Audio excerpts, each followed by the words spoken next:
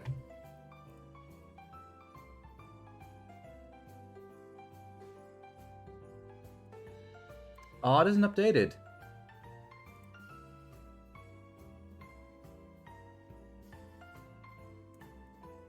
Oh, no, wait. For some reason, you're not appearing under the 1 week leaderboard, but if I click on 1 month, you show up. Look at this. Look, there's Minx's name. #1 gold trophy on the tip menu. For 1 year, 1 month, but for some reason... Oh, wait, there you are. 1 week. I think it was slowly loading the leaderboards backwards from 1 year to 1 week. Because you were here and here, but you hadn't appeared here yet. Well, there you are, Minx. Nope. I want to thank Alexandria Anders this year for being 2020's Best Mattress Actress. Oh, the Pornhub's stats. I'm going to look at that soon, actually. Maybe I'll do that for my New Year's stream. Have a look at the Pornhub awards for the year. Oh, the message, yeah. Wait, where does the message go? That's just your personal award to her? Okay. Hang on. Let's go back because I don't know how to use this feature properly, so I need to let's figure it out right now. Well, there's Minx. Stream elements. Tip Seankichu. So it's not here as part of the donate page because I guess then any other people could see it. It didn't pop up in the chat. Except for that raptor that puts on the end for some reason. Something else must... Hang on, let me figure this out. Charity? No, that's a whole different thing. Whoops. Settings. Moderation. Stream affiliate. I'm going to go on a limb and say that this is probably a Stream Elements thing. Streamlabs, Stream Element. Because that's what the page is made with.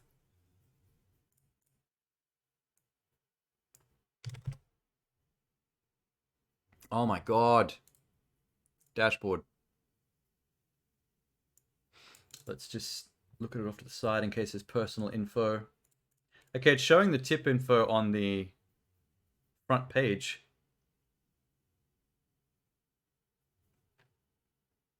Oh, here we go.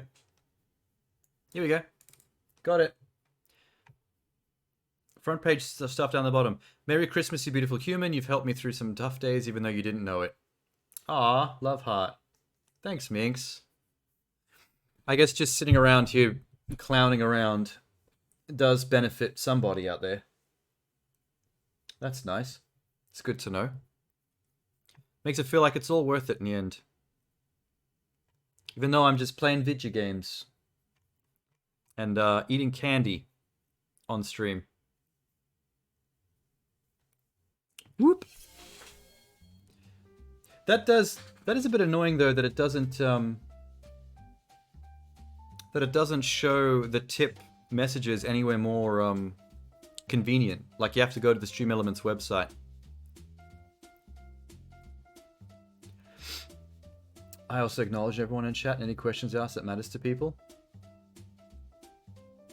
You can make it so it shows? Oh, okay, I'll look at that. Let me just write a note about that for later. So once the stream's over, I can go see if I can find a feature. Check into tip note thingy. To be fair, I guess it is a lot easier to talk to people and acknowledge chat and like engage when you're small enough that it's not too overwhelming. I don't really know how the bigger streamers deal with it when they've got like 1,000 people and people are just going like spam crazy. That's like a few hundred people saying things at once, so the chat kind of does this. I've seen that in videos of other people's streams. Like if you go onto anyone big, it's just like a waterfall of text that never stops moving. Like, how do you read that? I'm glad I found your stream because it was around the time I had a big falling out with some friends on Twitch, so being able to come here and chill was nice. Oh, thanks, man. It sucks that you had a falling out with Twitch friends, though. Drama's no fun. Especially on a platform where everyone's supposed to be here to form a community around the very concept of fun. I mean, Twitch started as a way to watch people play video games. Like, people came here having fun and to watch other people having fun and to have fun through osmosis. So even now that you can do other stuff, not just video games, it's still meant to be like a fun place. When you get bigger, you get good mods that can interact with chat and enable slow mode to give you a chance to catch up. What does slow mode do? Does that just slow down the chat scroll? But over time, wouldn't the slower scroll basically mean you get further and further off time with everybody? Slows chat spamming. Oh, okay, fair enough.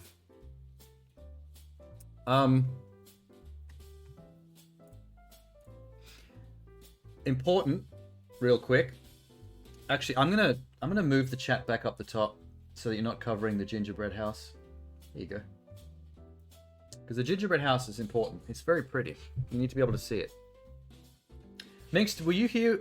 Wait, you weren't quite here yet when I was showing off the house I built, were you? I have to show Minx. Hang on. Here's my gingerbread house I made. As we pretty much spent the whole house doing that. It's I got icing sugar out of the cupboard and I covered the roof with it to make it look like snow, but I accidentally made a mess on my computer desk in the process. It was a nightmare. Yes, the white powder is sugar. Thanks, Sham. We don't want Minx, the motherly chat mod, to think that we're dropping lines up in here for Christmas. The most important part, though, and you can thank Aqua for this as well, who's been in the chat for like a lot of the early part of the night, is the penis wall at the back, which is jizzing all over the little candy dots and knocking them off the wall there. It's my my favorite detail. I'm really proud of that. Feel free to take that in. Don't get too aroused. It is only candy. Not everyone likes a penis in the back door, but to each their own. You know what? I have to give you kudos for that. I've been messing around with this house, drawing that penis, and talking about it all night, and not once has either I or anyone else in the chat thought about the back door thing. Which, now that you've said it, seems like the most obvious joke in the world. We literally painted that penis over the back door. I am super disappointed in myself that I never caught on to that. And I'm disappointed in the rest of you too. Sham, Tenna, Aqua, whoever else is here. The fact that nobody thought of the back door thing, shame. For shame. What kind of perverts are you? So I haven't actually... We've been letting it set. I haven't actually tasted the house yet. Minx, you get to... I know you wrote anything I haven't eaten yet, but since I haven't eaten any of it yet, you get to choose what the first part I eat is. If I could recommend either one of the two snowmen, the tree or the chimney, because that seems like it makes the most sense. I'm a pervert. I mean, we all are, Sham. It's just, none of us were pervert enough to pick up on the back door joke. It took Minx to show up and to drop like the line of the night. See, Sham, when you were talking about that other streamer that was doing the awards for his Christmas stream, that would have been an award tonight on my stream. The best line of the night goes to Minx for the backdoor penis line. Oh, you're a prevert. So you're a pervert in training? You only get pre-nut clarity? There's no such thing as pre-nut clarity. No male of the species in the entire world has any clarity pre-nut. It's just not a thing. Bite the chimney all the way in. Good idea. All right. I was gonna pick things off, but I like Minx's idea better. I'm gonna try to deep throat that thing off the house. We'll see how that goes. Huh? I love how Minx hasn't actually questioned yet why I'm dressed as a dragon for Christmas.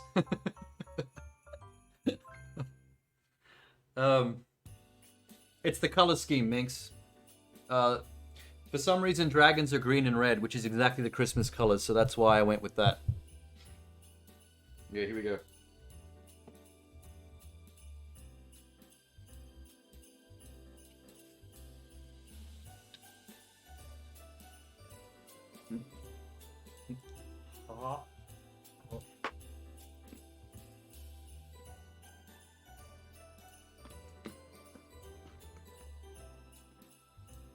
Oh, fuck.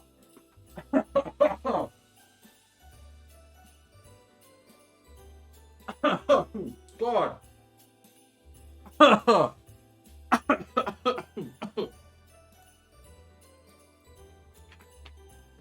Oh, shit. Okay. Yeah, that wasn't the chimney deep throat. That was the amount of icing sugar that was piled up on top of the chimney. All that icing sugar went right to the back of my throat when I bit the chimney. And that stuff is... It's very soft powder. It's like that cinnamon challenge shit. It just goes in all the pipes. I think I breathed some sugar in. Oh, I do. People actually think I've been doing lines on stream. I'm gonna get banned if they think I've been doing that. Like, if you clip that out of context, I'm pretty sure Twitch would be like, yep, he's done. Actually, before I forget, we should see what Sham was linking real quick.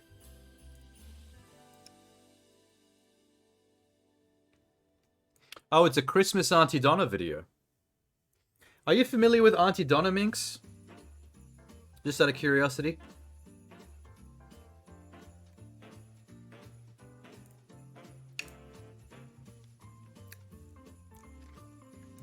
It's a bunch of guys from an Australian comedy group that are really popular around here because they're very they're the closest Australia has to like absurdist comedy. They're really they're pretty ridiculous. Actually, oh, Sham, before we watch your Aunty Donna clip that you just sent, should I run the Christmas PUD video again? Just for you guys, because if Minx hasn't seen it, she has to see it. Oh my god, she's fucking clipped it. I knew it. Definitely PUD. Yeah. We've got to re-PUD the PUD. Hang on a sec. Have it in the history. Wait.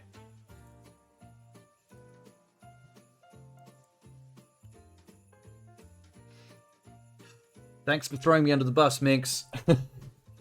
I'm waiting for my email from Twitch right now about doing drugs on stream. All right. Oh, bite the tree? Okay, I'll do that next. I have lots of points. That's fine. I also put the redeem time limit on only a minute, so we don't have to wait around to eat the house.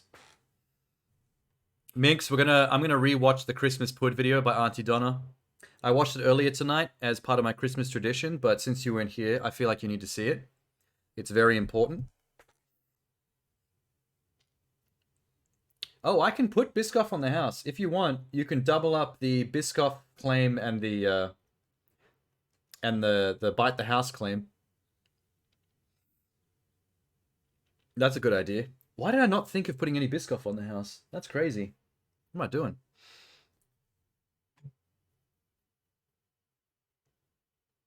I did when I came in.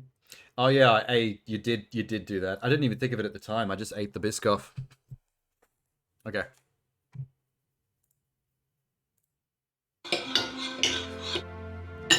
Wow, yum, yum, yum. Mark, thank you so much for your delicious Christmas dinner. I honestly couldn't fit in another bite. Really? Because I have a Christmas PUD.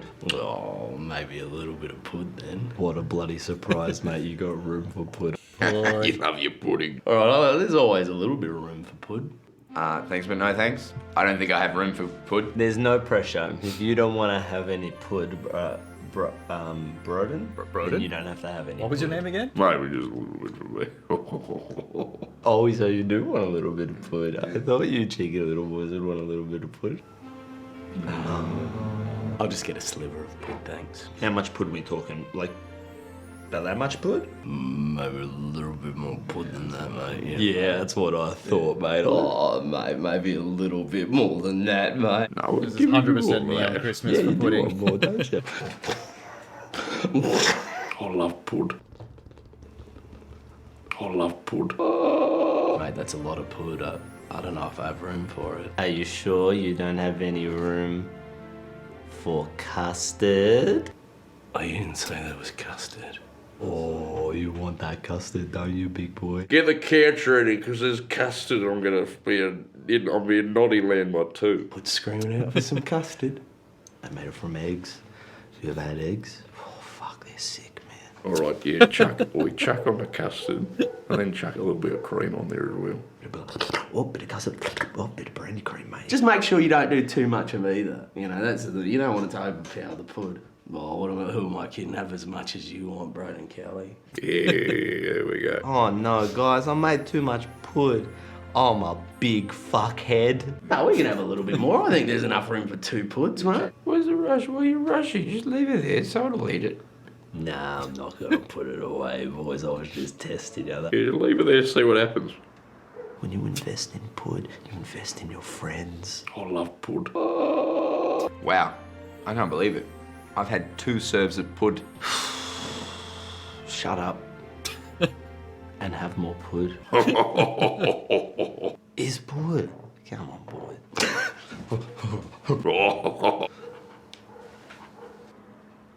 What?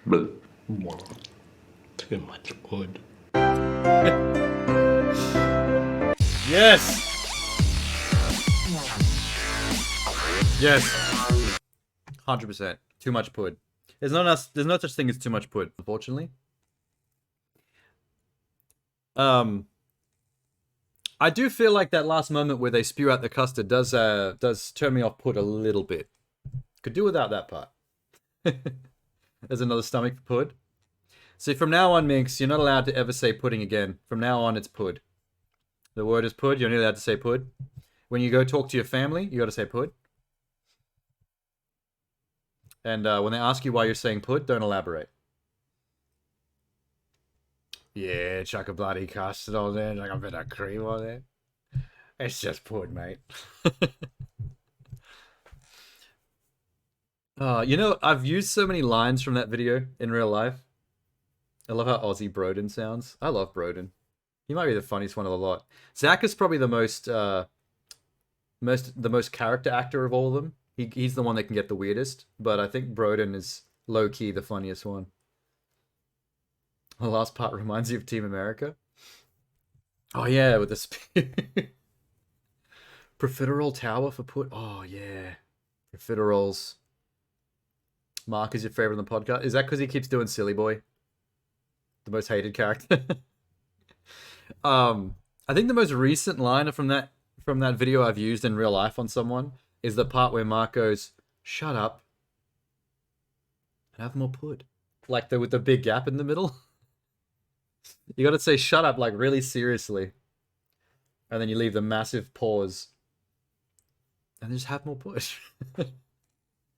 Pud, mate. All right, wait. Let me jump across to the one that Sham actually sent, because I don't think I've seen this.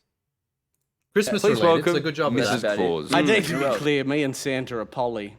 Now, how does that work? Go into that a bit more. So I bring up the elves. Do you want to hear this? Yeah. So Mrs. Claus. I've got mountains of questions. So I bring up the elves. They've signed Why the are we talking non-disclosure about your agreement. Yeah, go on. Yeah. They come in. Santa Claus, my husband Santa Claus, is already in the corner of that room He's stroking at this point.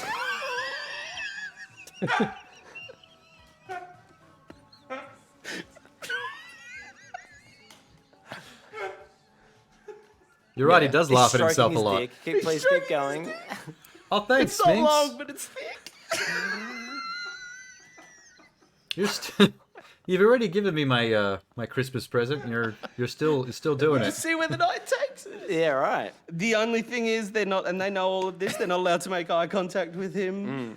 They have to act like he's not there. But otherwise, we just have fun. What's the turnover of elves? Is it like fresh elves every Where else are they time? going to go? I mean, What? let's be real here. Where else are they going to go? No, I don't mean like you fight. I'm talking about in terms of the sex parties. Oh, right. Do you got a have couple- you've got a selection of elves that come back in, or is it different elves every time? We've and got a yeah. couple of favourites, but it's... What are their names? Hello. What are their names? Jiminy Joe? Yeah. I feel like Mark tries to derail Zach. Jiminy Joe. Jiminy Joe. That's one of the favourites. Yeah. What does Jiminy Joe do to you personally that gets makes me them a going? favourite? They growling you out? What are they doing? Oh, please.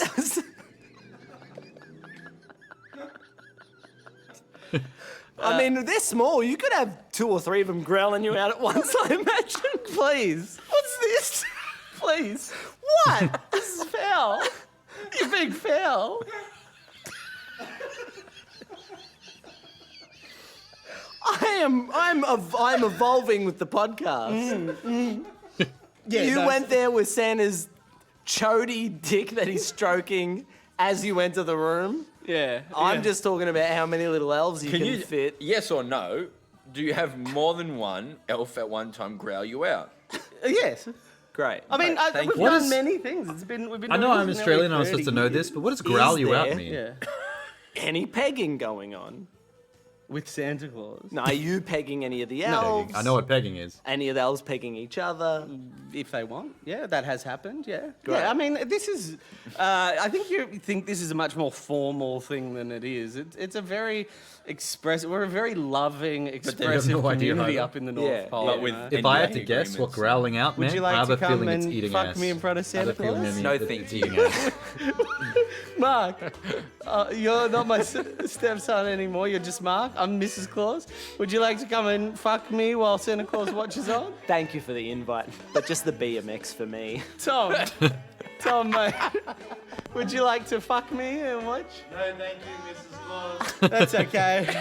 That was really I polite. guess I'll just. That was really polite of Tom. I guess I'll just mutually masturbate with Santa Claus instead. This has gone too far. Stop this podcast, Stop please. it. We can just stop. Just stop the podcast.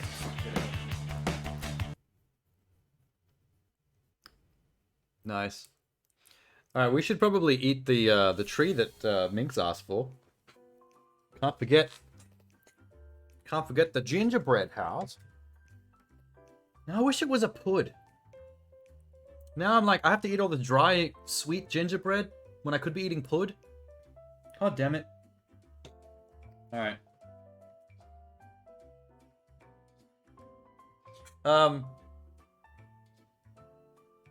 Do you think Minx would mind if I just picked the tree up and ate it? Because I don't know how I'm gonna get my head over there. The tree is like right against the house. You would mind? I'm gonna have to try it regardless. All right. This could be tricky.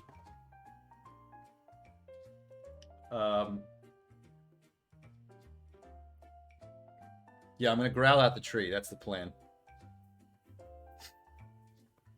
It's not my fault you put. Well, no, that wasn't my fault. They give you this plastic base with the kit, right? And there's little grooves in the plastic thing where the snowman and the tree are supposed to go.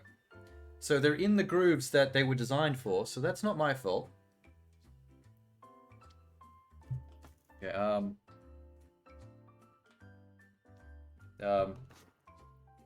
Wait a sec.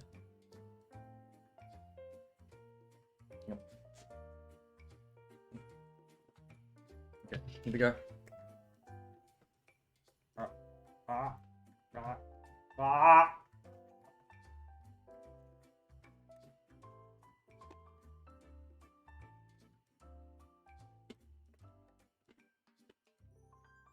I got it.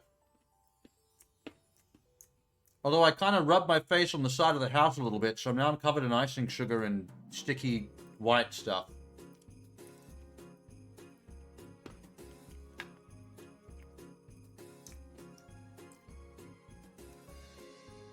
This is how Sean would go down the ladies. I hope not. What, shove their... The way I would go down on a woman is to shove her gingerbread dick in my mouth and get her white juice all over my cheeks? And then crunch on it with my teeth? Ah.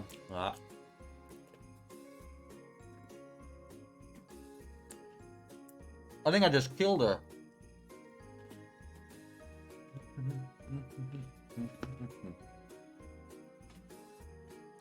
By the way, I didn't have dinner tonight. I didn't have dinner so I'd have all the room for this house in my stomach. I think that was a good move.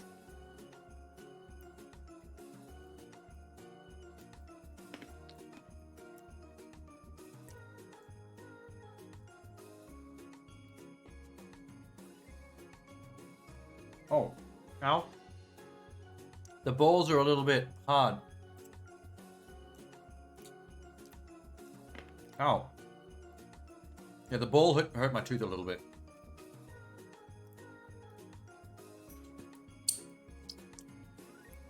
Am I all like... Oh, I am all creamy. It looks like I just took a nut. Oh well, if there's any gay followers watching, this one's for you.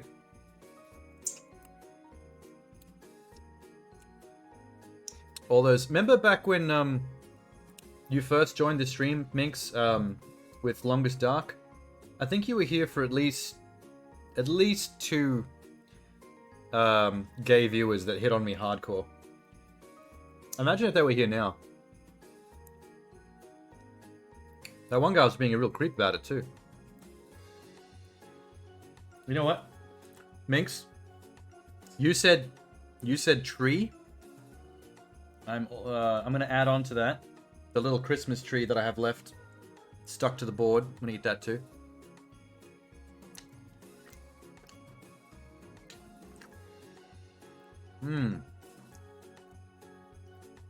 It tastes like a gummy sweet that's been in a cardboard box for 6 months. I'm not gonna lie. You feed it with my health? Oh, just wait. We have to get through this whole thing.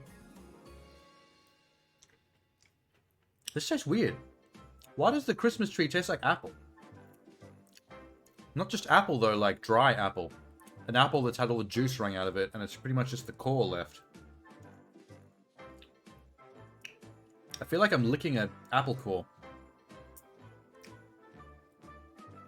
Wow. Oh, it's sweet. I'm gonna have to make another princess juice at some point soon, so that the hot coffee can offset the sweetness of what I'm eating here.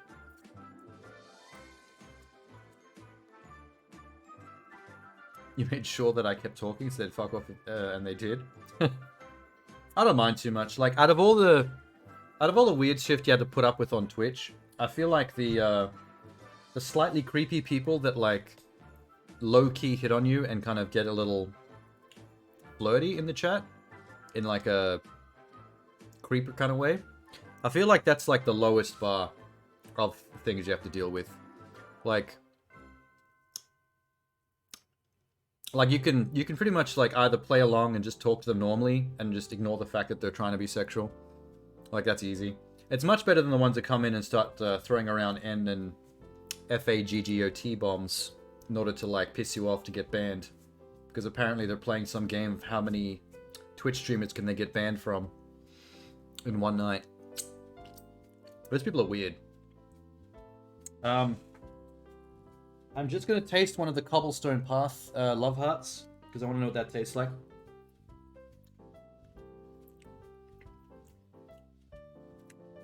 I'm getting notes of raspberry.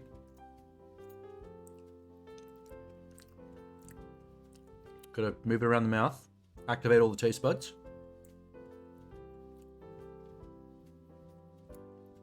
I'm getting a very complicated palette of Maybe Southern Hemisphere berries, specifically. Raspberry is the overpowering element, but there's some other berry work going on in there. A little bit oaky. There's an ephemeralness to it, but I think that might be coming from the icing sugar that I've got all over it. So that's my fault. Make 2 copies, one for drinking, one for dipping gingerbread in. Oh. There is too much candy, icing sugar, and nonsense on these to dip into coffee. It would contaminate. It would contaminate for sure. Okay.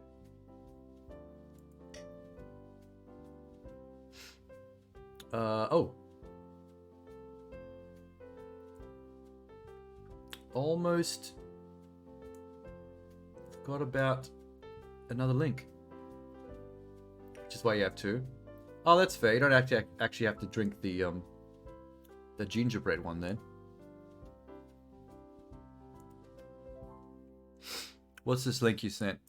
More Aunty Donna? Alright. Give one more Aunty Donna a watch, and then back to the Gingerbread House. Blah, blah, blah. Update the stream to say Christmas Day hangout? Maybe.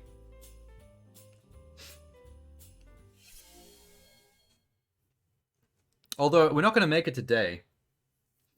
I'm not going to be on stream long enough for the sun to come up.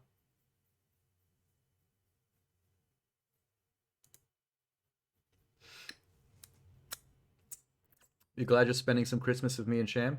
Oh, that's nice. It's good to see you, Minx. I realized that I expected a quiet stream just because everyone would have plans and stuff, but I was at least hoping that a few regulars would pop in, at least for a few minutes just to say hello. And Merry Christmas. You have white stuff in your beard? Yeah, I'm not going to even bother cleaning that because I'm going to have to eat this whole house, so if I'm cleaning my face after every bite, I'm going to be cleaning more than I'm going to be doing eating.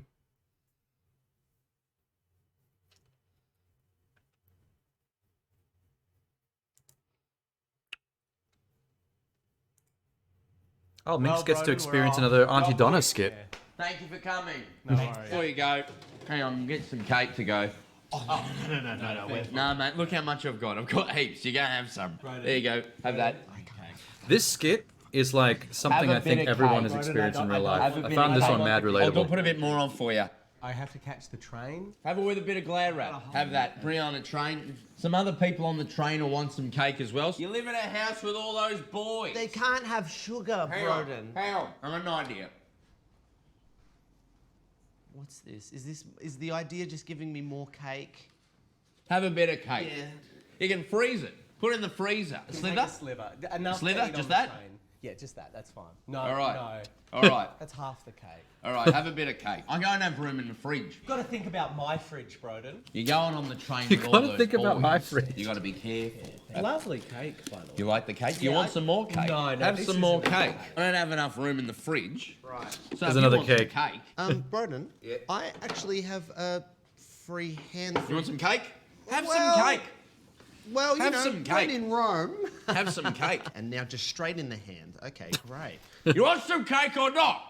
I've already got... Put it in Tupperware. I Put it in Tupperware. Broden, I can't take the cake in the Tupperware. I don't know when I'm going to see you again. Then I'm going to... I can't have it in my house. I'm being generous. Put it in your house. You can have it later. Freeze it. Broden, thanks so much for having me. If there's any cake left, I'd love to take some home with me. Yeah, man, because I'm a fucking charity. Get out of here. Leave. You believe that? I mean, Who even was that guy? It made me feel better if you took some cake. Take some cake with you. Uh-oh. I dropped the cake. You need more cake. No, more no, cake. no, no. You off? Yeah, I'm off. You want? Oh, do you want some cake? Oh, look, I really can't. I've got to get the train home. The train. You want some cake? You listen to me. I advocate it. I don't want any more of your cake. But if you do have any of those little quiches, You want some mini quiches? I'll take some mini quiches. Very nice. I'll take a bacon, please. Have you got cake? Who hasn't got? Hands up. Who hasn't got cake? If you, You haven't I got. just ran out. Been giving me cake all afternoon. Sorry. Oh my god. Important to me. For some reason, the thing that makes me cringe the most is when he's tapping the back of his shirt with the cake Keep on the gland all over open. his hand. I don't know what it is about thinking about getting cake on the back of my shirt that makes me Well, cringe. yeah, well, if you're not coming back, have some cake, mate. I'm so sorry to interrupt. Is there any cake left? Is there gluten in that? I don't know if there's gluten. Get some cake. Do you want a tray? No, I'm good. I'm catching an Uber. I know you were just being polite with the cake. If you don't want it, I will have it. Oh, sure, thank you. Get the fuck out of my house. You're being so rude. You know what? I don't even want the cake. He got that right on his head too. I don't even want it. You You're don't gonna mean- talk to me like that? You don't mean You're gonna that. talk to me like that? Get I out don't of even my want house! the cake. I didn't want the cake. I just wanted some mini quiches and maybe some cold chicken. Want some cold chicken? Yeah, I'd love some cold chicken, thank you. Is this going to be a problem? I'm going on a date. You are covered in cake. Is it? Oh, let me just have a look. I'll see you later, okay. Oh god. A little bit slippery on account of the cake. Whose they kitchen do didn't you even think this take any was? cake. They had to clean. Someone's kitchen just had to be cleaned for an entire afternoon. That was a lot of fucking cake. The way Zach reverts to being calm in the skit is cool. Yeah, he alternates between calm and like losing his fucking mind, like on a dime. Oh, what a nightmare. I've noticed that there's a certain style of skit they do that is very similar to each other. Do you remember the wine skit? Where they're all like sharing wine with each other? That skit and this cake skit are a good example. Like, they do these skits that kind of have the same blueprint of like, they pick one topic, like cake or wine, and they just go way too far with it. Like making a fucking mess and doing the weirdest shit around that one thing. Like the wine one gets gross as well. Like that one gets messy, but the wine one isn't just messy, like it's gross. I'm pretty sure they start like sharing the wine back into the glasses with each other or something weird like that. I remember just being like, oh god, I don't know if I can watch this. Oh shit. Alright.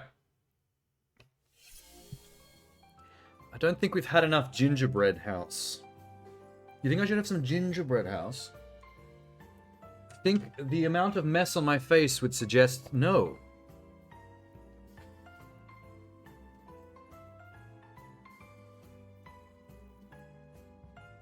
Oh yeah, and the sun... Exactly, see, you know what I'm talking about then. The wine one, the sunscreen one, and the cake one are pretty much like the same skit, almost. Lick the penis wall. Oh.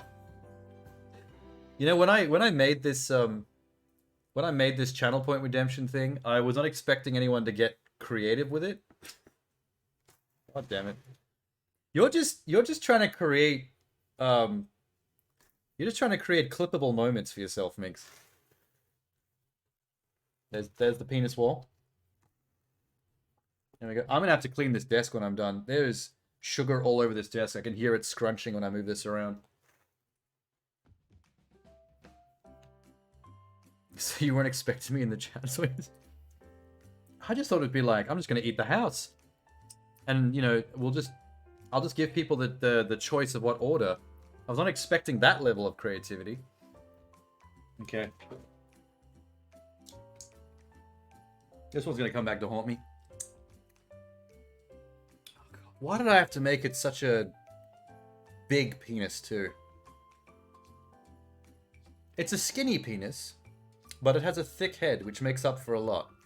The thick head can really hit a G-spot. Okay, here we go. Yeah. Oh. Oh.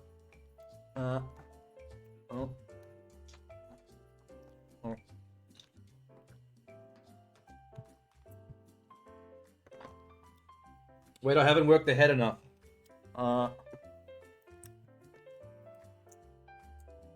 Okay.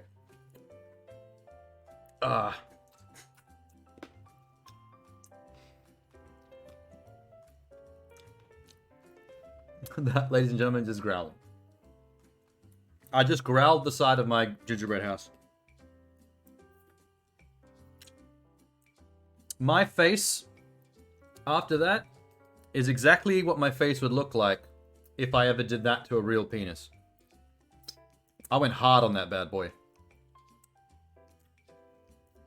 Like I haven't eaten in 2 weeks and I just got given a watermelon. Oh, baby.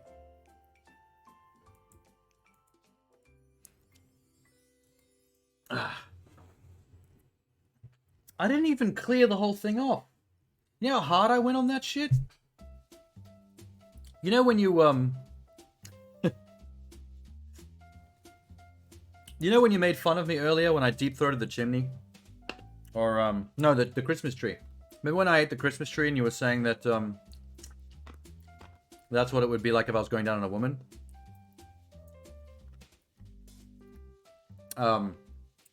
No, that.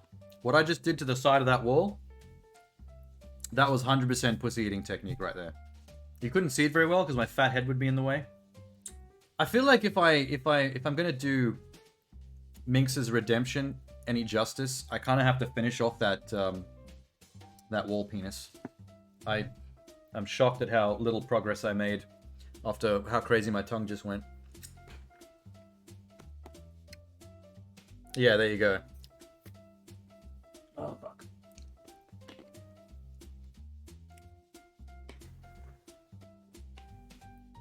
Huh? I just gotta... Just give me a second to work the balls. The balls are quite plump. It's hard to get all the cream.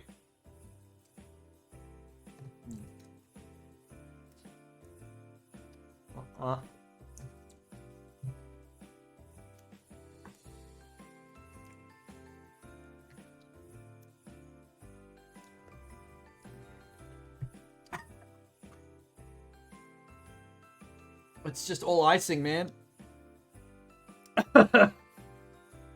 It's all icing.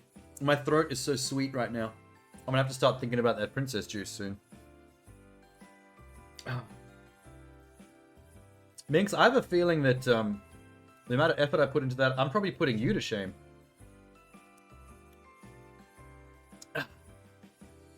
I would hazard a guess. I mean, I'm a man. I know what we like. I know if I could clone myself and work my own junk, I'd know exactly how to slob up on that shit. I don't think any woman could beat me. Did you ever picture your life coming to this, Sean? You know, funnily enough, I did.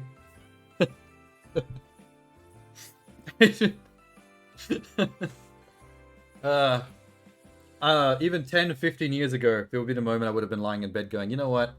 One day I'm going to deep throat a gingerbread house and have my face covered in icing cum. I feel like that's just a life trajectory that makes sense for me. Know yourself, Sham.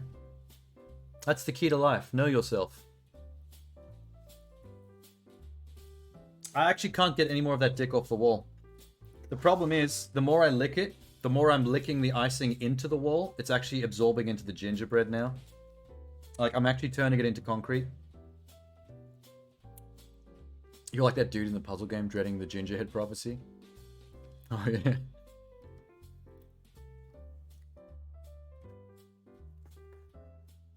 Oh, fuck, the icing. Falling all off the desk. You know what I haven't tried yet? Minx, that's... Sometimes when Minx stops saying stuff in chat for, like, even 10 seconds, I think to myself, like, she's clipping something. She's taking, like, 10, 15 seconds to clip something, which is why we haven't heard her wisecrack yet. I haven't had any of these little Smarty candies that I've got on the roof tiles, so I'm just going to quickly try one of those out of curiosity.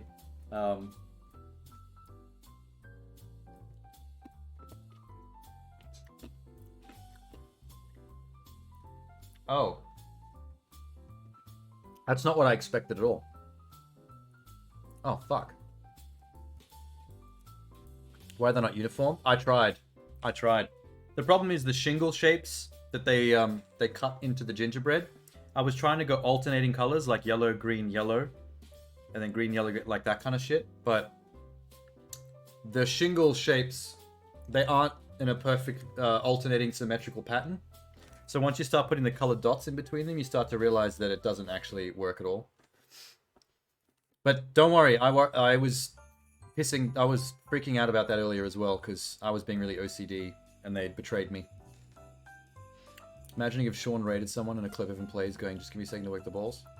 Oh no, that's happened. Like, with the kind of stuff that Minx has clipped in the past, whenever I'm on like someone like Robbo, which is someone that Minx mods for, like I've been on his stream where I've had embarrassing clips, some of which that Minx had probably clipped herself, like show up during his Be Right Back screen. It was amazing. I'd send a complaint. Yeah, I've got the box. I could probably get their information. Just gonna steal one of these.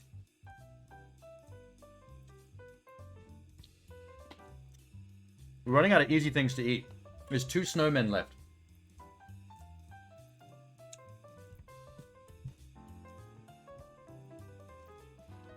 There's a clip of me saying I'm slowly coming. Those little out of context dialogue moments, I think, are some of the ones that, like, you are the best at catching. I'm pretty sure more than 50% of my clips that you've made is just like a few seconds of me saying like one thing out of context.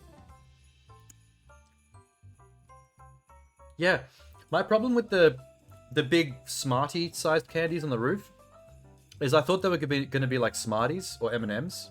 I thought it was going to be a chocolate with a candy shell. Turns out the entire thing is just like sherbet candy. I was hoping the chocolate would offset all the straight candy I've been eating, but this entire thing is just straight candy. Yeah. Okay. You linked something else, did you? Wait. Let me see what is...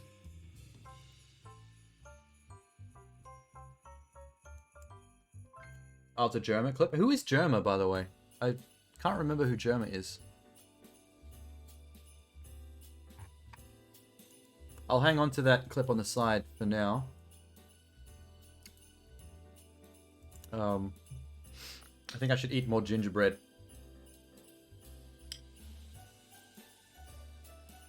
Should I eat one of the snowmen?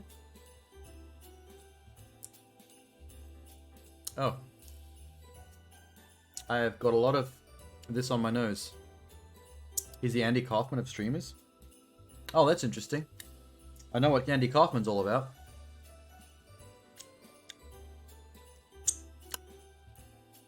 Very anti-humor kind of guy.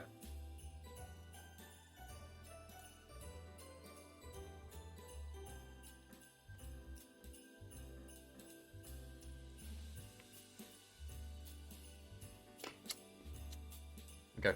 Sorry, I just have to suck some candy off the roof.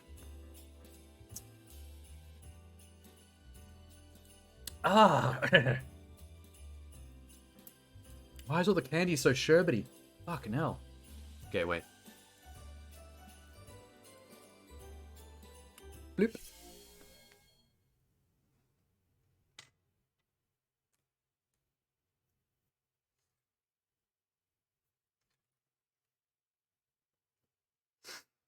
What's our plans for Christmas?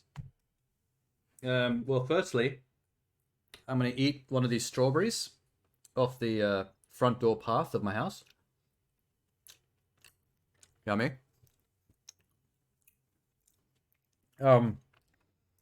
Tomorrow, which is basically today because it's 1 a.m. At about 10 in the morning, which is like 9 hours from now, I'm catching a bus, a coach, for about 2 to 3 hours down to Canberra to see my mum.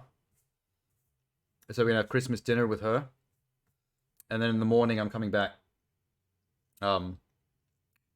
Boxing Day morning, I'm bussing it back. So I'm only missing for 1 day, basically. I'm probably going to have to sleep on the bus because I want to be streaming for a while still, so... And if I want to make that bus, I'm going to have to be up by 7. Which is in 6 hours from now.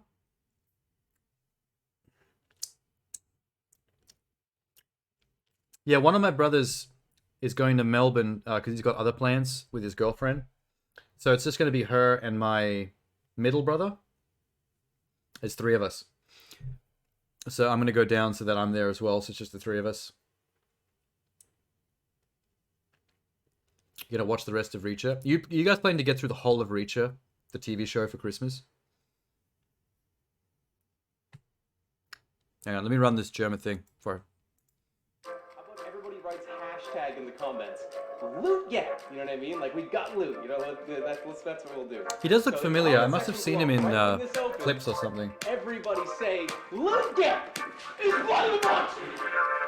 It's blood inside the box. It's a Fresco Majesco, okay?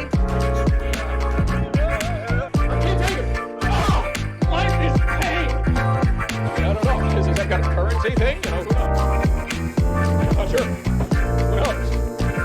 Not a big deal. Yeah, anti-streaming. So he does a lot of Andy Kaufman style This setups and pranks. Is Jeremy Albertson, professional homunculus, an absolute god of a gamer, the guy who beat Dark Souls on stream, and of course the famed Kris Kringle killer.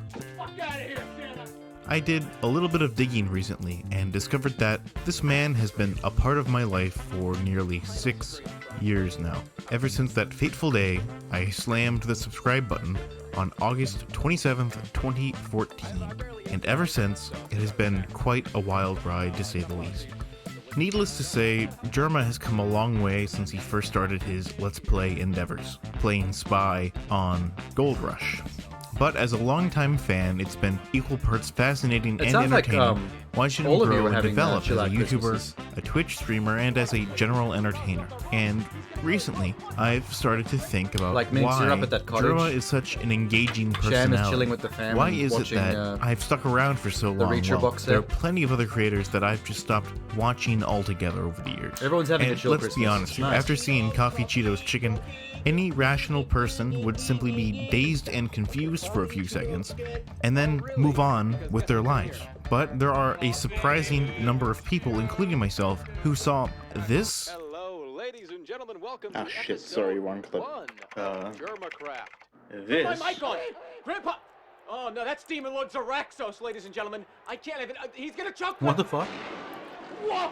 He just And wanted more. There's fire underneath From that what ring. I can tell, there are 3 main characteristics to Jerma's persona that make him so unique as a creator. His commitment to absurdity, his, and I can't believe I'm about to use this word, but meme ability, and perhaps most importantly, his humility. Let's start with the first one. You're cooking commitment dinner to for the you and your absurd. parents? Other Now, half it's is no working. secret that many, if not most, of Germa's most And you're spending iconic yours with moments family and the somehow 3 relate hooligans. to him pushing a joke to its You have furthest 3 most dogs. limits. And especially since he switched I to had 2 streaming, cats. many of these jokes have to do with You've the seen my medium Instagram, actually. You itself. probably have seen both Take cats this moment, quite a for few times. example. This would not have hit the same if it was, for example, on TV. The entire joke is built upon the violation of streaming conventions, playing with the built-in tools of streaming software. And what results is a beautifully disturbing and Picasso-esque monstrosity, all built upon a fact that I think no I- one I in the think I right can see mind how would you would ever make this. use face cam in this way. And this is what I mean when I call Jerma an I can kind of see how I would make For that. Jerma, the goal is never to on be OBS with good at different video screens games. from the- It's never from the to same win. camera. It's never to capture those totally epic gamer moments, except maybe ironically. In all honesty, it's to watch him fail spectacularly. To see the game play him, not to see him play the game. Or just to see him screw around. And I suppose that you could say this isn't anything unlike a lot of other Let's Players, but I'd argue that Jerma does this in a much more meta, satirizing, and even self-satirizing way. The fact of the matter is that he does things that I could never imagine any other Twitch personality do. Like, let's be honest, he's made some really weird things over the course of his online career. Like a live-streamed carnival, a live-streamed pseudo-game show, a live-streamed family Thanksgiving dinner. In so many of his videos, he constantly blurs the line between what's real and what's fake, between what's scripted and what's improvised, between what's supposed to happen and what's a mistake. And something else that's always struck me is that anytime he tries to be funny, the joke is always on him. Germa's stage persona is characterized by a subtle but ever-present self-consciousness, and provoking that sense of self-consciousness leads to plenty more memorable gags. Yeah, get up here, you little asshole. Yorkshire Terrier, Pomeranian Shih Tzu, and a tiny German German. Shepherd. Yes, Oh my God. it's me, Tiny German. But before you get rid of me, you need to Is it understand more something. problematic when Please you listen. have different breeds of dog? We Like, do are they you. We are just your psyche. Do they ever, you made these jokes. Chat loves not these fit jokes. together Just because as you don't smoothly? happen to agree Like the with them different all the time dog doesn't mean breeds you have to different get like rid of us. temperaments and stuff? We're funny. Don't you understand? We are you. These are you. You know what? Sorry, I'm eating out. Some of the things you're saying are very, very true. But in the same Why realm. am I doing this? You have to accept us.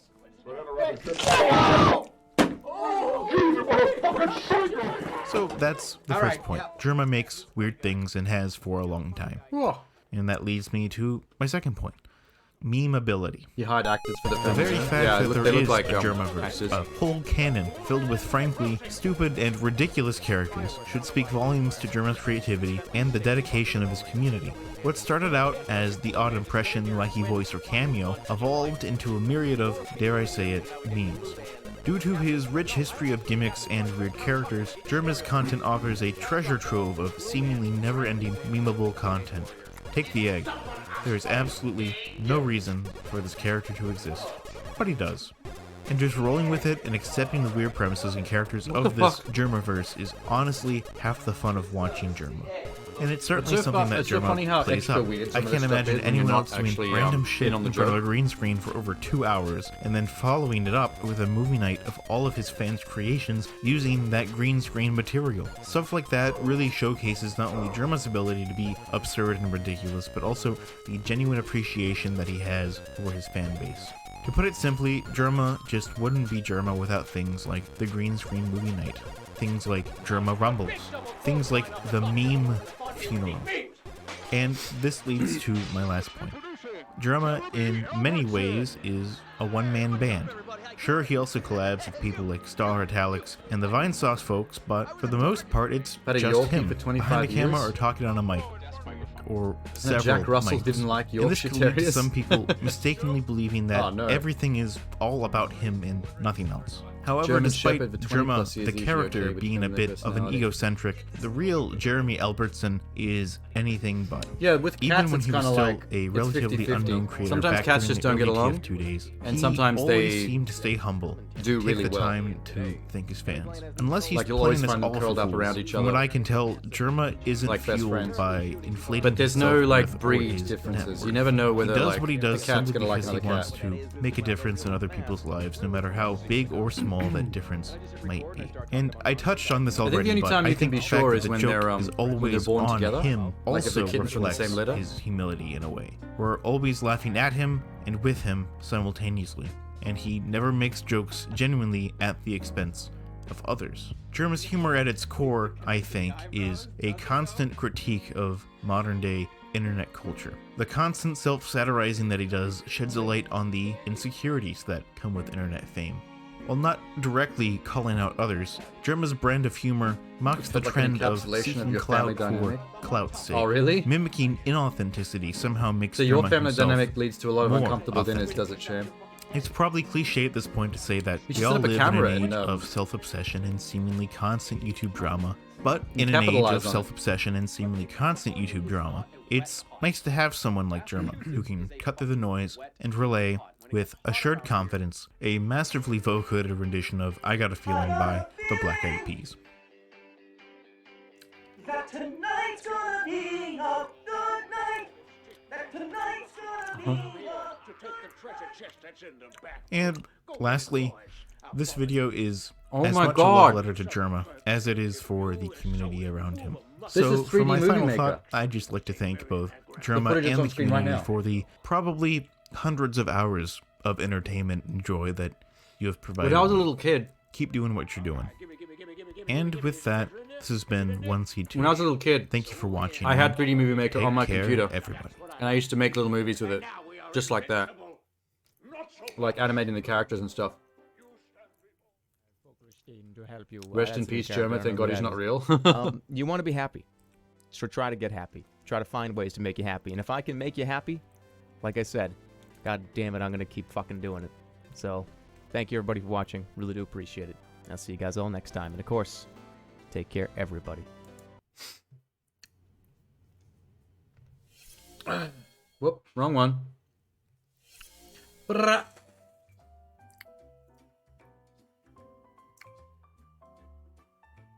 Okay, I think we need to kill one of the snowmen.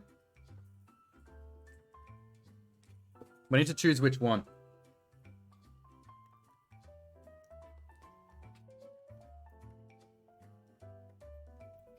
I'm gonna pull them both out. Look at those two little freaks. I don't know. Jeff? Bite the house. You think I should kill Jeff? How do I know which one's Jeff? There's a tubby little fat one that's kind of just like, eh. And then there's one with like really wide legs that's like, yeah. Which one of those two is Jeff? Is it the nyeh or is it the yeah? I don't know how you type that in text.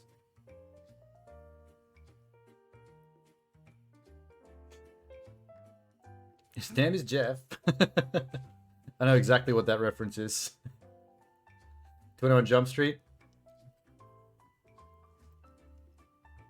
The yeah? Oh, so Mr. Hands in the Air over here. That's Jeff?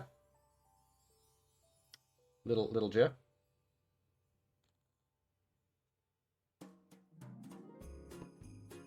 Oh, fuck. Wait, so if that's Jeff, who's the other one? What's the other one's name? I'm gonna leave that up to... Since you named the first one, Minx, that's now on you.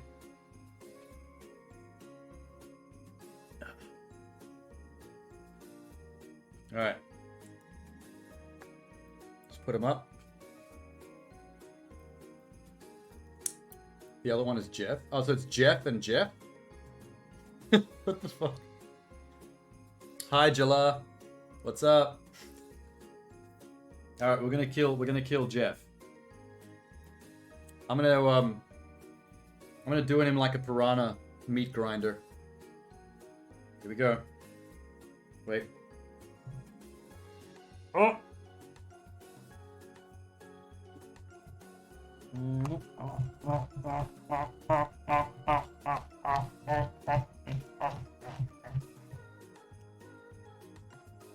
What?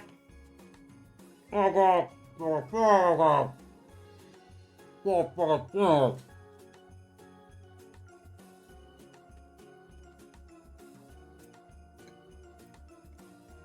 Oh my god. Woo! Jeff's dead. We killed Jeff. Now I've got icing sugar all over my dragon outfit.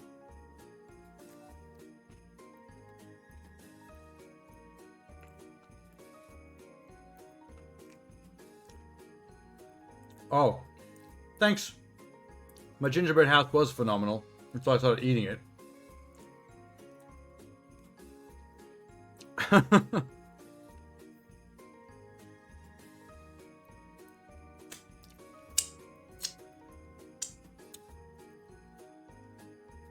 Oh, you know what's funny? Because of the way I basically mulched that guy, both his legs are still left. His feet. I chewed him down to his feet.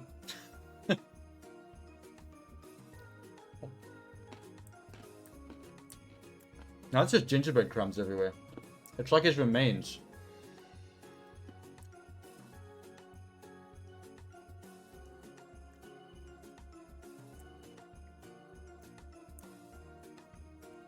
Oh my god. Why'd I leave the headphones in? Oh shit, I better be careful. The buttons that run down here, when I like crease my body, the gap between the two buttons down below opens up and I can see my own penis when I look down. I should have worn pants under this thing just in case. If I stand up and that gap opens up, that's the end of the stream.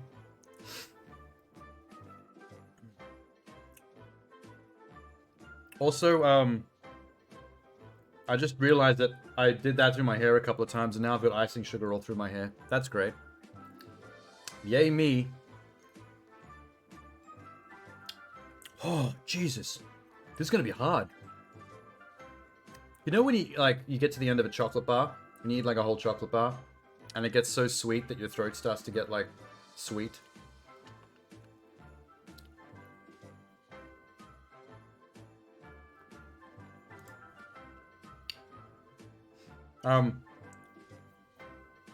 Let me turn on... Let me just hit the on button on the kettle real quick.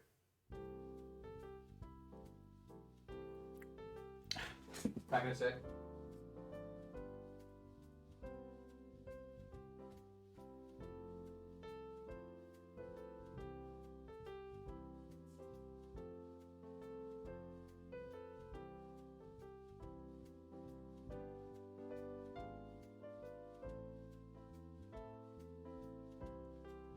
Oh, here we go. I should have started the kettle, heat the water for the princess juice. I just stopped doing this, but I'm just trying to get more of the icing sugar out of my hair. So what's going on here? Did you just do the same link twice, Sham?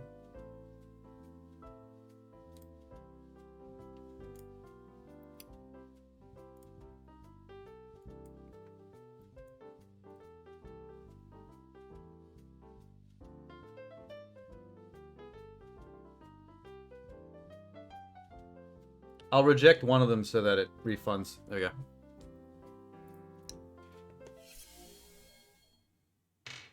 This is Democracy Manifest. Ah, that's a nice chokehold, sir. Oh, that's One of my favorite videos of all Slime time. Rancher. It's a classic. I played video. A meal? A succulent Chinese meal? What an outrageous video. Why does he do his chat like that? Show it and dub it. I can't. Try. Why is his chat like I'll massive try. and covering like 1/3 of the game? That's a bit random. Hold on. Can I have subtitles? It's gonna be hard for me to do this. What is the charge? Meal? A succulent Chinese meal? Okay, let me try this. I gotta turn him off though, all right? So this has been muted. What is the charge? Eating a meal? A succulent Chinese meal? What? Wait, what is this? Oh, it's the full news report. This is not the video. Hold on. Wait, this is the wrong video. Just skip to 15 seconds. I'm under what? Okay. Gentlemen, this is Democracy Manifest. What Oh, the is guy who charge? edited the video. Eat a meal? A succulent You're Chinese saying meal? edited the Democracy Manifest. chat in like that. That's fair. No, this is the wrong video. Give me the right video. It keeps cutting around. This is like the news report of the guy. This is the news report. Gentlemen, this is Democracy Manifest. Democracy. Have a look at the headlock here, see? That chap over there joined, or might pay us this. This bloke who got me on the penis. The captions are like completely wrong.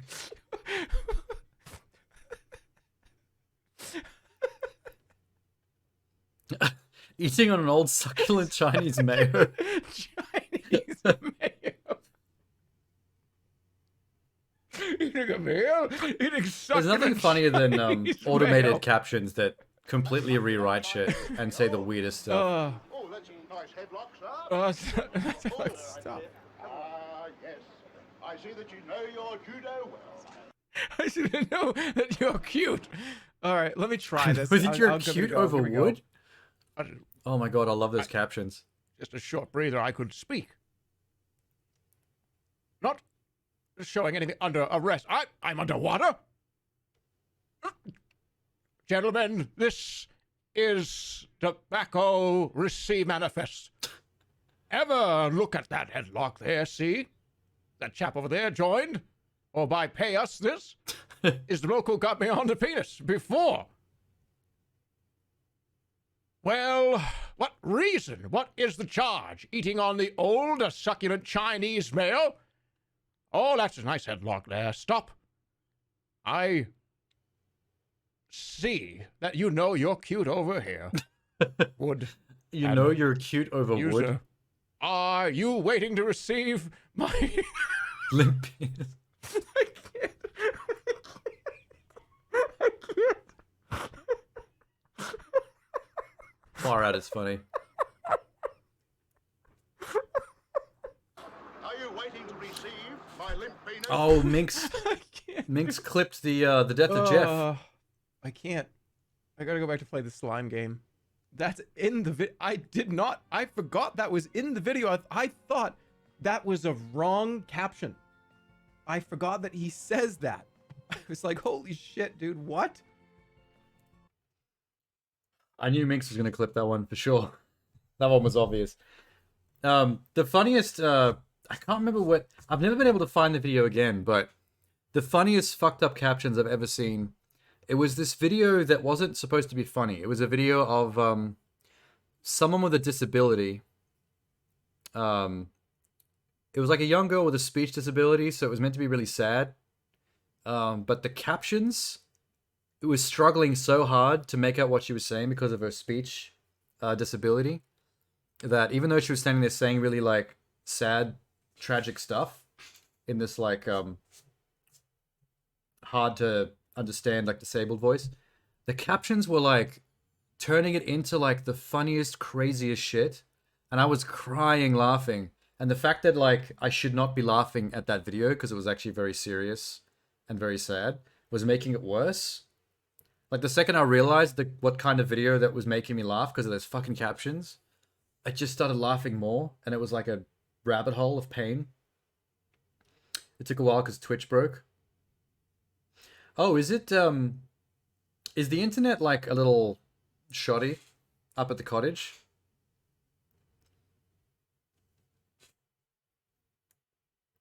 Because the last time I stayed anywhere that you could that can be construed as a cottage, it had the worst internet I've ever seen in my life.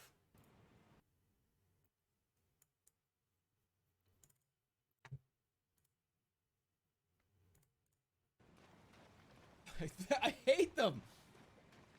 What It's is? like one little move, and it's like, dad. Is this Elden Ring? Even if it's not, I know that it is though. It is. Or is this one of the Dark Souls? I can't tell them apart anymore. Your health is just too low. He doesn't have any instant kill moves. Okay, if I Just chop Twitch you up being in a weird? meat Oh, that's grinder, fair. Twitch loves being The weird. only thing that comes out that's left of you is your eyeball. You're probably dead. You're probably going to, not you. I'm just saying, like, if somebody were to like push you into a meat grinder, and like one of your finger bones is still intact, they're not gonna pick it up and go, well, see, yeah, it wasn't Natalie. It wasn't an instant kill move. You still got like this part of your finger left. No, I'm not gonna put you into a meat grinder. I'm not gonna put you into a meat grinder. No, I'm making a reference. You know what I'm saying. Wow, the chat's really going on him right now. If there's only fucking teeth left, it's fucking, you're dead. You're dead. I'm gonna take this to the grave though. You understand what I'm The saying? editing. I'm not actually saying I'm gonna put somebody in a meat grinder. God damn it. Hey, dude, like, it's actually not an instant kill move. If I were to put you in a meat grinder.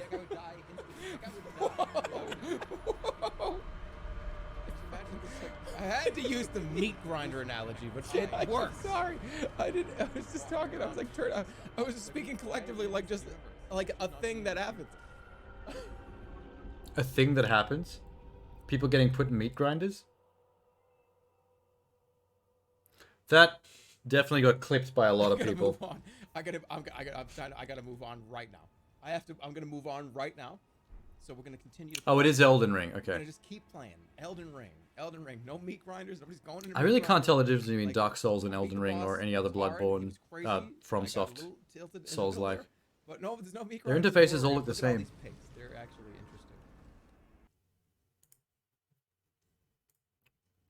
interesting. Okay. Before I eat any more of the house or kill the other snowman, let me just go pour this princess juice out into the mug so I can cleanse and reset my palate because I'm sweeting out over here. I'll be back in a sec.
Let me just kick my feet up real quick.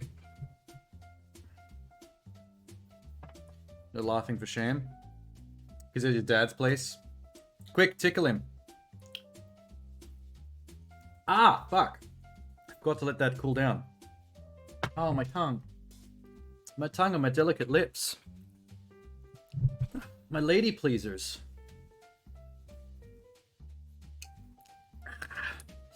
Alright. Oh, Minx has Link.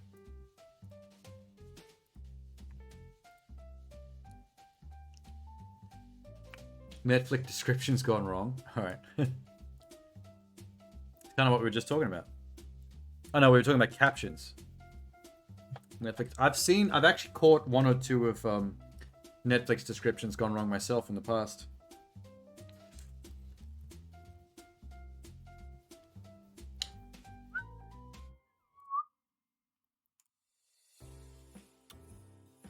Wait. Rufio! Oh, we're gonna start on the roof, are we? Okay. After this, let's see what we can do about that roof.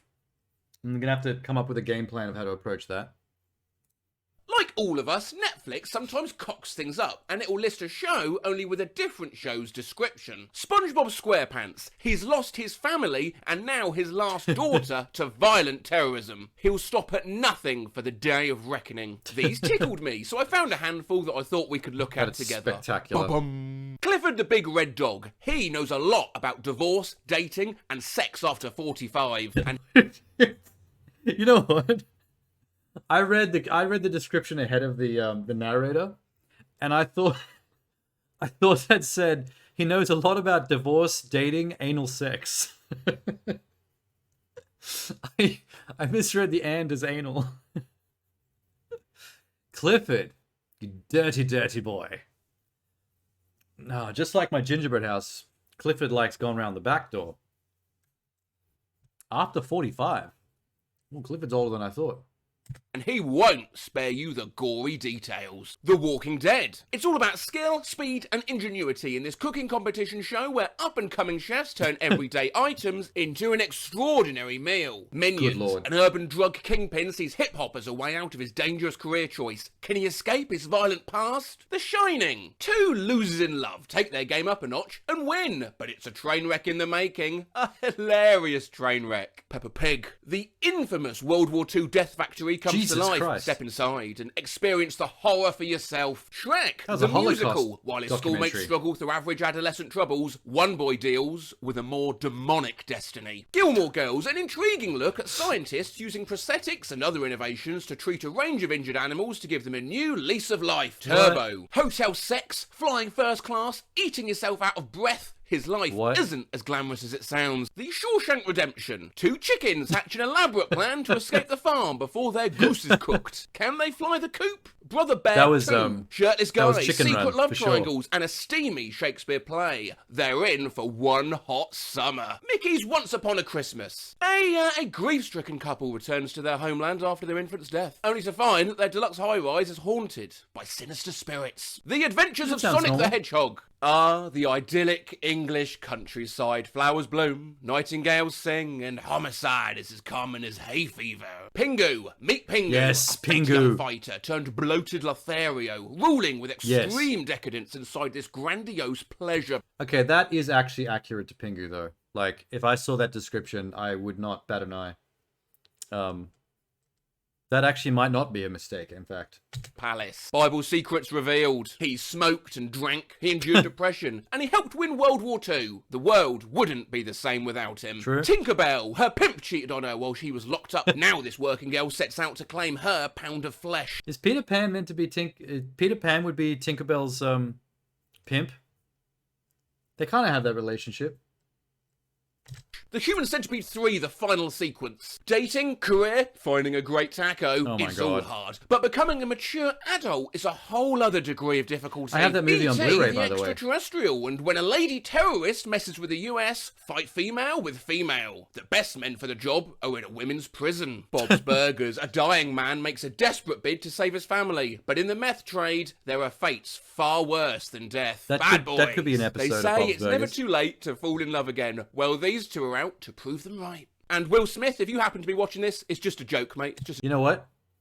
I reckon if you wanted to, you could do a Bad Boys reboot with different actors where the two tough as nails, masculine, don't play by the rules cops are actually like both gay.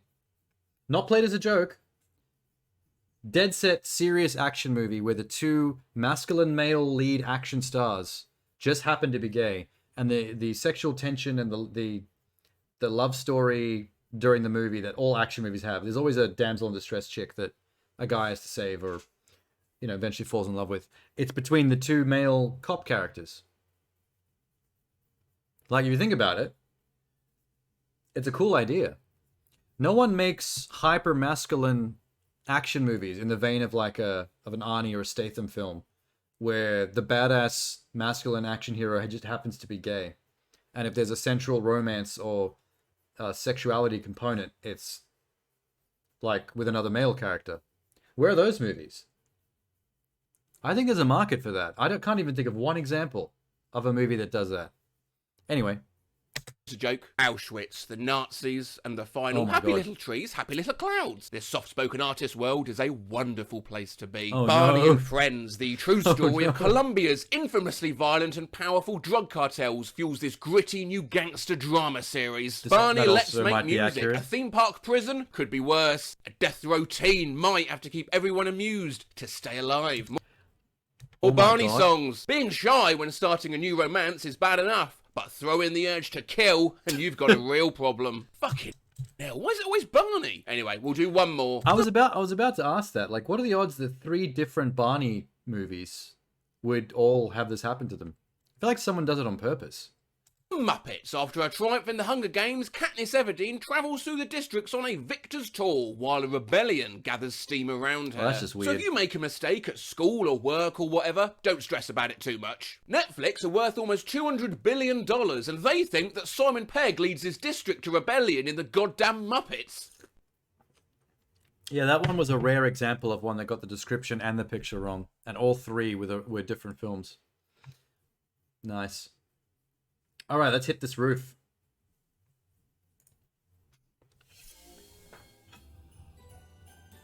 How are we going to do this?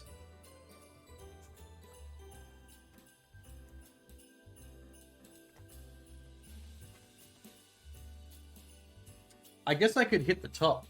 Should I just come straight down on the top, on the corner? And just, like, go for it?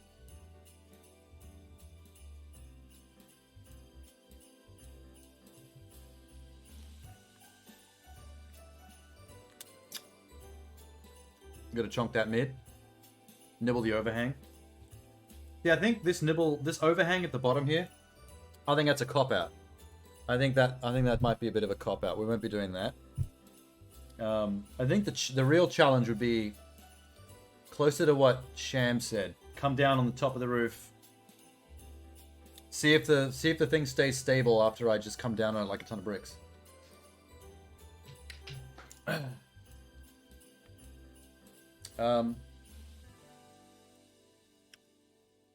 At least I have a princess juice to wash it down with.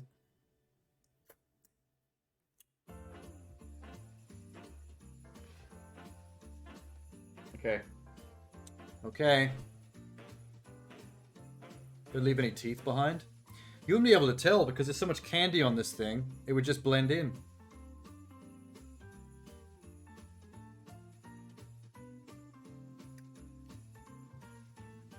Okay. I'm gonna have to hold it like a burger.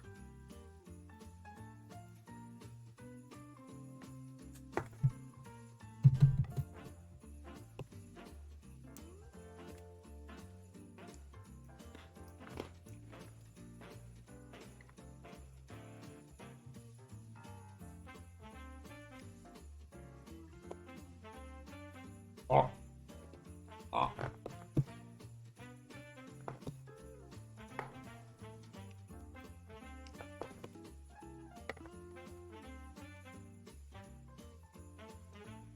What? Oh, shit. Oh, no.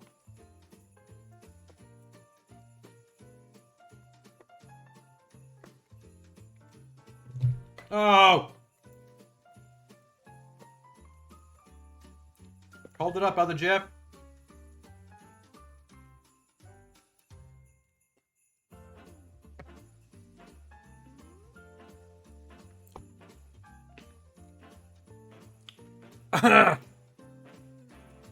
Okay. You know what? I don't have any idea how people normally eat gingerbread houses. Like, there's no structural stability once you start eating into it. Oh.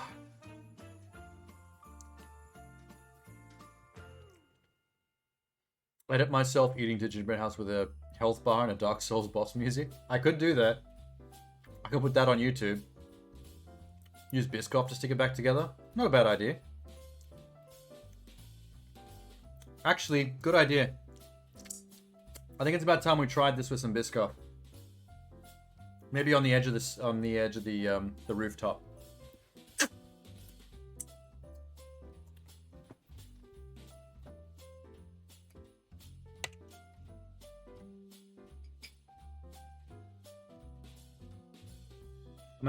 I'm gonna paint the edge of the roof with some bisque. See how that goes.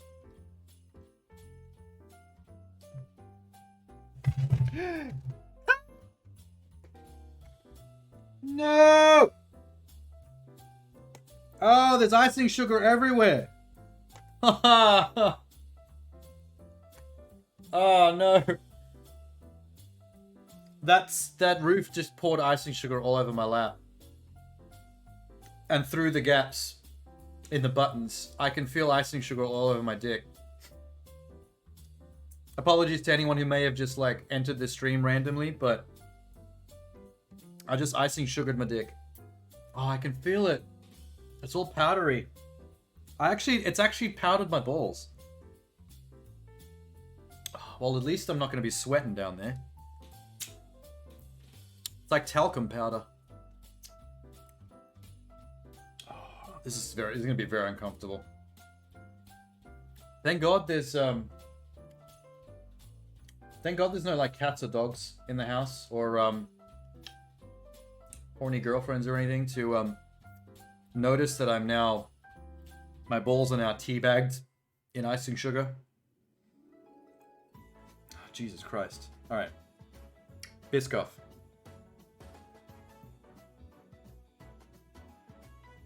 I'm going to paint the roof on the edge here.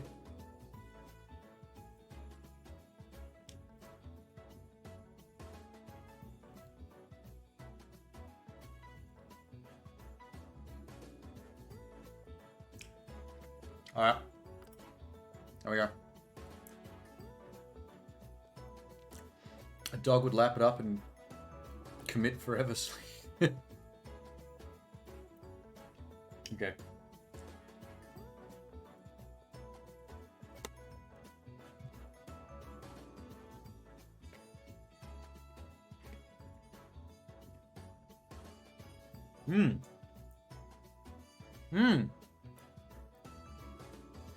Oh my god. Okay. The gingerbread goes really well with Biscoff. Dick PUD.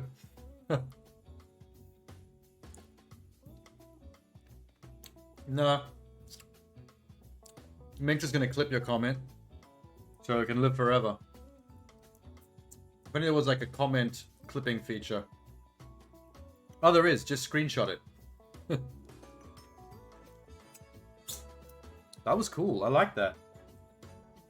I'm gonna do it again. Hang on. Let me give myself a freebie.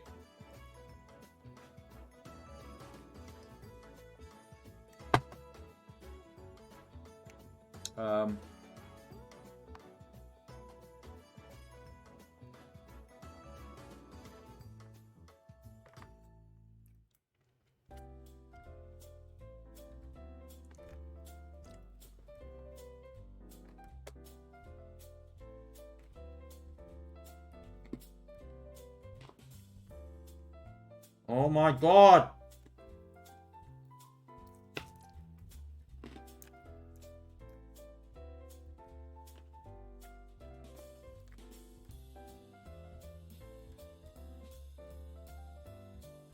Oh my god.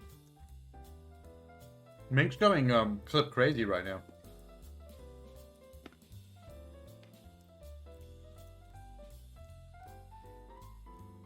Let me just let me see if I can get this icing sugar out of here without it going over the carpet. I'm gonna have to walk like a weirdo penguin. Hang on.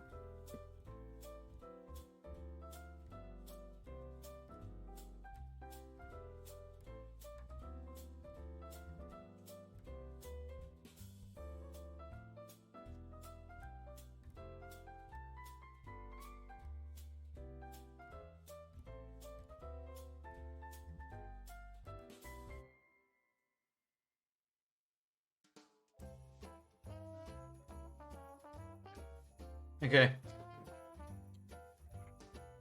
The icing sugar was a mistake. Adding all that icing sugar powder, it's like... it's the biggest cause of mess right now.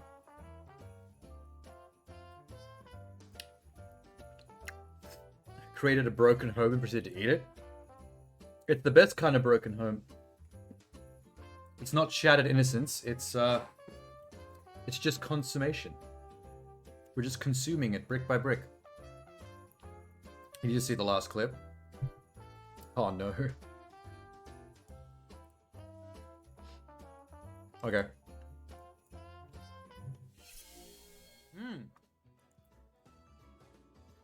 Oh my god. Oh my god. It sounds like I'm agreeing with what he said. Oh my god. There's always room for dick. Oh no. Oh. Thank God for coffee.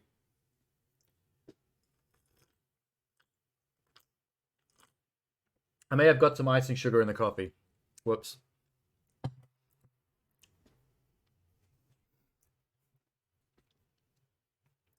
Alright.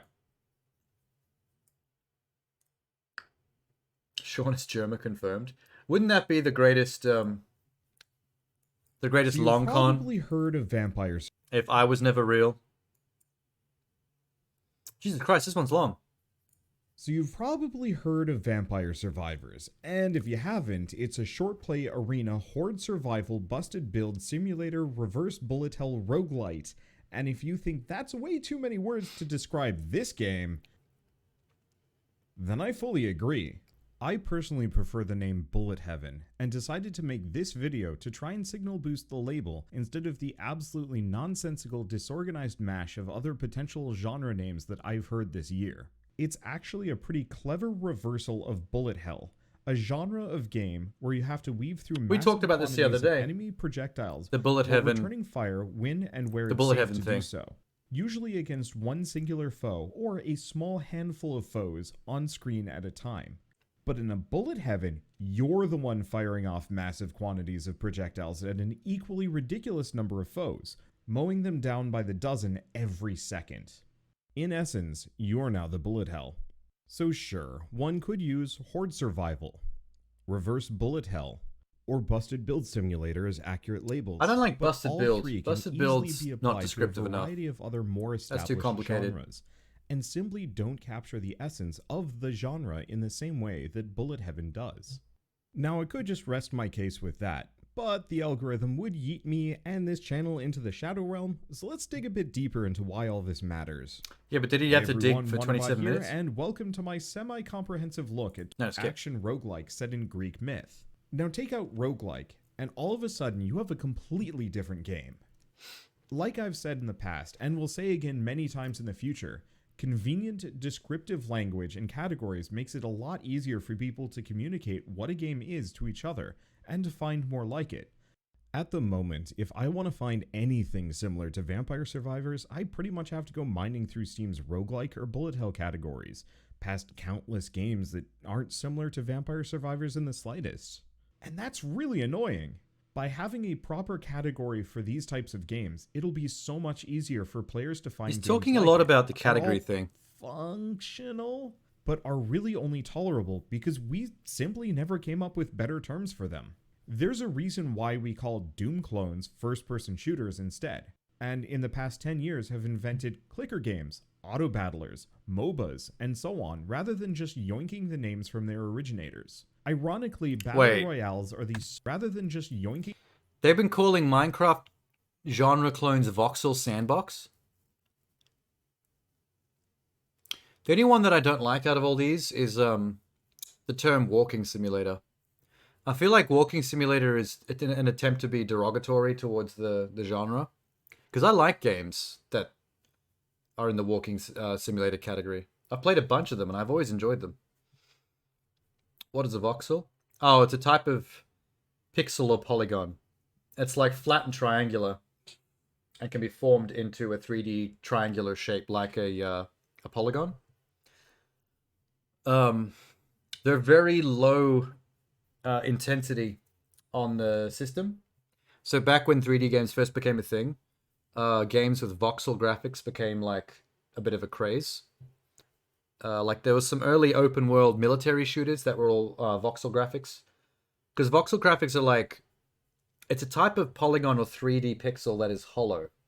Because it's made out of overlapping triangles. So it takes up no space, which means you can create like auto-generated really giant open world lands. Like Armor style. Like an Armor style game. And like have the game be much bigger than what the file size or the disk compression would otherwise suggest. Dragon's Dogma is a nice walking simulator. I mean, neither of those, Death Stranding and Dragon's Dogma, are technically walking simulators. Walking simulator is something else entirely. I mean, just because the land is big and it might take you a while to walk somewhere doesn't make it a walking simulator. It's linear indie story-based games which have no other gameplay mechanics but walking around the world and triggering story points, basically. Taking the names from their originators. Ironically, battle royales are the sole best exception, since they're based on the 1999 Japanese novel by the same name. Yeah, we know Means that. Both games are practically the same. They both have horses after all. Wait, is that a horse? I actually love to see him tackle this genre as well, as the dude is pretty prolific and makes some rather great games. On that note, let's take some time to discuss the core features of a bullet heaven. One caveat, not all of these are required for a game to be a bullet heaven, but they're common staples, and the more a game includes, the more it counts as a bullet heaven. Endless hordes. Bullet heavens. Hang on, I'm going to thrive skip off through of a little having bit. Droves of weak fodder that players. I just want to see what the core desperately points that he carving out makes a are. tiny space amidst an ocean of foes at some point during one of these games. There's nothing quite like this in any other genre. Bounty and one. Despite So, this isn't just Vampire Survivors so far. Like, there are other games, because I've never seen this Bounty of one thing before, but this looks exactly like Vampire Survivors with different graphics. potential stress. I didn't of know that there being were in already a this bunch of games like situation, this. The sheer catharsis of surviving it is so incredibly worthwhile. Relatively simple foes with no incredibly basic simple controls. Control schemes. Bullet heavens have incredibly simple control schemes. Yeah, because you don't even have to fire the weapons. It all does it for you. All you have to do is walk around. Weapons have players' attacks fire off automatically, usually in a specified direction, towards the nearest target, randomly somewhere on screen. Bullet heavens feel the most dedicated. Meta progression. While not strictly required, most bullet heavens feature scaling based. I mean, this part is the same as roguelikes, the meta progression thing. Outside of the game, once you're back on the menu, it's these upgrades that change the next run and make you more powerful and more capable. That's very roguelike-y. Reroll offered abilities. Most meta progression systems tend to be fairly limited in scope, but a few bullet heavens have gone all in with massive talent. Here's another trees one, that Spirit offer what Hunters feels Infinite like a Horde. nearly endless amount of progression potential. There If is what more compelling, games in this it's far genre better than to I almost always was leads to a expecting better it to be. game, while the latter leads you wonky balance or just hoping someone makes a bullet heaven set on tiny planetoids at some point. Because that would make going back for all of the EXP that I left behind so much easier, let alone in the time that it takes to finish. Are these all the bullet heavens that have already been made? There's Vampire Survivors. Bounty of One we just saw. Spirit Hunters we just saw. Spellbook Demon Slayers. Cult of Babel. Void Scrappers. Nomad Survival. Bro Tato. I like that one. Lone Ruin. 20 Minutes Till Dawn. Neon Sundown. Bone Razor Minions. Finish a full-length game. There's heaps. Fairly easy to make. Due to their relative simplicity, Yeah, well, bullet that's heavens obvious. iterate and innovate out of all of the other roguelike subgenres. Something truly special to succeed. Ups and are mowing through hordes of foes. So where did this genre come from anyway? We don't need to know that. Oh, wait. Hang on. Nearly as well as its success, which Vampire Survivors is heavily based on. Survivor Magic Survival. Mobile game called Magic Survival, which Vampire... Oh, that's the part I wanted to know. What was the first game? A mobile game called Magic Survivor. Magic Survival. That's worth remembering. Survivors is heavily based on. Certainly capture the essence of mid-2000s Flash games, which have been on the decline for a while now, especially since Flash itself went kaput. The nature of the sites that they were hosted on were almost always completely free. Most were silly to master and to finish, and while that in and of itself isn't an issue, it becomes increasingly strong for at least the next half year. Oh, there's or even so, more. doubling or even tripling in quantity on storefronts. There's so many and getting more. enough recognition to warrant their own category Star or Mech. specialized sale. Endless. From there, they'll probably peter out in popularity as some new trend takes precedence. There likely will be a few new bullet heavens later on. Dope phone either game. from developers The hoping free to rider days were revitalize the epic. genre with their own unique spin, Oh, yeah. or the ones just trying to ride the residual fame to some level of success. What I personally hope for is that more roguelikes take notice and into the genre, or thinking of doing so, but I highly recommend thinking outside of the box, as far as you can potentially. A lot of the stuff he's suggesting or hoping or talking about is kind of common sense stuff that you'd apply to anything. Like, don't just copy, innovate, do your own thing with it. Like, you could say that about every single popular genre or game. A unique bullet heaven. There's nothing with unique strong to core this gameplay argument. First person or side scrolling in popularity, and will likely to come back for more when I'm ready. There's his Patreons. With luck, there will be a lot more waiting for me if and when He has that a very happens, bizarre because avatar I that he swear uses I can for look his, away for a these week videos. and miss at least 2 new games and a It's a major very update, or hectic 12. combination of It's elements, like that wild. helmet with that neck, with that And if you jacket. checked out this video hoping for a list of recommendations of bullet heavens to try, I've listed every game featured Okay. in this video. What did Minx put? Minx. Oh my god, Biscoff spread. Film Cow. I remember Film Cow. Holy shit. I'm on my actual account on the other browser. I'm subscribed to Film Cow.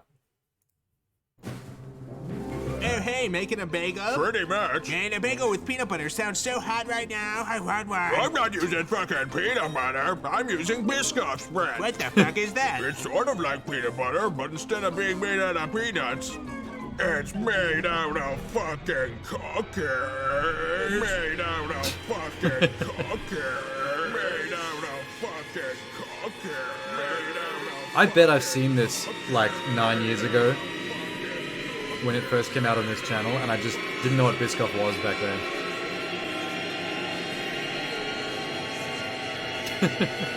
This is me.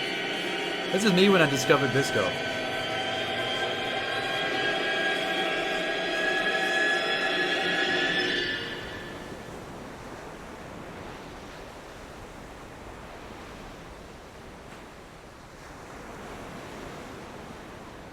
It's made out of cookies.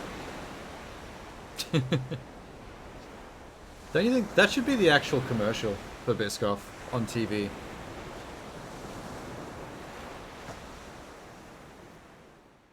Back when it was so unknown that the packaging was all different.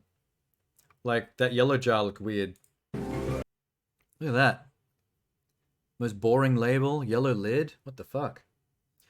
It's made out of fucking cookies. Fucking cookies. I must have seen that back in the day when I used to watch Film Cow a lot. I just wouldn't have known what this was. Let's give it a like. Oh wait, no, wrong channel. I gotta do it on my actual proper channel later. Fucking Biscoff. Uh-oh, more roof time. Yeah, I think it's about time for more roof. Oh my god. Oh my god. Eat the house, they said. It'll be a good idea, they said. It's made out of fucking ginger. It's made out of fucking ginger. And icing sugar. And all kinds of bullshit. Whoops.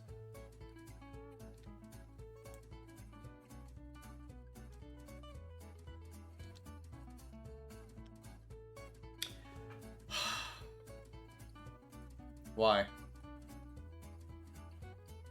Yeah, I wanted to sleep on the bus because I wasn't going to get much sleep tonight, but I don't think I'm going to get much sleep for the rest of the week at this point. Alright. Let's have a little Biscoff with it to help us out. You know why? Because it's made out of fucking cookies! A bit on the edge there. Yeah.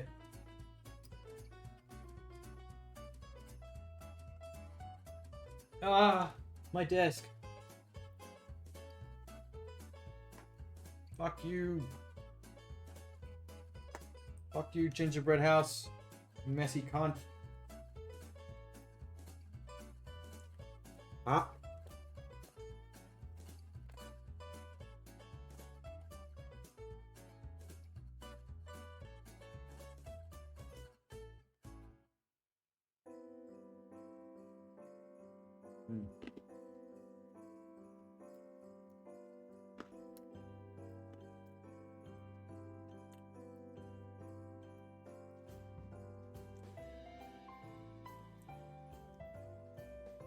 Ah. Oh.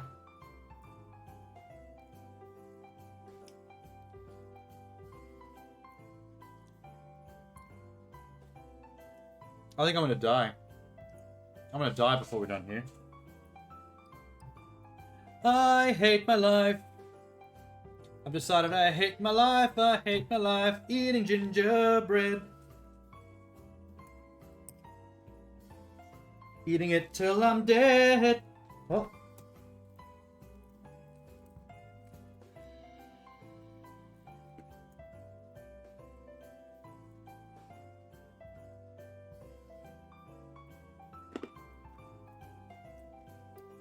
My tummy hates me.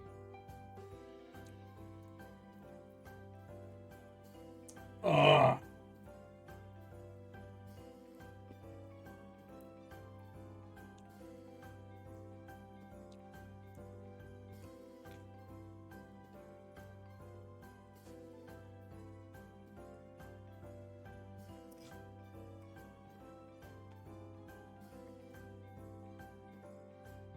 Mwah.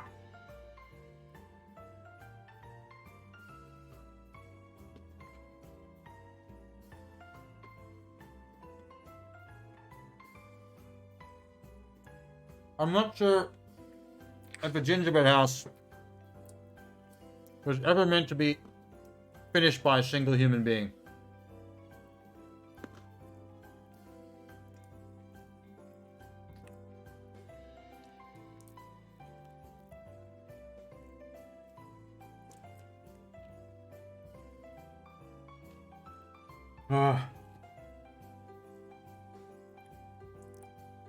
What a nightmare. More.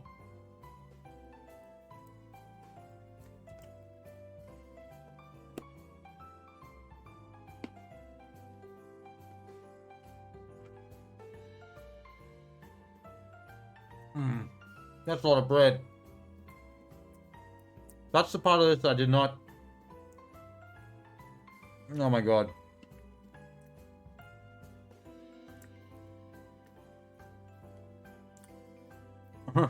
Yeah, get triple O on standby.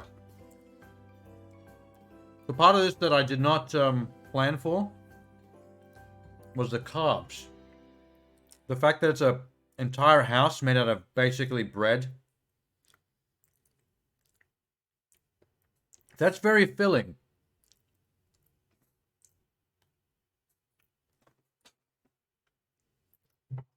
Minx is still clipping away.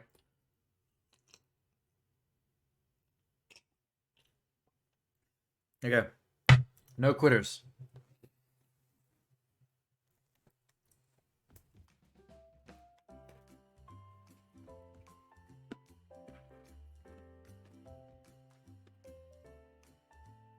No. Why? Why couldn't you have made the house smaller? Do we need a giant house?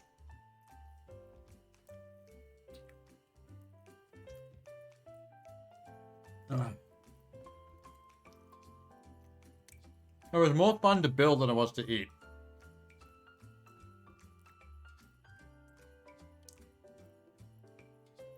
Have something handy to puke in if need be. I do. The Gingerbread House. That's a nice little it's a nice little bucket shape with a hole in the roof. And then I can just keep eating. It all goes back to the same place.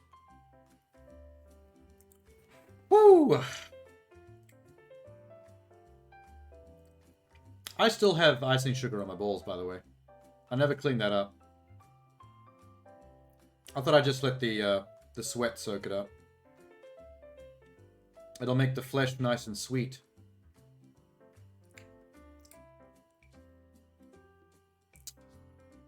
You're welcome, ladies of the future. Whoever might find themselves down there next. It might be a long time coming after this performance. I'm sure I look real attractive right now, drowning in gingerbread.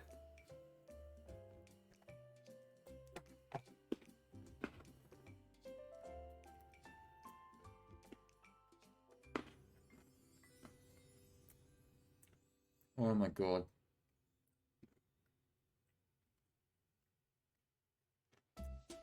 Doesn't help. That's like factory processed, cheaply made and mass produced for a kit. If this was homemade gingerbread, fresh out the oven, there goes the wall. So much for my engineering. That was some load-bearing candy that I just ate. It's all falling to pieces. Alright.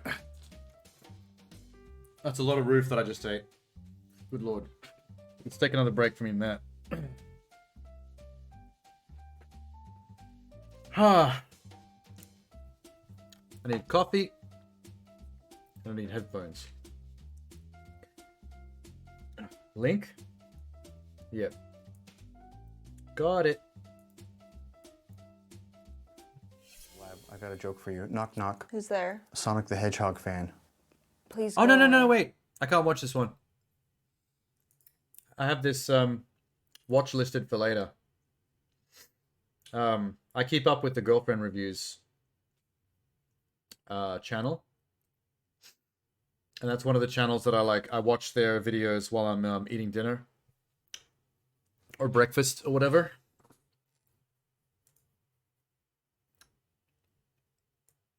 I'll go to the second one. I'll reject the first.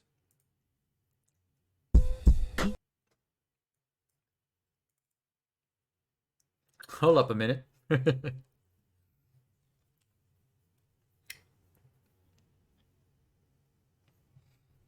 It's a good channel. They got really lucky. They did like their first video and the concept took off really hard and they just instantly had a winning YouTube channel.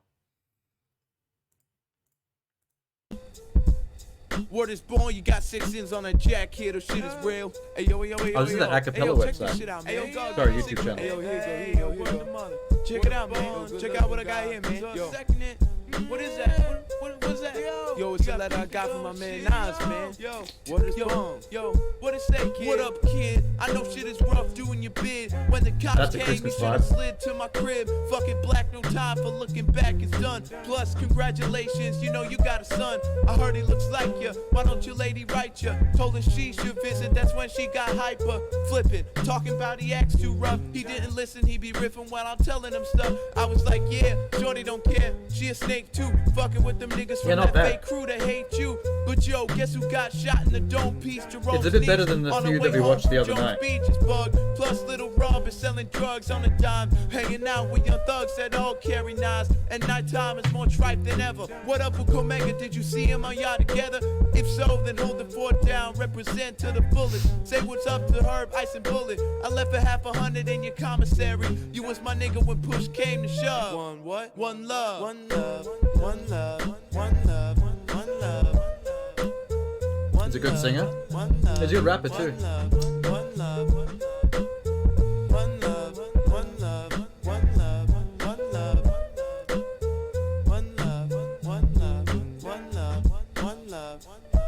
Dear born, you'll be out soon. Stay strong. Out in New York, the same shit is going on. The crackheads stalking, loud mouths is talking. Ho, check out the story yesterday when I was walking. That nigga you shot last year tried to appear like it hurting something. Word to mother heard him frontin', and he be pumping down your block. Your man gave him your Glock, and now they run together. What up, son? Whatever. Since I'm on the streets, I'ma put it to a cease. But I heard you blew a nigga with an ox for the phone piece. While I know how to make that effect as well in Photoshop that I used for the wallpaper of this. That ass on fire. Last time you wrote, you said pretty they easy tried you in actually. the showers, but maintain when you come home. The corner's hours on the rails. All these crab niggas know the deal. When we start the revolution, all they probably do is squeal. But chill, see you on the next VI. I gave you my Duke's loot for kicks, plus sent you flicks. Your brother's buck wildin' and phone main. He wrote me, he might beat his case till he come home and play it low key. So say civilized, time flies, don't incarcerate and your mind dies. I hate it when your mom's cries. It kinda makes me wanna murder. For real, I even got a mad Illmatic. to bust slugs, but one love. One love,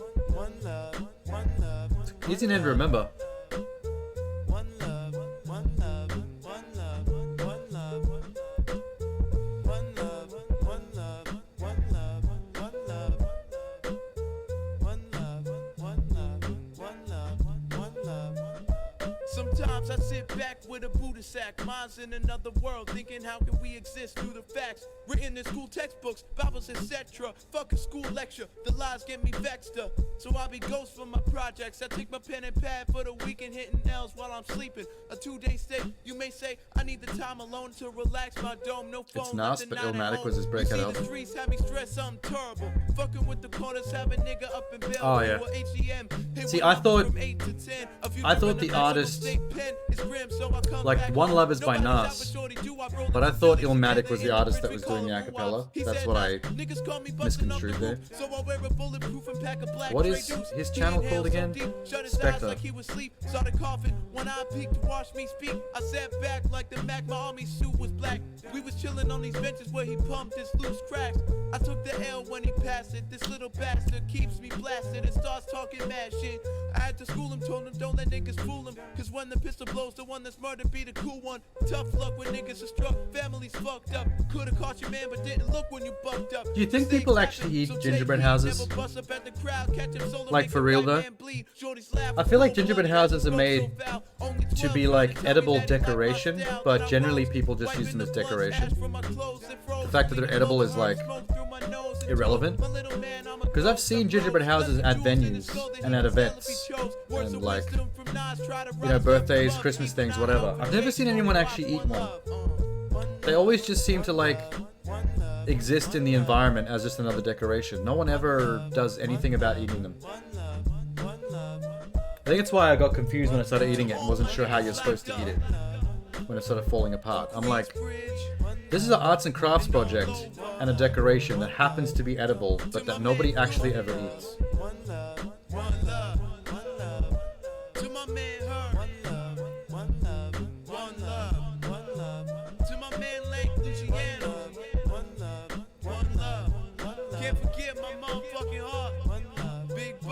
I just realized this is still going.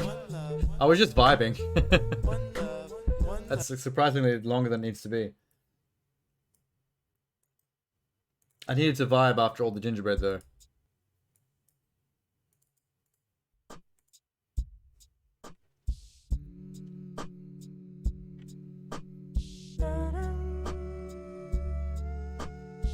What is this? Hand-Me-Downs by Mac Miller?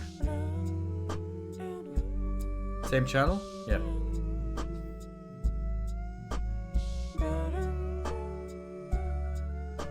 This is kind of creepy, actually.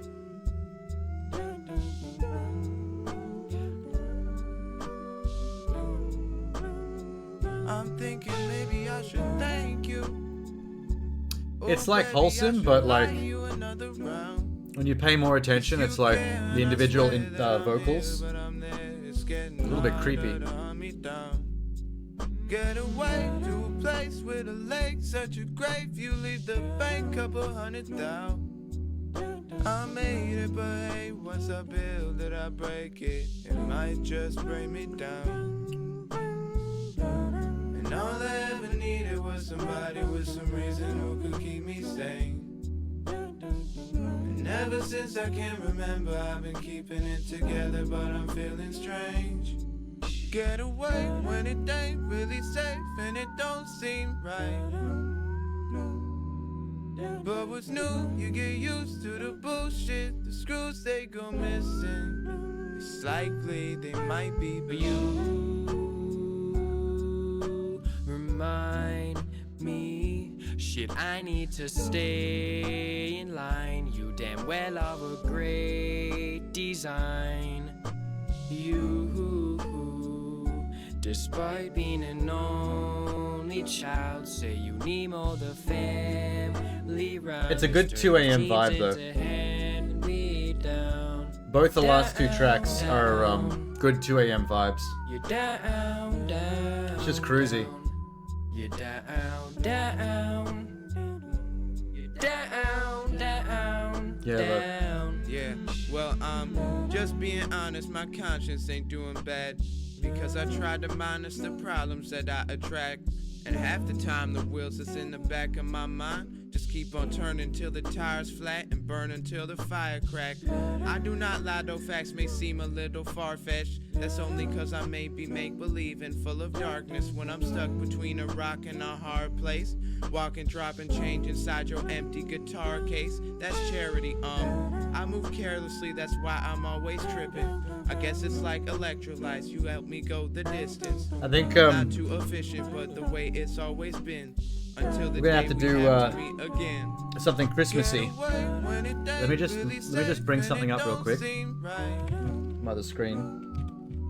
But what's new, you get used to the bullshit. The screws they go missing. It's likely they might be, but you.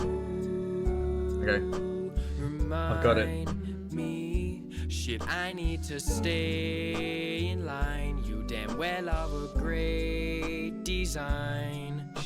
You, despite being an only child, say you need more the family round. Let's turn these jeans into hand me down. Down, down. You're down, down, down. You're down, down. You're down, down, down. Okay. I've got it here. Here we go. Time for Christmas tier list. That seems like a thing we should be doing on Christmas, huh? Christmas movies galore. Oh shit, there's a lot. That's manageable. You can figure this out. Yeah! Actually, you know what? We are missing some Christmas spirit, though. Let me fix that real quick. Solo camera. Let's grab this. Copy it. Go back to picture-in-picture.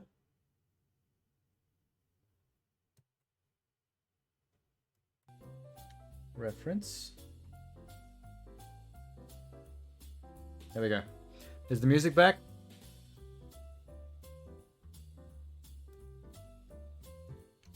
I think I fixed it.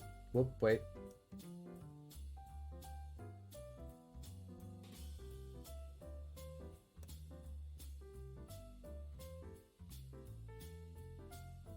Looks like it. Is the Christmas music coming through? While I'm in this camera view, I just had to quickly do that up. The background Chrissy jazz.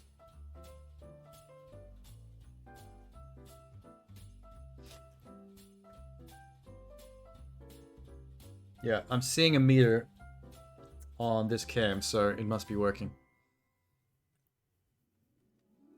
Ooh, we should probably fix this.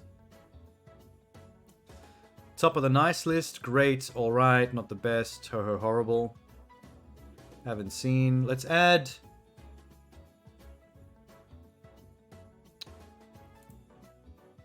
a row above. Not yellow.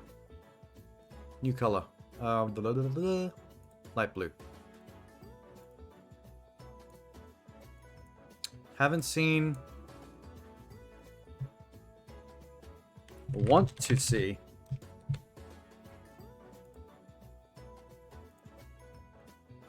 It's ho ho horrible.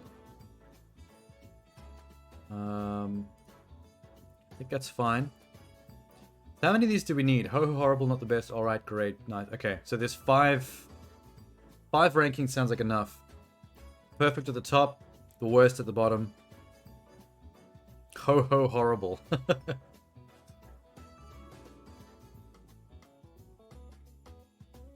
Okay.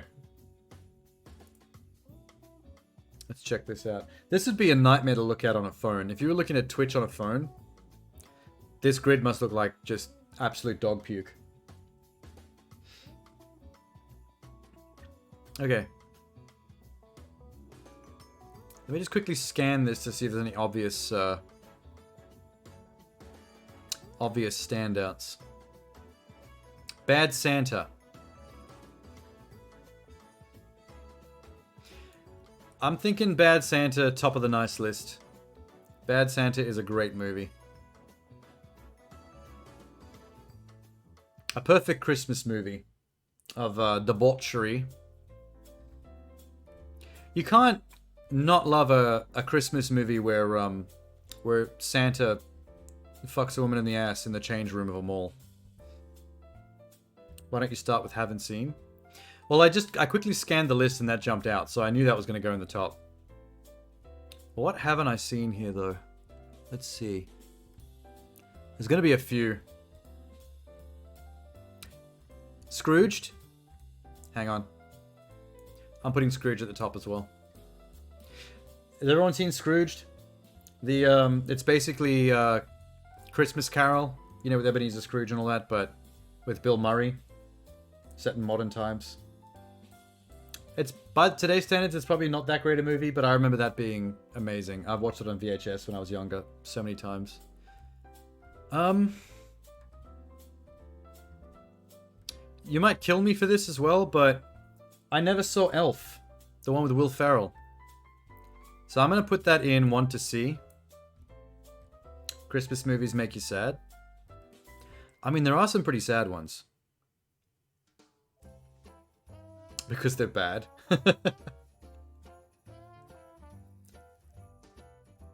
I mean, there are a lot of bad ones. Like Snow Globe. What the fuck is Snow Globe? Haven't seen. Heck, wait. Snow Globe. Movie. The story revolves around a young woman who discovers a Christmas-themed imaginary world inside a magic snow globe. Starring Christiana Milan and Josh Cook. Special guest, Hilda Doherty and Lorraine Bracco.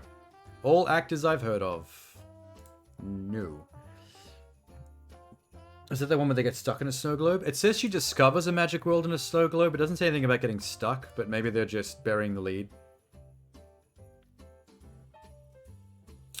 Oh, I never saw the new Grinch movie. The 3D animated one. I'm going to put that in 1 to see next to Elf.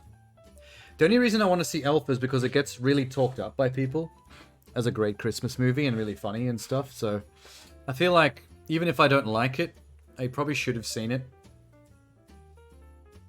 There's 2 Christmas movies they needed for this tier list. Tokyo Godfathers and Die Hard. I did see Tokyo Godfathers. There it is. That was a good movie. Can you put that under great for now? Do they have Die Hard? Oh, there it is. Ha! Let me make a new category real quick. Arrow. Let's call this category all caps, not an Xmas movie. And let's put Die Hard in there. Sham.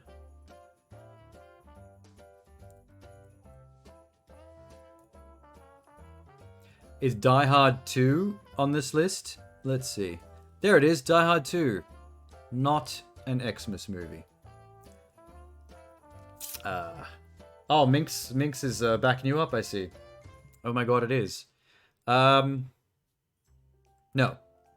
Rejected. Die Hard is an X. No, it's an R-rated movie, actually. It's not X. X is what they give to pornos. Doop.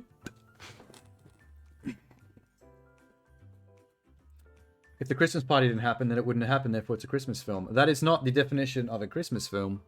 A Christmas movie is a movie where the theme of the film revolves around the spirit of Christmas. The movie has to be about Christmas. Christmas can't just be a time of the year where the events of the film happen to take place but are not connected to. It also... It's set during Christmas? Yeah. A movie set during Christmas is not a Christmas movie. A Christmas movie has to be about the theme of the spirit of Christmas. If the story and the theme of the film is not about Christmas, it's not a Christmas movie. It's just a movie in any other genre that happens to take place during Christmas. You hope I choke on gingerbread cock. Oh no. Bite the cock of the house. What part of the house is the cock? Do you mean the back wall? You now want me to eat the back wall with the penis? All right, we'll keep that. I'll keep that on screen. The request. I'll get around to it. Let's do the list first, and then we'll go eat cock. Yeah. So the thing with Die Hard, it's an action movie that is about a terrorist attack and whether one man can survive the situation and take care of it himself. It happens to take place at Christmas, but then a lot of movies do that are not Christmas movies because that's just a time of the year. It's not about Christmas as a concept. In that case, then Krampus isn't a Christmas movie. It is because Krampus is about Christmas. It doesn't just take place at Christmas. It's about the spirit of Christmas and the characters inherent in Christmas. Like, literally the movie is about people that don't respect Christmas and therefore get attacked by a Christmas-themed creature. I'm creating my own definition. No, it's other people on the internet who have created their own definition of Christmas movies. Christmas movies are always about Christmas. People, movie lovers and snobs got real, like, smart-ass about it and were like, oh, well, you know what's funny? Die Hard's technically a Christmas movie because it takes place at Christmas. Oh, we'll slap ourselves on the back about that one. I went to film school. I know what film snobs are like. And they're full of shit. I'm tired of it. It's about the spirit of survival. Yes, not the spirit of Christmas. It only happens to take place at Christmas because that was a good excuse to give them a whole high-rise building that was empty for him to survive in, that he can crawl around in with the terrorists tracking him down. Because it's Christmas, it's the holidays, everyone's left, no one's in the building, and the only way they got them in the building is the excuse of a Christmas party in that one office. So you have one office worth of people, which is just enough hostages to give the film stakes, and then you have a whole building worth of playground to make your movie and do action scenes. It's an excuse. Yes, correct, Sham. I have a diploma.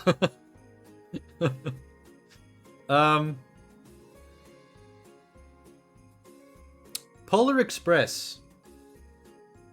People are very divided about Polar Express. A lot of people hate it. A lot of people think it's shitty. But a lot of that comes down to how dated the visuals are because of the early 3D. Is that worth striking it for?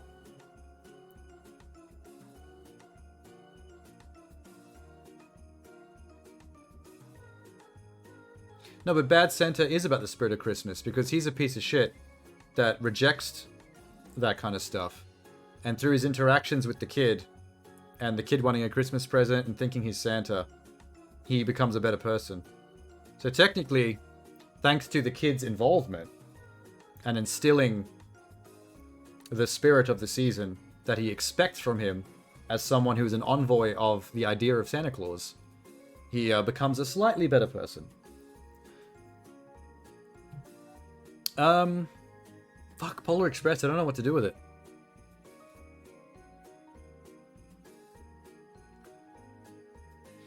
I mean, even something that's a deconstruction of a Christmas film, that's still a film about Christmas.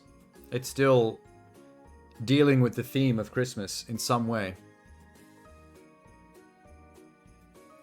Like, if I made a Transformers movie where at some point in the middle of the film, during one of the action scenes, they happen to go somewhere during, like, Christmas and fight some Decepticons, then it's like, Transformers doesn't become a Christmas movie suddenly, just because it happens to take place between a certain number of days in December. If Christmas is only in the film because it happens to be a particular couple of days of the year, like, that a thing happens in, then it's, yeah, it doesn't count. There's some movies that get very, are a bit of a grey area, that are much more difficult to argue for or against. We'll probably get to a few of them here. Okay, Polar Express, I'm gonna say not the best. I'm not gonna say Ho Ho Horrible, which is the lowest rating it can have.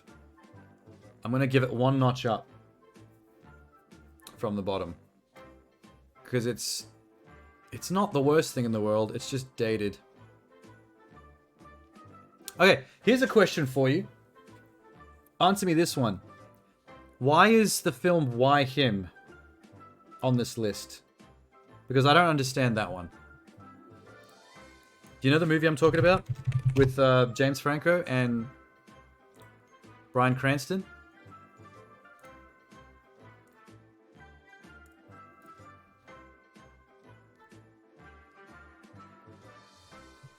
Never heard of it? It's a movie where a young woman brings home her new boyfriend, which is James Franco, to meet her parents.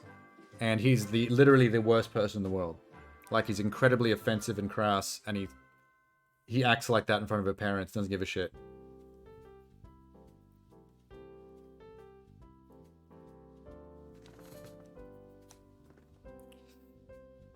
Yeah, see, Tokyo Godfathers, I haven't seen it in a long time.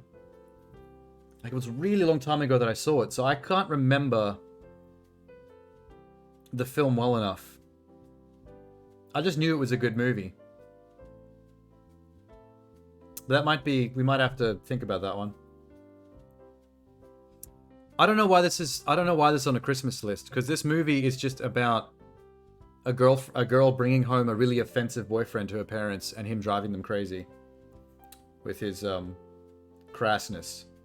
Like, that's the whole R-rated comedy setup. Of all the guys his daughter could have chosen. So, does it take place during Christmas? Is that why it's on the list? Where's the description? American buddy comedy film written by John Hamburg, blah, blah, blah, blah, blah, blah, blah. Film follows a father who tries to stop his daughter's immature tech millionaire boyfriend from asking her to marry him.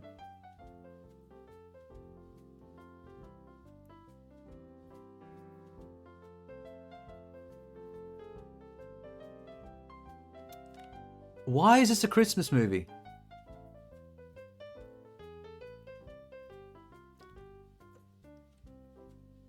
Okay, halfway through the movie, they go visit the parents during Christmas, and there's a scene during a Christmas party where something goes wrong. Okay, so the movie starts not during Christmas, and then at some point during the middle of the film, the timeline goes through Christmas, so that's why they've decided it's a Christmas movie. I think that's some bullshit. I'm gonna put that definitely in not a Christmas movie. That's the case. Bridget Jones should be on there. Maybe it is. It's hard to see some of these posters. Well, we'll bust them down. I'm gonna put Krampus up in great, because Krampus is a pretty damn good movie, whether you like horror films or not. They did a good job with that. I'm not quite gonna give it the top spot.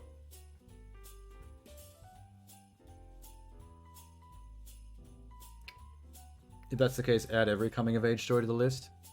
I mean, so many family films at some point during the movie have a scene that takes place at Christmas.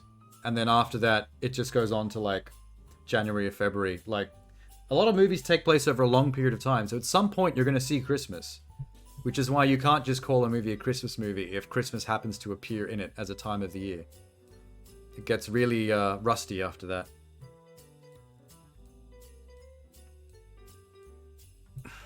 It's a horror film about Christmas.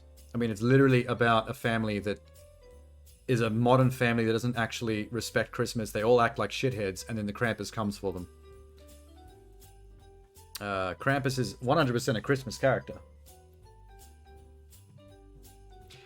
It's very hard, like, it's very, it might even be impossible to make a movie starring Santa Claus or Krampus without it actually being a Christmas movie.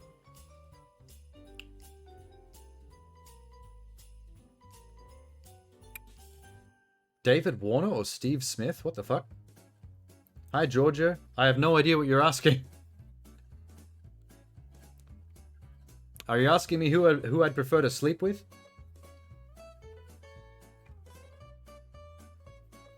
I'm not sure I can afford either of them.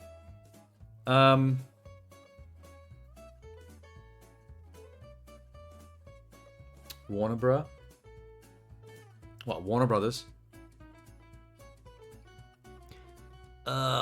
Shit. How about Jim Carrey's The Grinch? That I would put that pretty high. I love that movie. It's fucking great. I'm gonna put that at the top. Fuck it. Top of the nice list. Whoop. The Grinch. What a performance. NRL, AFL, or Big Bash League? Rocket League. I'm going to put the original Grinch animated film one tier down in great. Because it is a classic. But I'm going to put the Jim Carrey one at the top because no one in live action is ever going to beat that, that Grinch performance. Top tier. Top fucking tier. You saw a video where Jim Carrey was explaining how awful it was for him to wear the Grinch makeup. Every actor that has to wear that level of makeup ends up saying the same thing. Like Hellboy, for example. It takes so many hours to put it on, and it's so uncomfortable that it will drive you crazy. Home Alone. That's a bit of a grey area. What do you think about Home Alone? I don't know whether to call that a Christmas movie or not, because they do take place entirely and fundamentally on Christmas Day. But is it really about Christmas? They do get a bit like Christmas morality at the end, when everyone comes back together. It's my favorite Christmas film, so that's my opinion. You know what? Just for you, Minx, I'm going to allow Home Alone as a Christmas film. I do think that's a grey area in the argument of what constitutes a Christmas film, but I think it's Christmassy enough, and Minx, it's got it down as a favorite, that I'm going to put that up in great. Let's put Home Alone 1 and 2 on equal tier with each other, both in great. And let's put Home Alone 3 in not the best, next to Polar Express. Because fuck Home Alone 3. It's got some... It's not like the worst Home Alone in the world. Like, they made a 4, a 5, and a 6 as well that went straight to DVD. I would put that in the ho-ho horrible category. But I'm going to give 3 the benefit of the doubt by 1 space. Can we just delete Home Alone 3 from the list? No, it's gonna... I'm gonna give it 1 notch above the worst. It's got not the best. Because there are worse Home Alone movies than that. So there has to be some room, some wiggle room there.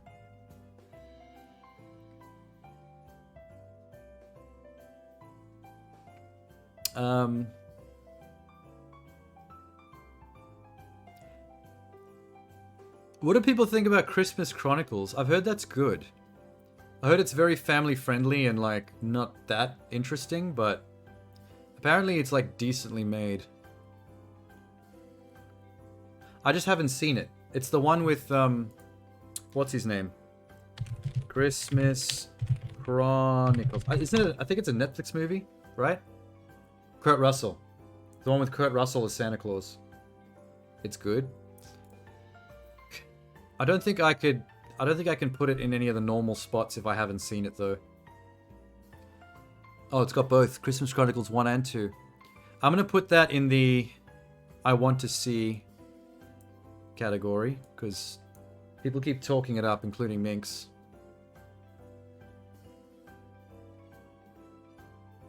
What else can we spot?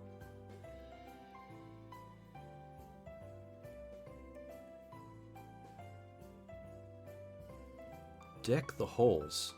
What's Deck the Halls? The kids try to catch Santa, jump on a sleigh, and then try to save Christmas because they accidentally broke the sleigh. Let's go ahead and put Jack Frost in Ho Ho Horrible. Oh, where's Jack Frost is here? Hang on. Where is it? Why can't I see it? Oh my god, am I blind? How did you see it? On a phone. On a tiny screen. Why am I wearing earphones if I've got... I don't need that. Oh, fuck. I can't see. I can't see it.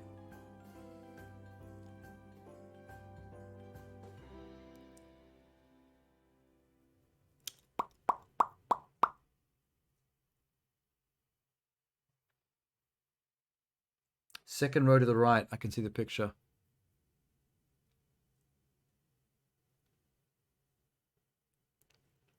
Oh, there. Okay. Yeah. Okay. It's right on the edge. That's probably why I missed it. All right. Jack Frost, our first Ho Ho Horrible. There you go.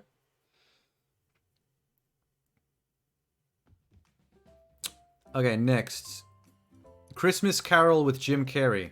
The 3D animated one where he mocapped it. That wasn't bad. But it was a bit derivative. It didn't do anything new for the Christmas Carol story except for have it in really trippy 3D. I'm gonna put that in alright. I think that's a pretty good alright category movie. The visual effects, the 3D is very impressive, and Jim Carrey does a really good animated Scrooge, in a similar vein to him doing the Grinch. Okay. Is that Medea? Oh my god, it's the Medea Christmas movie. That's going in horrible. That's trash. Fuck Medea. I hate those movies. Is that first movie called Hoel? No, it's Noel.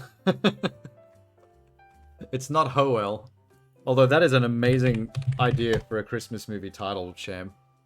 They should make an R-rated, like, Christmas sex comedy type thing in the vein of, like, those Seth Rogen movies, but called Hoel. With a Kristen Wiig or the other SNL actress, that level of actress, playing, like, an absolute, like, trashy, like, New York, like, the alcoholic slutty chick that goes, like, crazy over Christmas, tries to sleep with the most guys or something. What is Noel, though? Kris Kringle's daughter is full of Christmas spirit, but wishes she could do something important, like her brother Nick, who will take over their father this Christmas. When Nick is about to crumble like a gingerbread cookie, from the pressure, Noel suggests he take a break, but when he doesn't return, Noel must find her brother and bring him back in time to save Christmas. Oh, it's about the Santa Claus's kids. His daughter and his son. So his son goes missing and the daughter has to go find him in order to save Christmas? It stars Anna Kendrick and Bill Hader as the children of Santa Claus? What the fuck? I love Anna Kendrick and Bill Hader. How have I never heard of this movie before? I have got a lot of, like, hardened icing in my beard that is, like, concreted to my hair. I'm picking it out and it hurts. Alright, we'll watch the trailer. Just because I'm fascinated by the actors that they've got in this. I was about to write it off, but... those actors, man. Okay.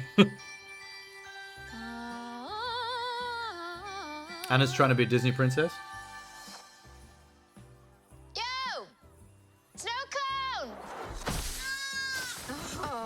Yes, here's my hyperactive little reindeer.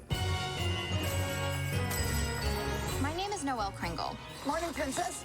My partridge in a pear tree underwear needs washing. Oh, well, then my Christmas wish has been granted. Christmas runs in my family. My dad was Santa, and now it's my brother Nick's turn to wear the hat. Stocking full of coal if I've ever seen one. He saved a kitten from a tree. Some nice. Noelle, will your brother be ready by Christmas? Of course. Bill Hader's gonna be the worst Santa. This is great. Let it happen. This is not going well at all. Sometimes I dream about getting out. Well, you can't be Santa if you're having a nervous breakdown. You need to get away for the weekend. For the first time in 2,000 years, Santa has disappeared. I just said he should take the weekend off.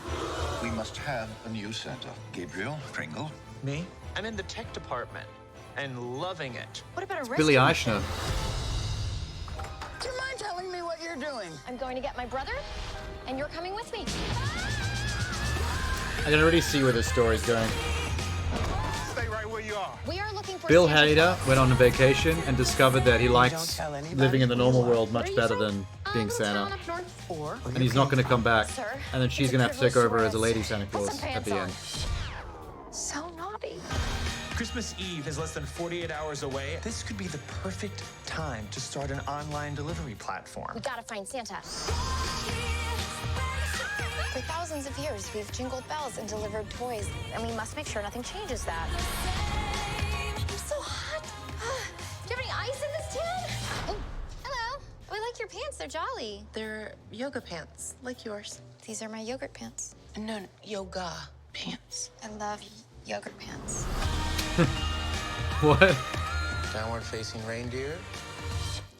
I said take the weekend. Nobody listens to me. Oh my god. Please. Wow. That's a big deal in here. He became a yoga instructor. I can see Bill Hader as a yoga instructor. I can really see it. More so than Santa. That's alright. That was a bit of a surprise. I didn't know that even existed. So I'll put that in haven't seen. Maybe want to see. I'll put it in want to see, just because I'm curious. It doesn't seem like that great a movie. Like, it looks a bit predictable, but I would watch it for Anna Kendrick and Bill Hader for sure. Okay. The Violent Night movie looked cool. Oh, that got really good reviews. Everyone's about that. I want to see it. I also want to see the other one. The other violent R-rated Christmas movie. Batman. The one where Mel Gibson is Santa Claus. And that little rich, snobby kid puts out a hit on Santa. And all these hitmen go after him. And Santa has to kill them all. I want to see both that and Violent Night.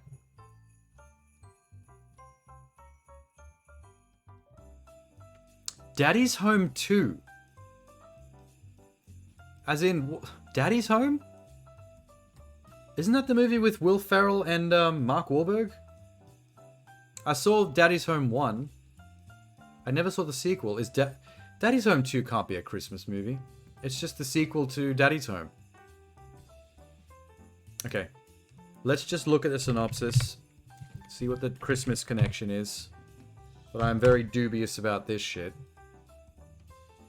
Dusty and Brad intend on providing their children with the perfect Christmas. However, their plans get ruined when their fathers decide to visit.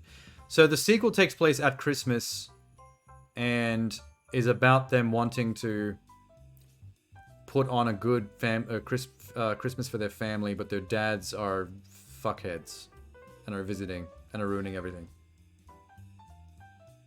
Oh yeah, John Cena's in it too. And the dads are Mel Gibson and John Lithgow. I do remember the trailer. Okay. Ah, fuck. Really? Christmas movie? Daddy's Home 2? Gross, man. I don't know. It does sound like it's about Christmas, I guess. I'm gonna put it in haven't seen, but I don't want to see it either, so... That's not going in want to see. I'm gonna leave that in haven't seen. Fuck that. Trading Places with Eddie Murphy and Dan Aykroyd. Not a Christmas movie. I do know that a large chunk of it takes place during December because it's the end of the year, the end of the stock trading time when the bet they make is supposed to be ending, but that does not fucking count, bro. The Ginger Dead Man, is that there as well? I didn't see that.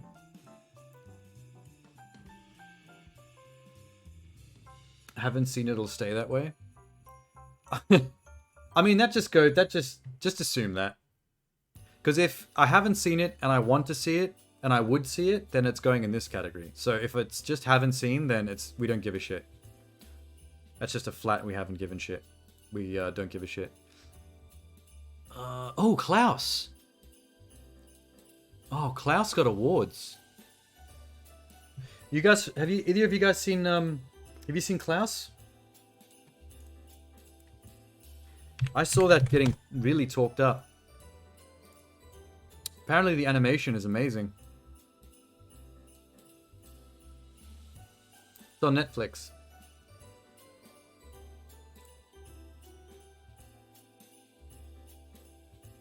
Some pseudo 2D, 3D animation style that looks great in motion. I saw the trailer, and the reviews are impeccable. I'm going to put that on my want to see. Because that looks great. Everyone is in agreement there. Nightmare Before Christmas. Easy. Top. Very top of the list. Top of the nice list. In fact, if there was one more rung above this, it would be number 1. By itself. Ace movie.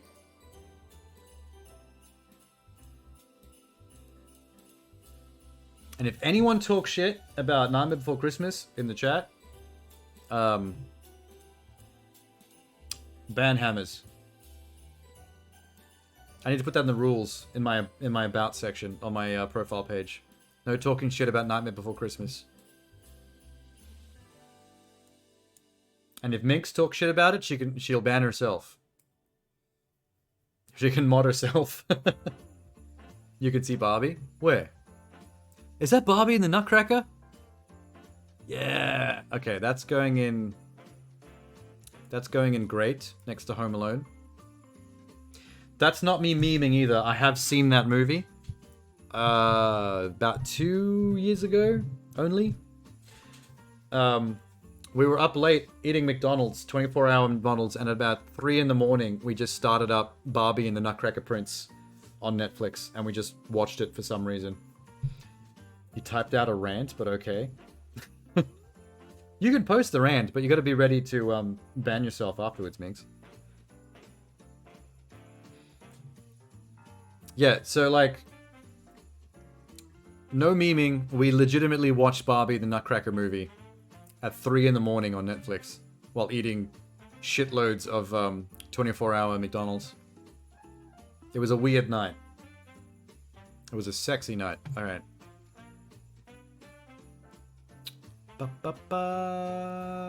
Christmas Story. That's a classic. That needs to go high. I'm going to put Christmas Story next to Barbie in great. Not the kind of movie that I rush to rewatch nowadays or anything, but it's a classic for a reason. You don't see it solely as a Christmas film, so I think it's technically not a Christmas film because you watch it from Halloween onwards. That's fair because I have a friend who has argued about that before as well. They're like, this isn't a Christmas movie, it's a Halloween movie.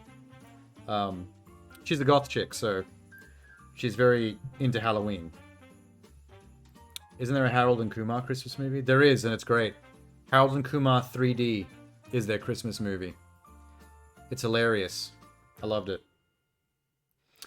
The thing is, here's the thing with Night Before Christmas. I'm not going to argue that it's not a Halloween film. The thing is, Halloween isn't exactly a film genre. It's a time of the year where people like to release horror movies. But horror movies aren't Halloween movies specifically. They're just horror movies, and that's just the perfect time of the year to watch them. Because the two there's a synergy. But unlike Christmas, Halloween doesn't really specifically have its own genre of film. It's just whatever you can find that's horror, just run it at Halloween. That's usually all that is. But Halloween is a Halloween movie? I mean, it's not really. Halloween is like... Have you seen all the Halloween movies? They fucking go off the reservation. Like, some of them don't even take place at Halloween. Some of them take place at multiple times during the year. As that motherfucker lurks around. Halloween is a horror movie that focuses on Halloween as like a time of the year to specifically design its serial killer around. But like, no one's ever treated Halloween as its own genre. It's more like horror is the genre, and Halloween is just the perfect time of the year to watch horror. Yeah, Halloween 3 is set during Christmas. So, but here's the thing with Nightmare Before Christmas, right? You meant Hocus Pocus? Hocus Pocus. Does Hocus Pocus take place at Halloween? I can't remember. I'm guessing it does since you brought it up. That's a classic, by the way. I used to love Hocus Pocus when I was younger. I knew the, you know the song that they sing in the, what the fuck was that? It was some town hall meeting, or it was like a prom or something. They get up on stage and they sing a song that, like, is actually secretly a curse in song form. Yes, I put a spell on you, and now you're mine. That one. And there's a part at the end where they do this, like, little scat part that's actually the curse secretly laid in, where they're like, Toriyama, Dumiyama, and they're like, they did this whole bit. I can't remember how to do that bit, but when I was younger, I could do that whole bit. And that whole song, for that matter. It was so good. I never saw the new one. They made that new one that went straight to streaming, and I haven't seen it. Is it on Disney Plus? I think that's a Disney Plus, right? Fuck, I'm getting distracted. What was I saying? Oh, Nightmare Before Christmas. Like, me personally, I think it's one, like, that's a great movie. It's one of my favorite movies of all time. But I don't, so because of that, I don't really care if people want to argue whether it's a Halloween movie or a Christmas movie or whatever. But the reason it's a Christmas movie, not just because the word Christmas is in the title, is because the main characters are Halloween characters, but the theme of the film is the spirit of Christmas. It's about Halloween characters discovering Christmas, wanting to take over Christmas, and then discovering why that's bad and what Christmas is actually all about. If that makes sense. And then correcting things so that Halloween and Christmas stay separate the way it has to be. So it's about Halloween learning the spirit of Christmas. So it's a Christmas movie because the film is thematically about the spirit of Christmas and what it means, what Christmas means. But I just love the movie. So when people want to argue that it's a Halloween movie because it's about Halloween characters from Halloween Town, I think that's a bit of a shallow way to look at it, but, like, you know, whatever. Go for your life. As long as people are watching it, because it's amazing. What have you found, Minx? It was 1 a.m. and I was falling asleep, so I had to dip. Oh, are you talking about your stream?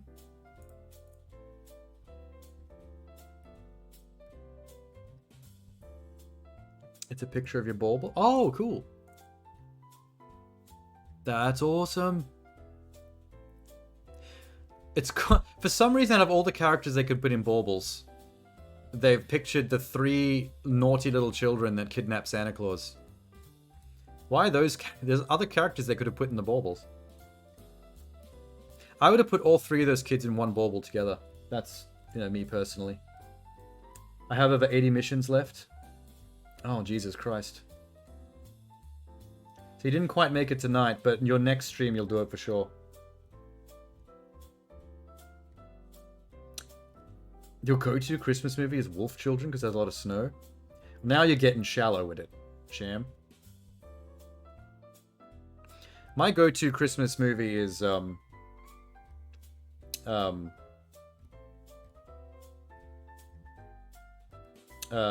what's that Nicholas Winding Refn movie? Only God Forgives. Because it has a lot of the color red in it. There you go. Home Alone. Oh, Minx. Jeannie's one of you. Jeannie Minx earlier said that Home Alone is her favorite Christmas movie. Which is why I allowed it on the list. I wasn't going to argue its recognition as a Christmas film. So, for the sake of Jeannie and Mix, I've shoved it into the great tier. One of us. My go-to was Nightmare Before Christmas. My favorite Christmas movie of all time was Nightmare Before Christmas. So that's my category. You two are both Home Alones. Sham, what were you?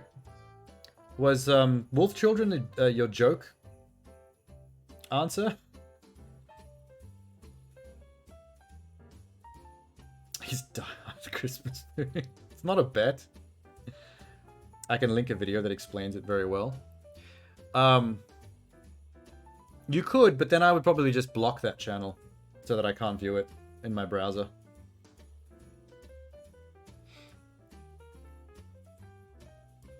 Where were we? Oh yeah, Sham, what was your go-to, what is your go-to Christmas movie? Like, your number one.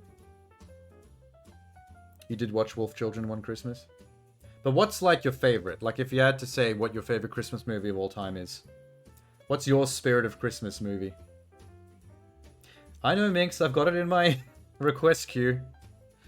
I just didn't want to do it in the middle of tier listing, because I make a mess, and then I feel sick, and then I have to come back and think about this again. I'm going to try and not be ADD and stay one-track mind for a sec.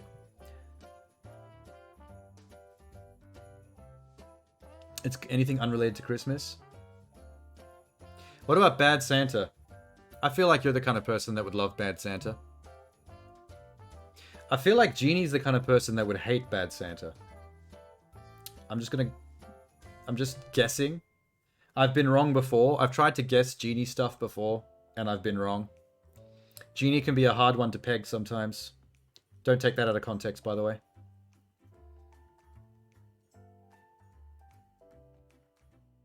You spent the whole day watching Alan Richardson beat the fuck out of people. Oh, Reacher?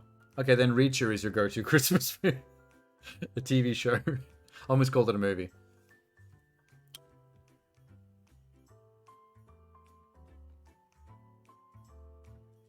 You only usually watch DT? What the hell's DT? Oh, Jeannie sent a link. Oh, it's gonna be the Die Hard thing, isn't it? Oh my god. We're gonna have to watch another movie snob try to convince everybody that fucking Die Hard's a Christmas movie. Oh, it's from The Escapist. Cool. I generally go to The Escapist just to watch Yahtzee videos. You know, zero punctuation.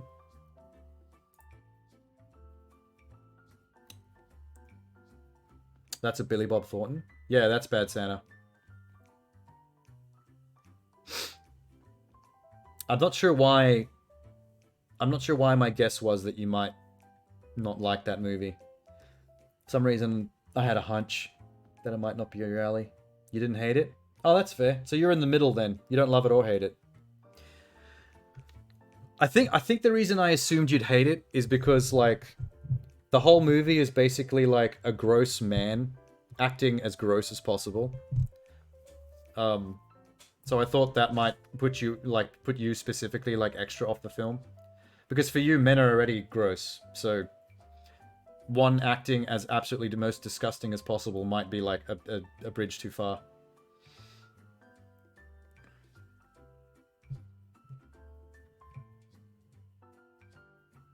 Whereas you'd probably much prefer to watch Bad Teacher and watch Cameron Diaz be like a nasty little hoe.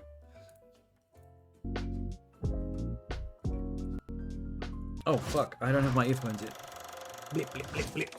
It's Christmas time, and that can only mean one thing. It's time for families to come together. Nope. Americans did not think that Die Hard was a Christmas movie. It's okay. People are allowed to be wrong. We can counter that argument by making the observation that searches for Die Hard have spiked every December since 2014. We could also point out that its 30th anniversary screenings back in 2018 were organized to correspond with November and December rather than to overlap with the original July release date. Irrelevant. Quick sidebar here. It's worth noting that Die Hard was one of a wave of blockbusters in the 1980s and 1990s that premiered in the summer but were set at Christmas. Trading Places was released in June 1983, Gremlins was released in June 1984, Lethal Weapon was released in March 1987. Oh yeah, that fucking we haven't even talked about that yet. Gremlins is another movie that a lot of people consider a Christmas movie, but that as well is in a gray area where I'm not actually sure what to think. Because Christmas as a setting is very prevalent in that film. Like, it's almost a character itself. And they are trying to save Christmas from gremlins destroying everything. Or they're just generally trying to save everything and everybody from the gremlins. So I guess specifically pointing out Christmas might not be a... Yakuza is a Christmas game series? What the fuck? What, for real? Where'd that come from? Die Hard was released in July 1988. Batman Returns was released in June 1992. Of course, this is a trend that goes Batman Returns does take place during December. Hence all the snow. Batman Returns is not a Christmas movie. I will not go there. The original Miracle on 34th Street was released in June 1947. Of course, one could argue that the original release is just part of the story here. In fact, many Christmas classics only became Christmas classics through the tradition of watching and screening them at Christmas. For example, The Wizard of Oz is considered a perennial Christmas classic, despite originally being released in August 1939. Okay. I'm also gonna call an audible here, and I'm gonna say that Wizard of Oz is not a Christmas movie, even if people do love watching it at Christmas. That's kind of ridiculous. Christmas movies are inherently subjective. All the main games Everybody are set has in their own Christmas or New preferences. Year's. Personally, Oh, wow. my family has a tradition of sitting down. I've played most of the Yakuza games, and I don't even remember that being a thing. I don't think I technically cared what time of the year it was in the game itself. I probably just ignored that whole fact. Watching Die Hard, watching LA Confidential, and watching Batman Returns for good wholesome family fun. End sidebar. That said, if you attempt to prove that Die Hard is a Christmas movie using sheer numbers, I'm quite fond of the observation that because it contains no fewer than 4 classic Christmas songs, the movie is more Christmassy than 99.2% of all. A Christmas song being in a movie does not make it a Christmas movie. I can make a Friday the 13th sequel. Friday the 13th, Jason fucks again. Let's just call the movie that. And I can put 4 or 5 Christmas songs in there just for shits and giggles. And now is it a Christmas movie? No. That is all movies ever shallow made. at best. This isn't an incidental point, I mean, I know by he's the way. building up to We'll be it, coming but back to talking about the use of music in Die Hard in a moment. More seriously, the film's narrative, visual, and oral language is steeped in Christmas shorthand. Even in abstract, Die Hard is a film about an office Christmas party that goes horribly wrong. It even features a pregnancy in an unconventional location, recalling the Nativity. John McTiernan's use of lens flare and flashing police lights evokes the sort of lighting associated with Christmas. The film's skyscraper setting leads to lots of action on rooftops and in various ventilation shafts. Elevator shafts and air ducts are not chimneys, but they're close. Indeed, the idea of a grown man navigating a building through the I think air he's vents is stretching. arguably You know what I just realized? He might be getting to the point still, but he's really trying to stretch this video to the 10-minute mark so that the YouTube algorithm is nice to it. A lot of people have been doing that lately. More or less ridiculous than a portly old age pensioner squeezing down a chimney. Come out to the coast and get together, have a few laughs. However, it's more than just these small elements, even in aggregate, that make Die Hard a true Christmas movie. Christmas is literally woven into the film's themes, with composer Michael Kamen employing seasonal instruments like sleigh bells.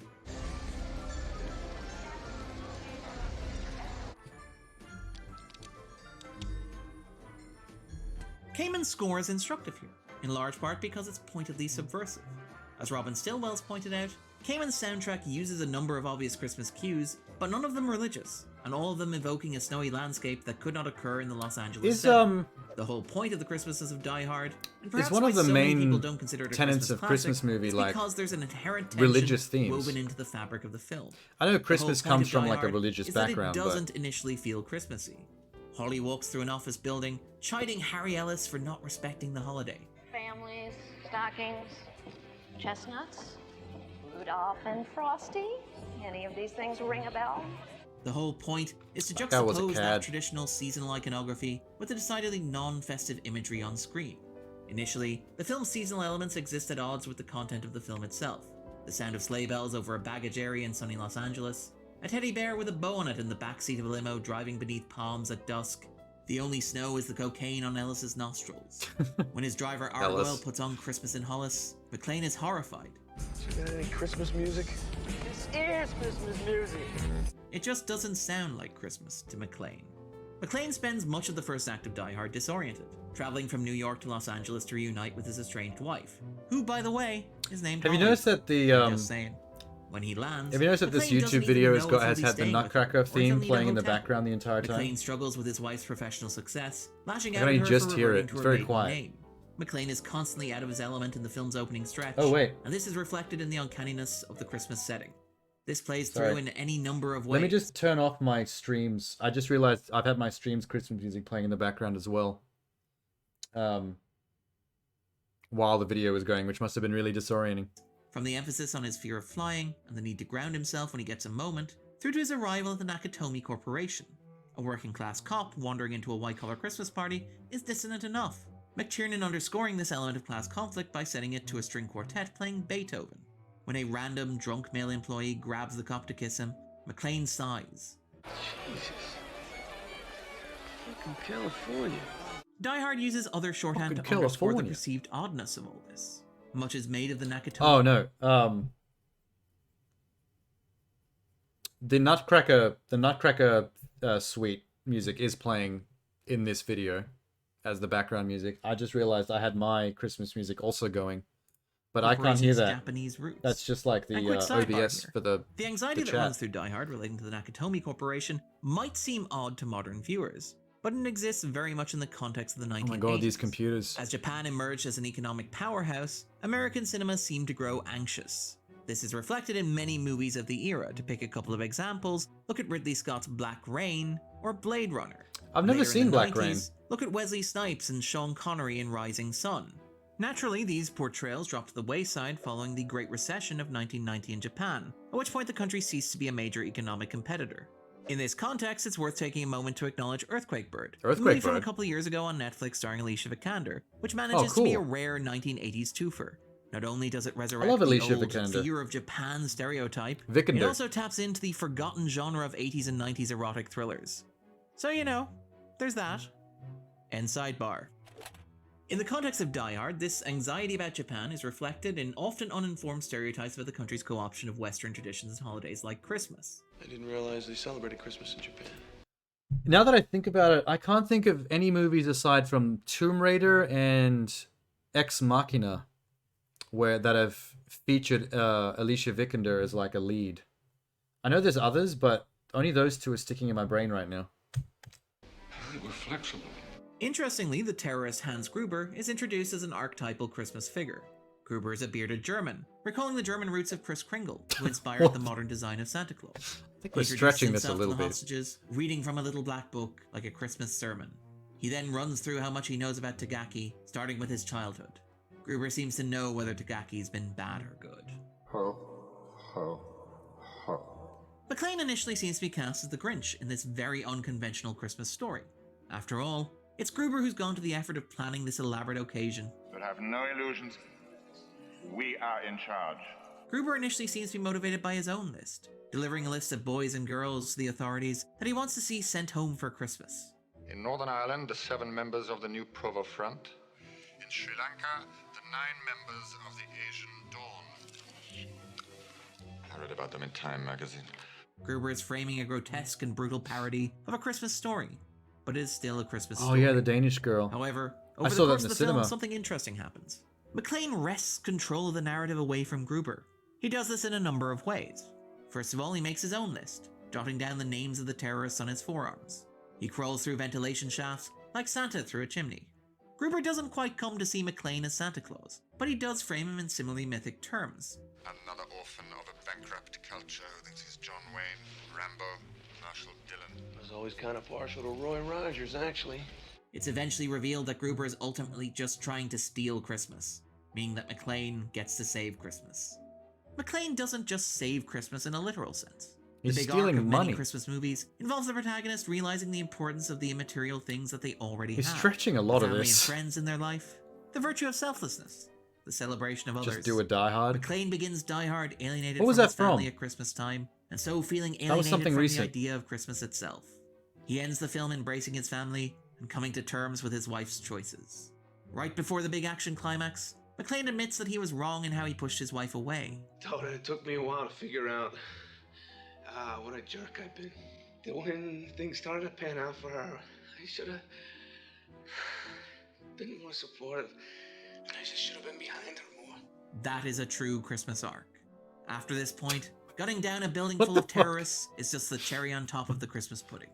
It's notable that once McClane has this epiphany, the movie becomes a lot more Christmassy. Devastated by the explosion on the roof, the building's corridors are lit in hues of red, with sparks and flashes like a Christmas tree. Gruber is thrown out of the skyscraper, flying through the sky. Alarms are red. And bearer bonds drift through It the means air danger. like snow falling on Los Angeles. In case the audience doesn't get this symbolism, Let It Snow plays triumphantly on the soundtrack. It finally feels like Christmas. John McClane has come home. Isn't that what Christmas is all about? I've been Darren Mooney, and this was In the Frame. What is In the Frame? I don't think I've ever watched that series on Escapist before. Is it just like kind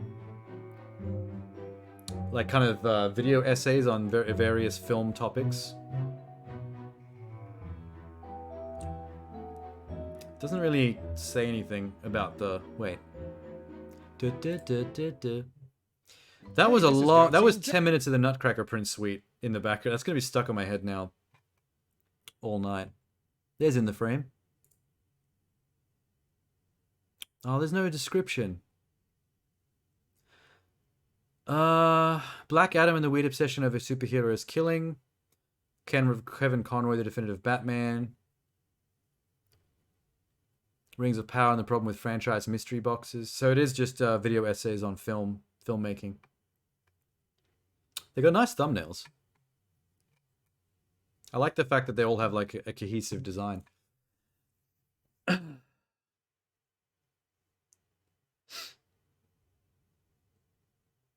Action movie Christmas deconstruction. Yeah, there doesn't seem like there's that many of them. If you're laughing at every point you've made this stream. Yeah, but that's because like every point is stretched.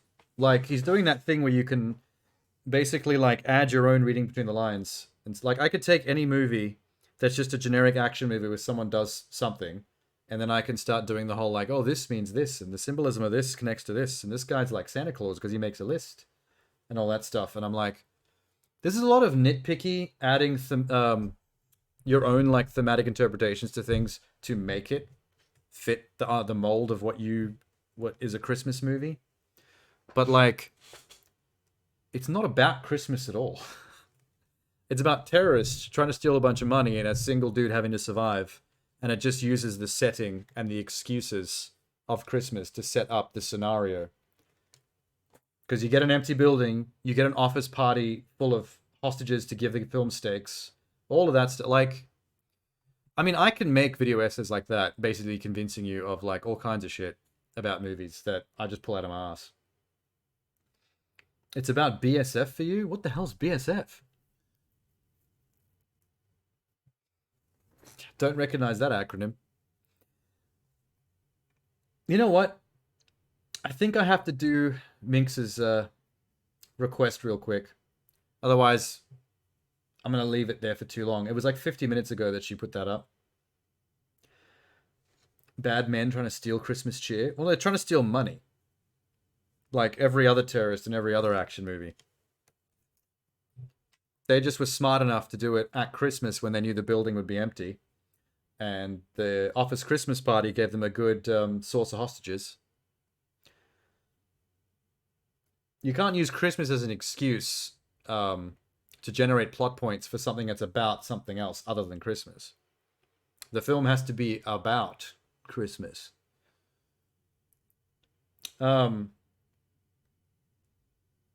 Money is Christmas cheer because Christmas equals corporate greed. See, now we're getting into the whole point that Krampus is trying to make. If you've watched the movie Krampus, the themes of that film are very much about the capitalization of Christmas. Like the movie opens with slow motion footage of Black Friday, of like shoppers in Walmart basically all trampling and beating the shit out of each other, which is like a good way to set up that like this is a film about Christmas, but specifically about how in modern times people have forgotten the spirit of Christmas and it's given way to like greedy capitalism. People are beating each other to death for a 60-inch Samsung TV, and that's what Christmas has become about. Which is why Krampus is such an important Christmas character to a lot of cultures, and it's bleeding into the West now because it fits so perfectly with what we deserve, with how we've lost the idea of Christmas. Because he's like the anti-Santa. Fuck that naughty list. He's coming to trap you in that snow globe and make your life a living hell. Okay. I'm going to come back to this, but let me do this thing for Mix real quick.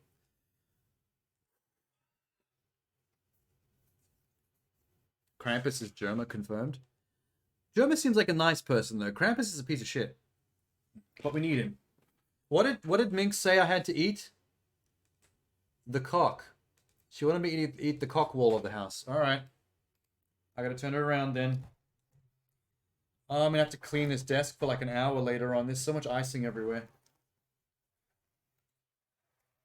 Oh no! What have I done? This used to be such a gorgeous house, and now look at it. Fuck me. Genie never got to see the house in its prime.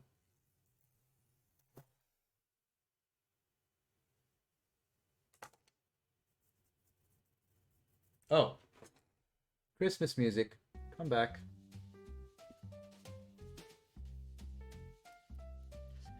They wouldn't hesitate to put someone through the meat grinder. In jokes. Germa and that fucking meat grinder. Alright. Well, there's the dick wall. The dick is still partially visible. Alright. I'm gonna try and at least eat enough of this wall to get through the pee-pee. The head of the pee-pee, at least. Because I don't know about the whole wall. I'm gonna get sick. Fucking antlers. Ah. Ah. Ah. Oh. Ah.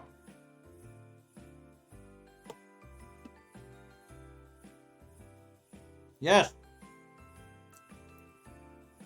I got through the mushroom head in one bite.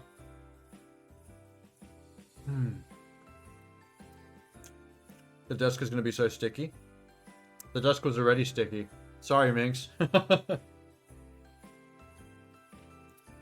You don't know what I do behind this desk when I'm not running the stream.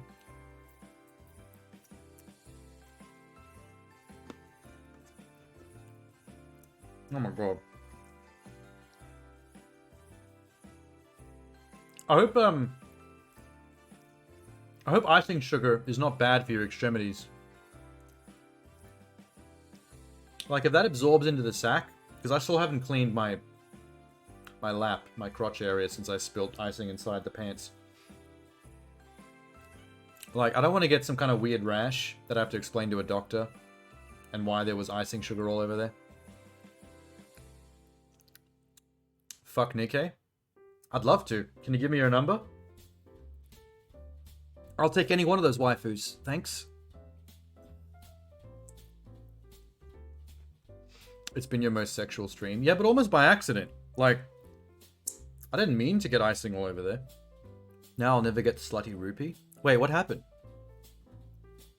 You can't unlock a character for some reason? Did something fuck up in the game? Minx, are you proud? In one bite, I got through the entire head of the penis. I think that's a good effort. I should probably have more. Hang on.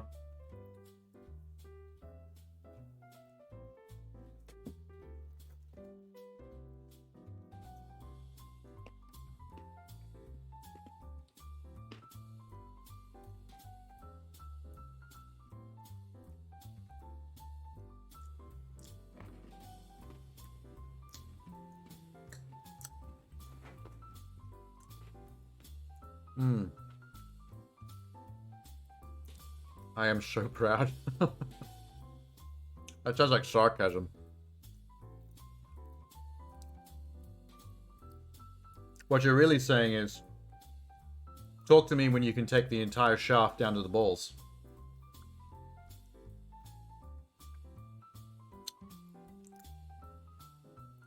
Wait, let me get my water so I can wash some of this down.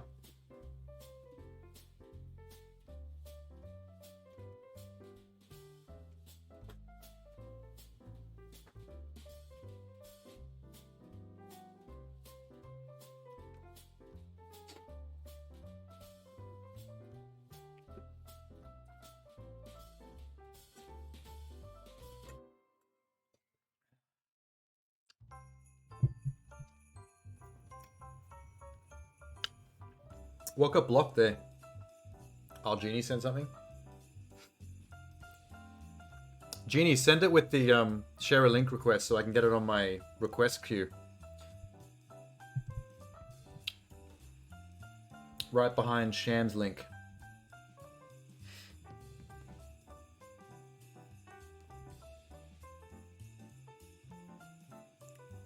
Just look at it real quick. Oh, is that an explanation of what the... Hang on. Oh, it's a PNG. I get it. Okay, hang on. Is that rupee? Hang on, I'll show it actually. Do you know who I'm talking about? That's so why are you complaining about not being able to get her?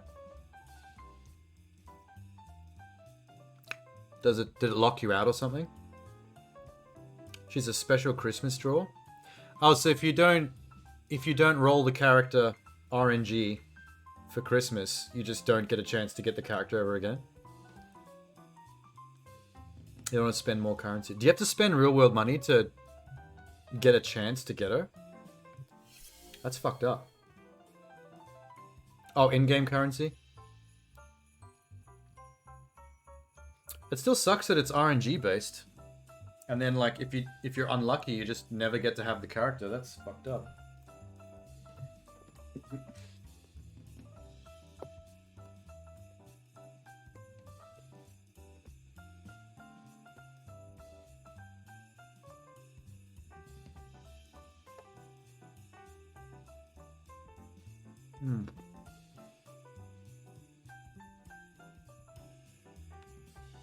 There's still normal rupee.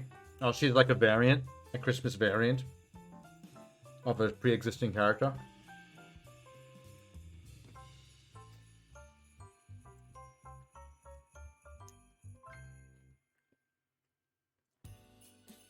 Okay,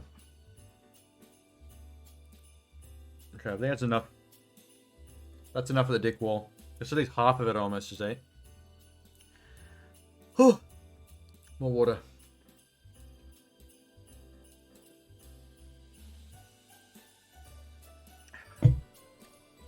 I'm gonna hang on to your link for a little bit longer, Sham. So we can get back to this list. Fucking antlers! God damn it! I think my head is just not shaped well for a headband. And I'm walking icing sugar into my carpet. I'm gonna have to go do a deep clean of this room. Okay.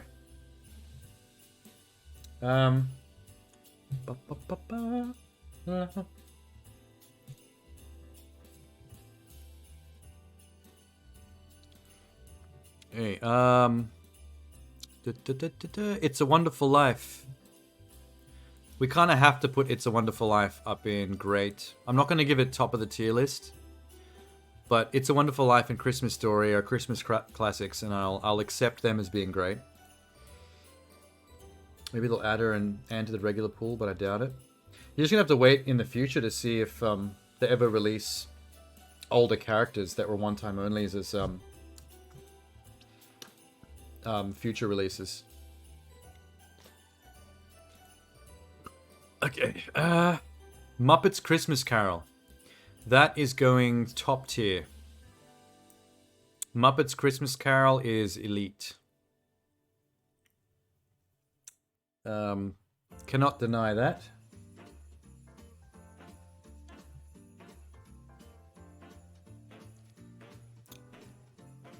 There's so many versions of Christmas Carol on here. Like Scrooged and Muppets Christmas Carol are essentially the same film on the top tier list. And then Christmas Carol with Jim Carrey, that's there. I bet there's more of them in here too. When you say slutty, I don't literally mean slutty. Oh, slutty's a multi-purpose word.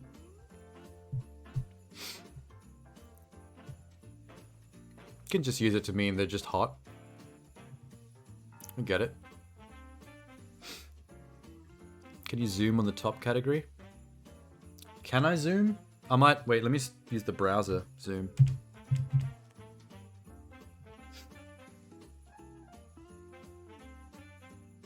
It might be... our top character might be a little bit trashy. That's a good idea. Zooming in with the browser button? That's a great idea. I should have done that earlier.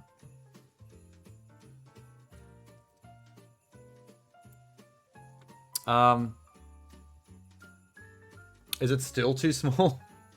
Wait. That's about as far as I can go. Yeah, I put Scrooge there because it's sort of a biased top choice because I used to watch that movie a lot when I was a kid on VHS. I loved Scrooged. But it is just another take on the Christmas Carol. 3 ghosts visiting Ebenezer bullshit. It's just one of the weirder ones, and I like that. The one on the right, that's Muppets Christmas Carol with Kermit and Miss Piggy and all them. I can't not put Muppets Christmas Carol in the top tier. But I think that might be the only 2 Christmas Carol related movies that I'm going to allow in the top tier.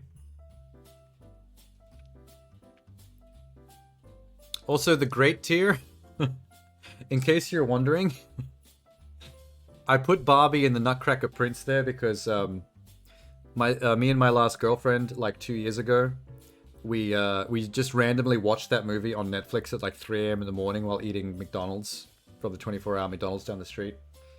Just for no reason whatsoever. And we actually really enjoyed it. We had a great time with it. Okay, some of it was making fun of the movie, like cracking jokes and making ourselves laugh, but it was a really good time, so. I'm the only one here gonna die a virgin. No, that's not true. You got Sham. Sham's back there somewhere still.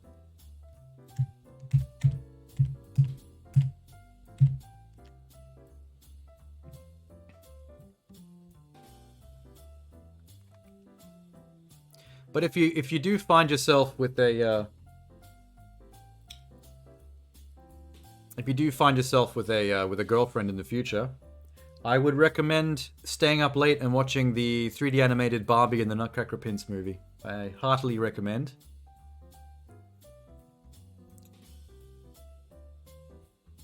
Some people go, you'll find someone, but you throw them on the bus. Yeah, I took the opportunity to roast Sham for some reason. I think it's kind of like... I sort of find that as sort of like an assumed thing, like... Everyone will find someone eventually in some way, in some shape, some form. It's just a matter of time. Sometimes it's sooner, sometimes it's later. Sometimes you're someone who finds someone or maybe finds multiple people early in your life, and then after a certain point, everything just kind of plateaus out, and then it feels like you're alone forever. Sometimes it's when you're old and grey. Yeah, it can happen anytime. Like, I've had girlfriends since I was late teens, early 20s. And then as of just a little while pre-pandemic, when my longest term girlfriend left, I haven't done a single thing since then. No hookups, no flirting, no meeting people, no Tinder, like nothing. It's been many, many years of living like a hermit, working out of home, so I never have to leave the apartment. So I never see human beings. It's just one of those things. So now, a lot of us are now in the same boat. I might be in this room forever. At this point. We're gonna make each other depressed here. Well, we should go back to tier listing. The older you get, the bigger the age gap you're willing to go. That's pretty normal though. When you're younger, the age gap is very narrow. Like, when you're in your late teens, someone who's like in their mid-20s can seem like an old person. Or someone who's just 1 or 2 years younger than you is like a child to you. And like, you tend to be like really patronizing of. It's the older you get, everyone just becomes the same age to you. Like, someone in their 30s relates to someone in their 50s pretty much on the same level. Forget the fact there's a 20-year gap there. You can't even imagine a 20-year gap when you're like 20 or 19 or 20.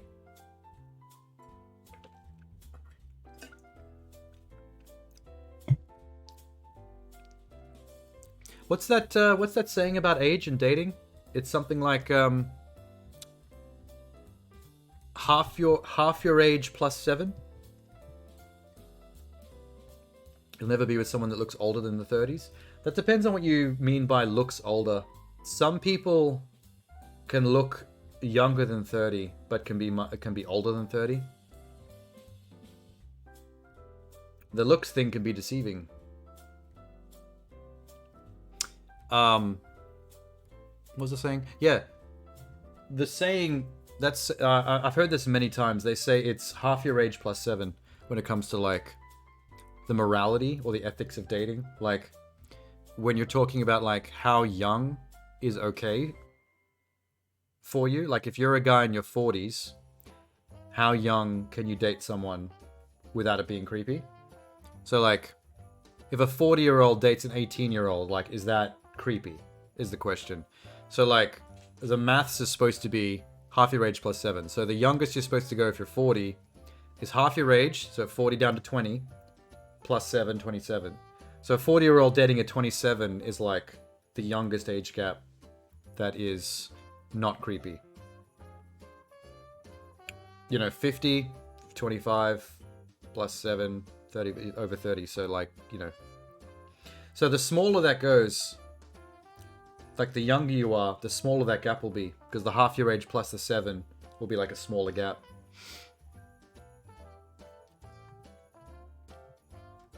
It's just a pop culture thing though, like it's not obviously like a literal rule, like it's just a thing someone came up with and everyone else went with. It's just like a commonly referred to thing. You don't actually have to adhere to that. You can do whatever you want really, as long as it's legal. What are we doing here? Jingle All the Way. A fun movie if you're having a bad movie night, but we can't put that up too high because that movie is really stupid. I'm not going to say Ho Ho Horrible.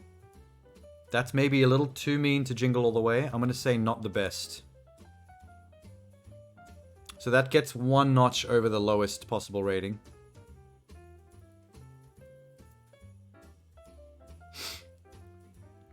I know there's some people that probably would disagree with that, because Jingle All the Way has a lot of fans. I think it's just nostalgia, though. I think people saw it as a kid, and it's like their Christmas movie.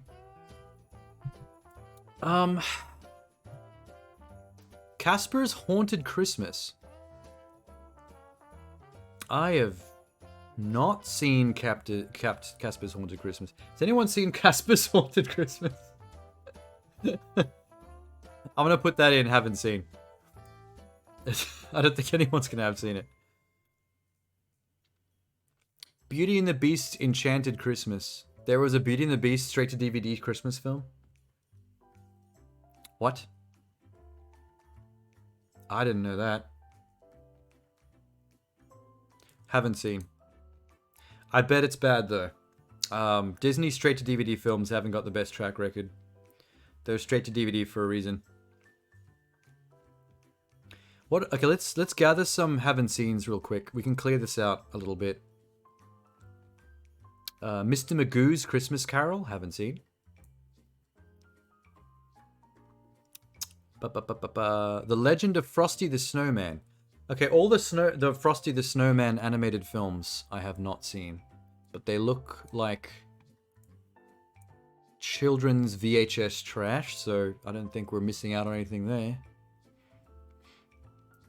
Miracle on 34th Street. Or Miracle on 34th Street, the remake. With the little girl from Matilda. I've seen that one. Okay. That... Shit. It's alright. I'm gonna put both the regular and the remake in alright. It actually is kind of a Christmas classic. A lot of people will put that in great, if not top tier. But it's probably, out of all the Christmas classics you could argue for, it's one of the cheesiest and the most, like, hallmark. Like, it's very on the nose. It's a little bit silly. Babes in Toyland. That looks hot. What is that? Babes in Toyland. Why am I all caps? Keanu Reeves is in it. Oh my god.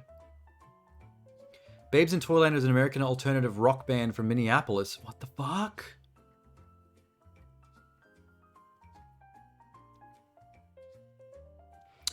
Mary is set to marry Tom Piper when he's kidnapped by Rodrigo and Gozor. What the? Two goons working for the evil Barnaby. Barnaby wants to marry Mary for an inheritance instead of killing Tom as instructed. Rodrigo and I don't understand this movie at all. Oh, this is not the rock band. This is a really old movie. This is like a golden age classic thing. Oh, Keanu is in it. He's just like a secondary no-name character. He's not important. 1986. Oh my god. It looks like a porno. Literally, the quality of the screenshots make it look like a porno. Okay, well, that's fascinating, but haven't seen. Drake and Josh Merry Christmas? Oh, that's like a Nickelodeon movie, isn't it? Ew. Ew. Haven't seen. Stay that way, please.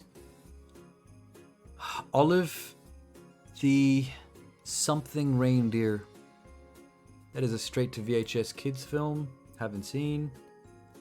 We're really clearing out the field now. Where is It's a Wonderful Life? I've got that in great. Not top of the nice list, not the very top one, but I've got it in the great one just below. I'm saving the top of the nice list, the absolute highest tier, for like my favorite biased stuff. Like the things that personally that I love the most. So the next one down, the great tier, is where some of the classics have been showing up. I really probably should have put Miracle on 34th Street in great, but I just think it's just one step too cheesy.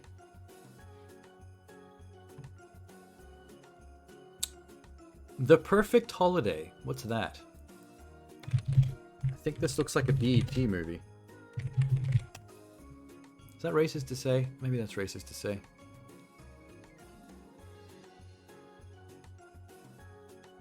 It's just a generic Christmas rom-com with all black characters. Oh, okay, well. Generic Christmas rom-coms are a dime a dozen. I will stick that in haven't seen. I've lost it. Where did it go? Perfect Holiday. There's going to be a lot of haven't seens on this list, apparently. Mickey all goes in the bottom of the barrel. Mickey? Oh, you're talking about the Disney stuff. Mickey's Tales of Christmas. Mickey's Once Upon a Christmas. Are there any more? No. Well, I haven't seen it, so we can shove that comfortably in haven't seen. They do look like straight to DVD Christmas trash. Disney is not infallible when it comes to this stuff. They know when they've made something really basic, which is why they've got the straight to DVD category. No idea what's left. Oh my god. We'll get back to the house in a sec. Let's smash through a few more.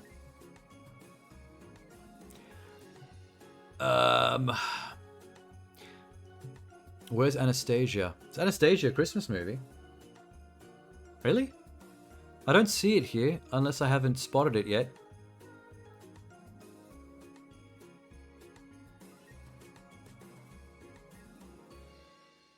No, I'm not seeing Anastasia. Hang on. You've just, like, awoken some nostalgia, because I've seen Anastasia, but a long time ago when I was a kid, and I forgot that movie existed until you just brought it up then. Let's just check the synopsis real quick. When her family is killed, Anastasia barely makes it out alive. Later, with vague memories, she travels to Paris with two cons who want to portray her as the real princess and get rewards. Are you sure Anastasia was a Christmas? I think maybe it was just set in a locale with a lot of winter imagery. You just said that because it was snow. I mean, you're not wrong. There's stuff that they put in these lists sometimes that have the vaguest connections to Christmas. Like literally because a movie takes place in the Arctic, suddenly. Like The Thing. Sometimes you see lists like this and they'll have like The Thing on there because it's set in a place full of snow. And it's like, are you fucking kidding? Is the nativity on there? I'm guessing you meant nativity. What do you mean by the nativity? I thought that a nativity was just like something that you do in a play.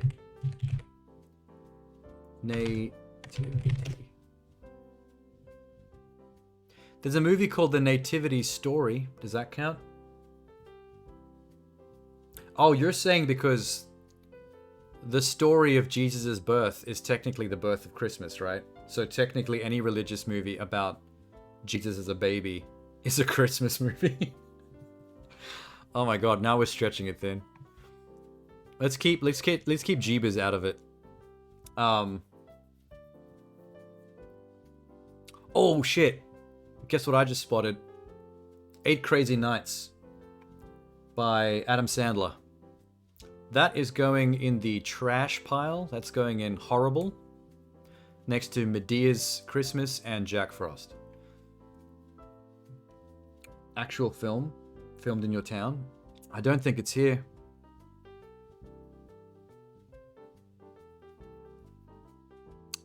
Yeah, not seeing it.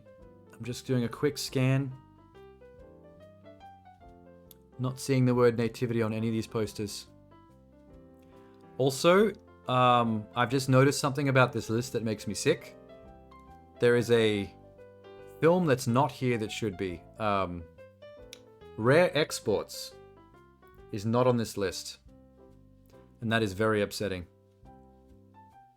If you haven't seen the movie Rare Exports, I would hunt it down. It is subtitled because it's Dutch or something. It's one of the Germanic countries. Rare Exports is so good. How is that not on a Christmas list? Fuck, they really dropped the ball there. How can a film named Nativity not even make the potential Christmas like? But why here? That's a very good point. If it's called The Nativity and it's about the birth of Jesus, that makes it more a Christmas film than fucking James Franco swears at his girlfriend's mom and dad the movie. Oh yeah. Jeannie wasn't in here yet when we discovered that. Jeannie, apparently this Christmas list included the film Why Him? The movie, the comedy with James Franco. Apparently that's a Christmas movie, according to this person. Whoever put this together. It's probably the dumbest inclusion on this entire list. Never heard of it? It's an R-rated comedy about a woman who meets a new boyfriend who's played by James Franco, covered in tattoos. And the whole gimmick of the film is that he's a foul-mouthed, offensive, piece of shit, dumb dude that she brings home to her parents, played by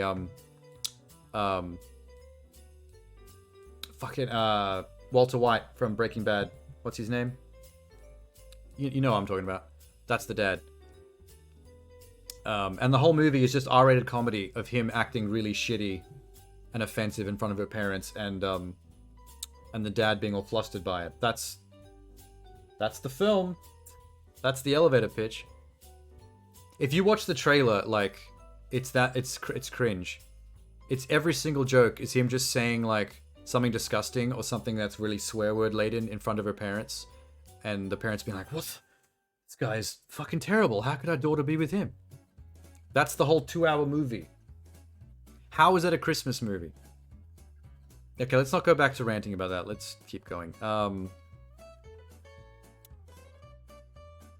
It is very dumb as fuck. Santa Claus. The one with Woody from Toy Story as Santa Claus. There's part 1, there's part 2. Is 3 on the list? Where's part 3? There's part 3 with Jack Frost.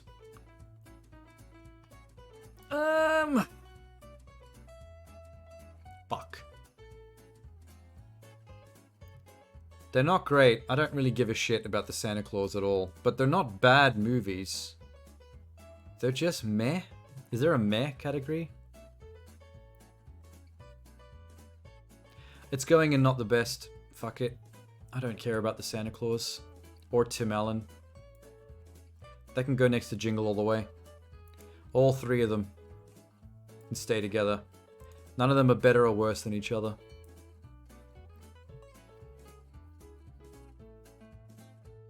I would put it in all right, because you know, it's just average. But I just don't feel like it deserves to be next to Jim Carrey's Christmas Carol and the two Miracle on 34th Streets. They're definitely better than that. There almost needs to be another category between this.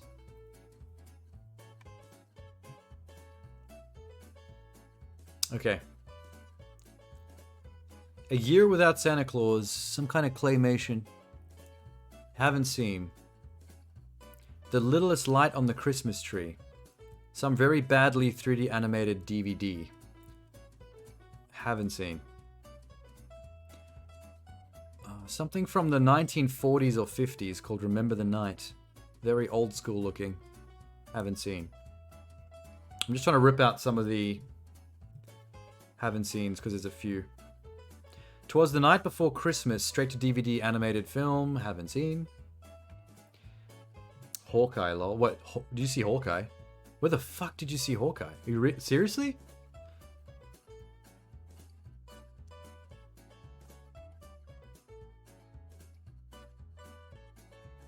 Oh, the bottom! I didn't even recognize the poster because it's all white with that little bit of purple in the middle. Yeah. Okay, wow. That's random. That is so random. I mean, the whole thing takes place in Christmas and is about Hawkeye wanting to get to his family for Christmas. I guess that's why they put it in here. But this is a Christmas movies tier list, and that is a TV show, so that's going in, not a Christmas movie. I know that's a technicality to bust it down for being a TV show, but I feel like being pedantic. White Christmas, another 1950s retro movie, haven't seen it. 12 Dates of Christmas. Oh, that looks like a cheesy rom-com. Who's in it? 12 Dates of Christmas. Blake J. Harris and Janet Brownell. Starring Amy Smart and Mark-Paul Gosselaar. Amy Smart I know and like, but the dude I've never heard of.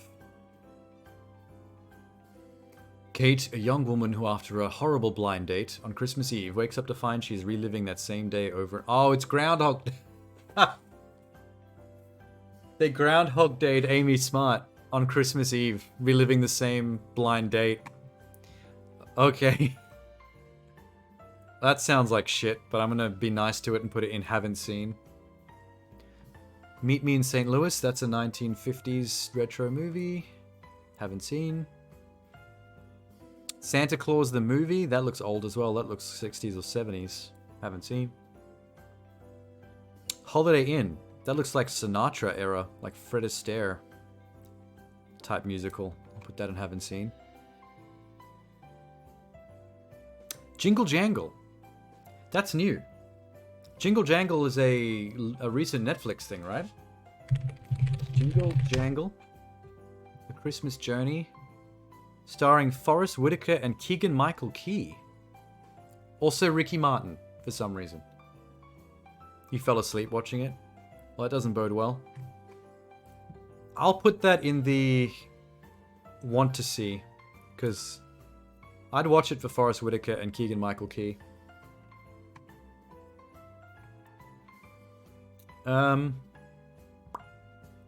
There's a Powerpuff Girls Christmas thing. I think I remember that. I binged like a whole bunch of Powerpuff Girls stuff. I'm gonna put that in great. Because we love Powerpuff Girls. Yes, we do. The Ultimate Christmas. This looks cheap as hell. I need to know what that is. This looks very cheap. What was it called? Ultimate Christmas? Yeah, it was. The Ultimate Christmas. Samantha and Allison create snow with a weather machine that belongs to Santa Claus. Things change when the climate forecaster tries to find out the cause of the irregular snowfall. That sounds really boring, actually. Wow. Haven't seen. 'Twas the Night. That looks like a Nickelodeon movie for sure. 'Twas the Night. No, Disney Channel original movie in 2001. Oh, like one of those Disney Channel Stars movies? Where they just take their usual Disney stars from the TV shows and put them in films. Also, this has Bryan Cranston in it, though. I feel bad for him. Haven't seen. It's about a guy who's fixated on making toys and neglects his store helper, who then steals his ideas and becomes a millionaire. On the way, he loses his wife and daughter. But later in life, his daughter sends his granddaughter to help him, and they basically try to find the magic in toy making again. Oh, that sounds like a lovely little Christmas movie.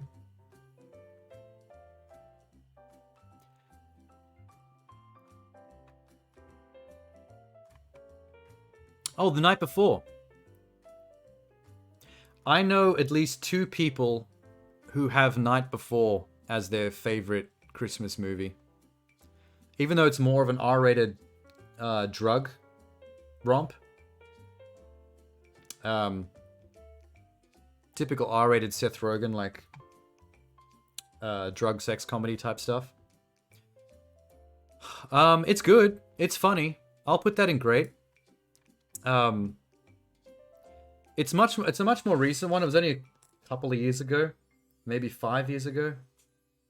But if you're in the mood for an R-rated comedy, it's alright. There's a scene where Seth Rogen does a bunch of mushrooms in the back of a limo, and he probably pulls the best faces I've ever seen of someone acting like they're on mushrooms. Because I've been around people who have been on MDMA and things like shrooms, like psychedelics, and his acting was on point. I was like, yep, I've seen those faces. I know exactly what he's doing. And I know for a fact he's either done it himself or he's had friends that have done that in front of him. Because he was way too good at it. Office Christmas Party was amazing. And yes, actually, it was because of the success of The Night Before that the very next year they made Office Christmas Party. Exact same tone, exact same kind of concept. Just specifically more about a particular workplace's Christmas party. Like, you could tell when that movie came out the very next Christmas that they were trying to capture the same audience as Night Before. It's almost a sequel, even though it's not. Oh, there's Office Christmas Party right there. I'm going to put that under Want to See, because I missed Office Christmas Party. It looked kind of the same as Night Before, and then all the reviews basically said it was.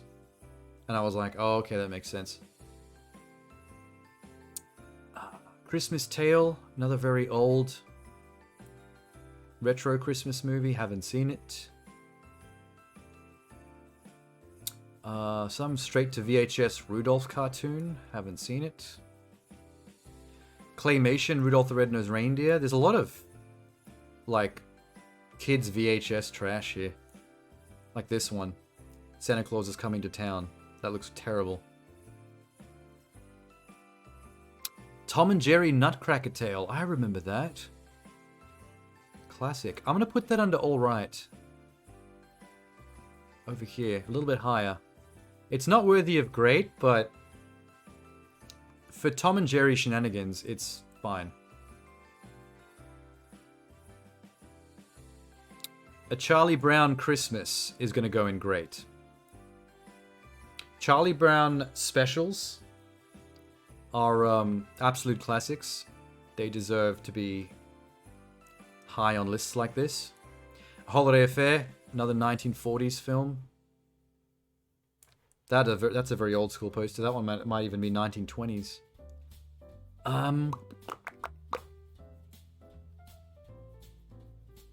Winnie the Pooh, A Very Merry Pooh Year. I have not seen that, but I would have liked to have given that higher on the list than haven't seen, but let's be fair. I can't just put it up on the list proper, even if I haven't seen it, just because it's Winnie the Pooh, and I want to be nice to Winnie the Pooh.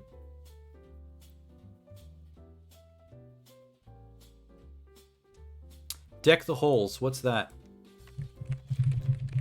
I saw that earlier and I asked, but movie. Stupid. Matthew Broderick and Danny DeVito. Steve and his new neighbor Buddy try to outdo each other in decorating their house for Christmas. However, Buddy's extravagantly decorated house overshadows Steve's, causing conflict. That's the whole movie? Matthew Broderick is mad because Danny DeVito decorated his house for Christmas better? Okay. Yep, judging by the poster, Matthew Broderick's definitely the fall guy, the straight guy. And Danny DeVito is the one-upping him. It's one of those comedies. I'll put it in haven't seen, but it sounds like that might be an alright or not so great. The Happiest Season on Hulu. Who's in that? The Happiest Season.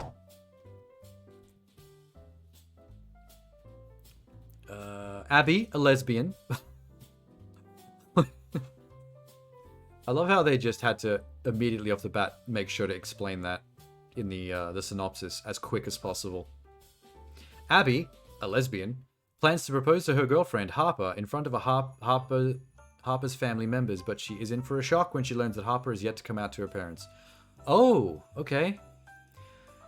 So it's, I want to propose to my girlfriend on Christmas in front of her family members, but she hasn't told her family she's gay yet. That's not a bad setup for a film. That's not a bad elevator pitch for shenanigans. I do think that that lesbian part is unnecessarily written. If you just wrote Abby plans to propose to her girlfriend Harper, you basically get the gist that she's a lesbian. You just said a girl is proposing to her girlfriend as the opening sentence. Do you have to shove in a lesbian in like punctuation just to make sure we're all on the same page? My family are almost here. If I disappear for too long, have a wonderful Christmas. Oh, no worries, Minx. Have a great time with your mom. You know what? Since you're leaving, I'll take this opportunity to do your final bite the house. What was it? Oh, anything, because you don't know what's left.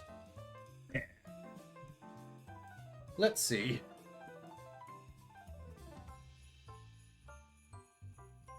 Actually, you know what? Since we've never tasted one of the side walls, let's do that. I'll rip the side wall out with the little trees on the side. I'll bite one of the chunks that's got a Christmas tree on it. Like a sandwich. Whoa.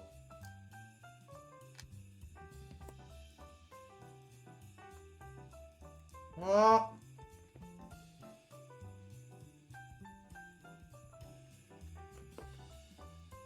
Whoa. Oh.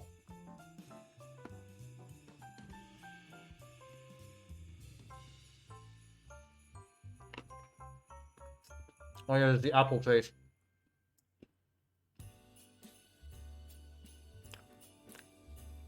Oh. I don't like it with the sweet, with the apple tree.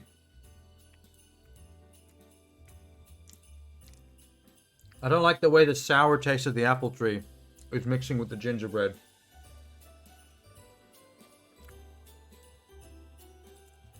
I don't know if it's a good idea to eat the gummies on, still attached to the gingerbread.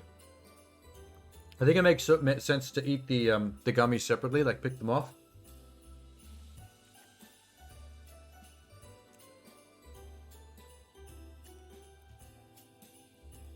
Yeah. Pick them off. If you ever eat a gingerbread house in the future, pick the lollies off and eat them individually. Don't bite into a big chunk of gingerbread with the lollies still stuck to it. It's that combination of flavors is weird. I'm not feeling it. Biscoff goes great. Put some Biscoff in the gingerbread.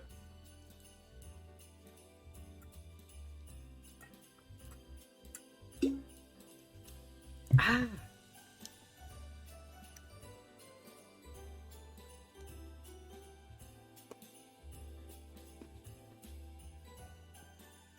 Oh boy.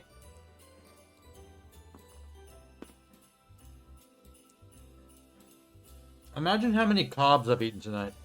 I have so much bread in my stomach.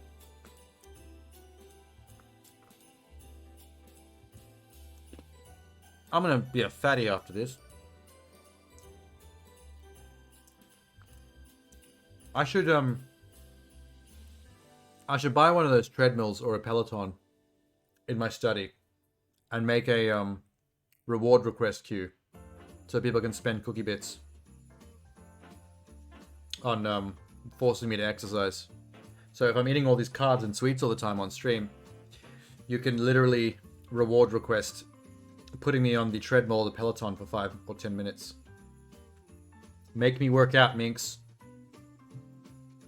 I know you would too. As long as you've got like a massive amount of channel points still, I can imagine you forcing me to run 10 minutes on a treadmill as often as possible.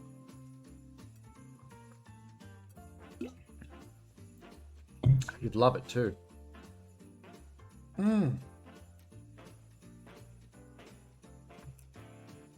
Okay.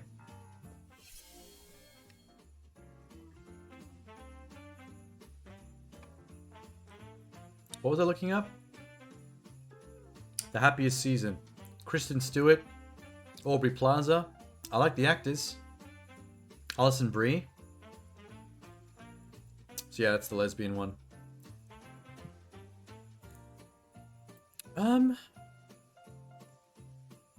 I think the synopsis and the actors sold me a little bit. I'm glad I looked that up. I'm gonna put that in would see. Want to see. I think that's a fair call.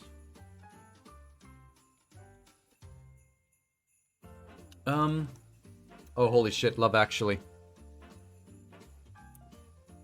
I didn't even recognize a poster for a while. Love Actually is huge.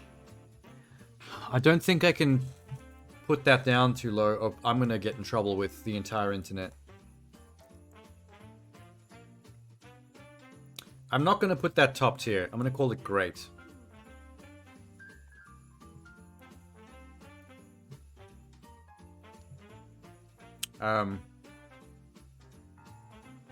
Yeah. Yeah. Not top tier. It is for some people, but I will accept that it's a pretty great movie. For an ensemble cast rom-com. SpongeBob SquarePants Christmas.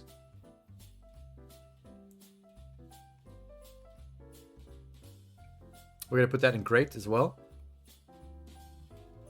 Can't go wrong with no SpongeBob. Looney Tunes Christmas. I do think I remember that. I don't think it's that big a deal though. I'm going to put that with the Tom and Jerry one in alright. It would, if I remembered it better, it would get higher, I guess, but it's just not memorable. Solar Opposites. A holiday special. I mean, I've heard that show is good, but haven't seen.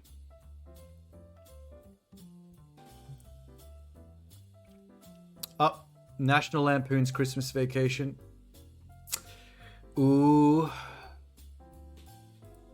Shit. Oh, it's good, but I don't know where to put it. It's very good. That's like golden era stupid comedy. Oh man, I don't know what to do with... I might change my mind, but I'm gonna put this top for now. Because I've seen National Lampoon's Christmas Vacation a lot. It's probably Chevy Chase at like his best. That and one of the other National Lampoons. Top tier Chevy Chase. Arthur Christmas. I do remember that when the trailer came out, but I never got a chance to see it. I'm going to put that in want to see.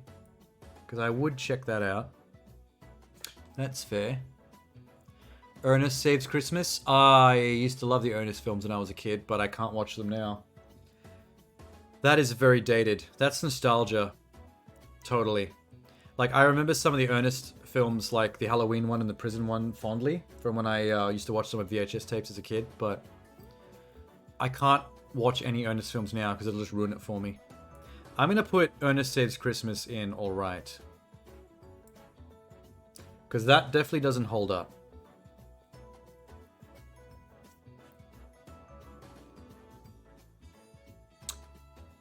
Jim Janice's Buttons, A Christmas Tale. What? Buttons? Christmas Tale. Angela Lansbury from Murder, She Wrote, and Dick Van Dyke. Two orphan girls have only one wish, to find a home for Christmas with a little help from their guardian angels. They discover that miracles really can happen when you can find the power to believe. Okay.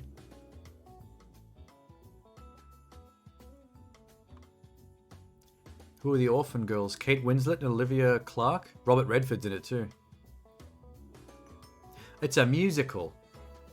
Okay. Oh, of course it is, because Dick Van Dyke's in it.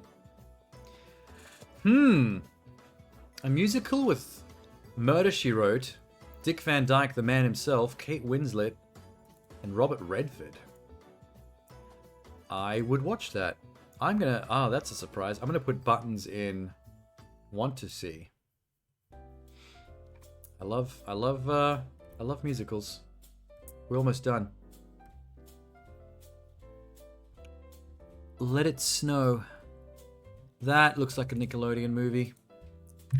Let It Snow. It's going to be a Disney Plus one, isn't it? No, it's a Netflix. It's a Netflix. Just with a bunch of no-name young people. A snowstorm hits a small Midwestern town on Christmas Eve, bringing together some high school students. They found their friendships and love lives colliding. Nobody gives a fuck.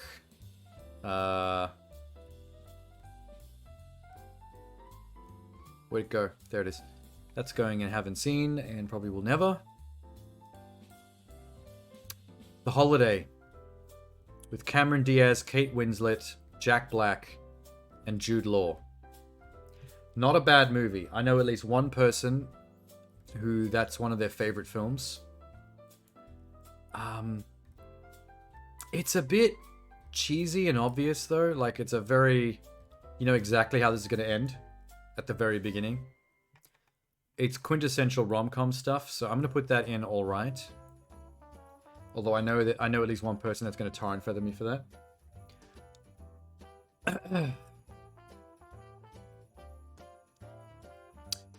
Ghosts of Girlfriends Past. With Matthew McConaughey and Electra. Oh. I'm sorry. To anyone who likes that movie, I'm going to put it in Ho Ho Horrible. Yep. That's another trash pile. Fuck Ghosts of Girlfriends Past.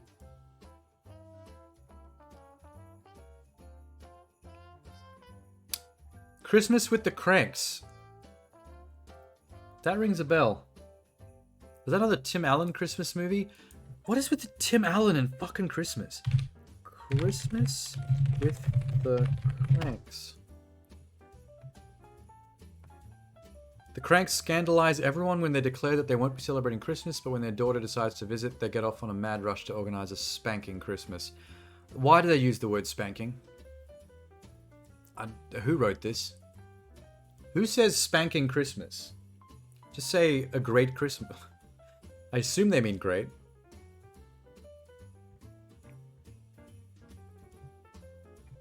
I remember seeing this and like, it's fine.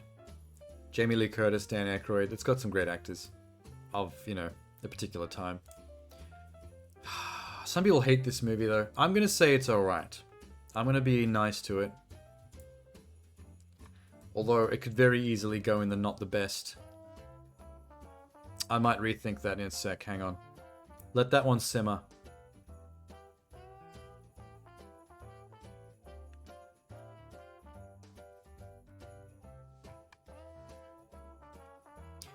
Bad Moms Christmas. Okay, that was the sequel to Bad Moms, which is okay. Another Another bad teacher, bad Santa kind of riff.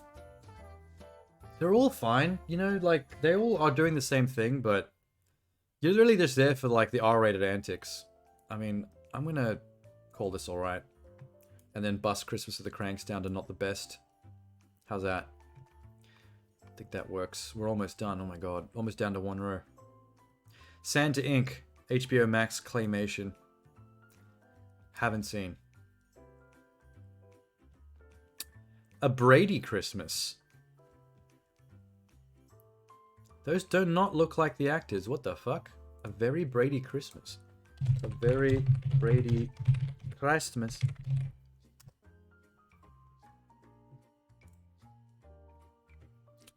Mike and Carol Brady are looking forward to spending the Christmas with their 6 adult children and their friend and former housekeeper Alice, but various issues may keep them apart. Every Brady sibling has a set of problems. So this is bringing them back years after the show ended. Where they're all adults. That's fascinating. What the fuck? I did not know this existed. I've seen the newer 1990s Brady Bunch movie with new actors. That was kind of subversive. I kind of like that one. I would watch this. I'm going to put A Very Brady Christmas in the want to see pile. Because that's a cool concept. Dolly Parton's Christmas on the Square. Definitely have not seen that Dolly Parton Christmas movie. I'm not sure if I'm exactly jazzed to see it, but I mean, no one hates Dolly Parton, I guess. Queen Latifah's Last Holiday. What? Yep, Queen Latifah. And Hale Bailey, the girl that was in that Batgirl show, right? That everyone mistook for Halle Berry? LL Cool J? What year was this? 2006. Georgia, who leads a life of unfulfilled desires, is left shocked when she discovers her terminal illness. She quits her job, gathers her savings, and sets off on a luxurious trip to Europe. How is this a Christmas movie? This is a movie about a woman who has a terminal illness and goes to Europe to live it up. You know what? I'm going to be mean to this. Sorry, Queen Latifah. I don't have anything against you, but I'm going to say that's not a Christmas movie. I don't know enough about it to be 100% sure about that, but that's where I'm going to stand on that. Fred Claus. Jesus Christ, Fred Claus. That was... what's that comedian's name? Vince Vaughn. Paul Giamatti, Rachel Weisz, Kevin Spacey, Elizabeth Banks. Okay, it's got a good cast. Vince Vaughn was Santa Claus's brother. Now it's all coming back to me. Santa bails his brother out of jail on the condition he comes to the North Pole and helps make toys for Christmas. Fuck that movie. I actually scrubbed it from my brain. Fred Claus is going in the horrible pile.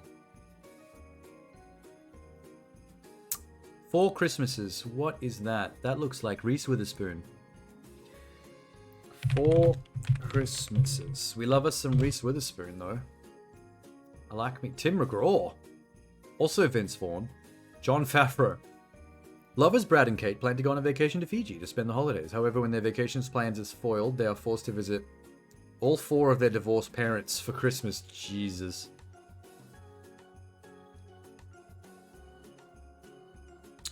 Okay. I haven't seen it. And I don't want to see it. Sorry, Reese. I like Reese Witherspoon, but Vince Vaughn holiday movie, just it's never worked. The Preacher's Wife. This looks classy. The Preacher's Wife.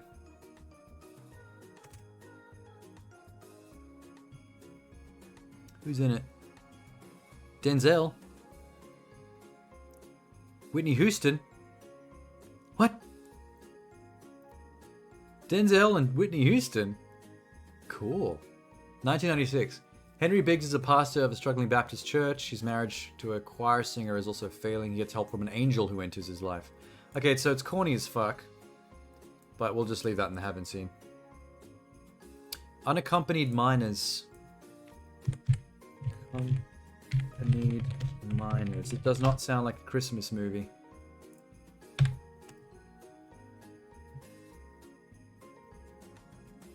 A group of miners find themselves stranded in the airport. When they decide to take the most out of holiday season, they develop a special bond.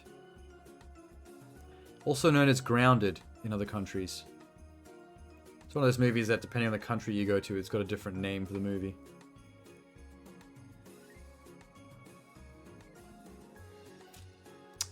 Well, doesn't ring my bell. The Ref. That does not sound like a Christmas movie.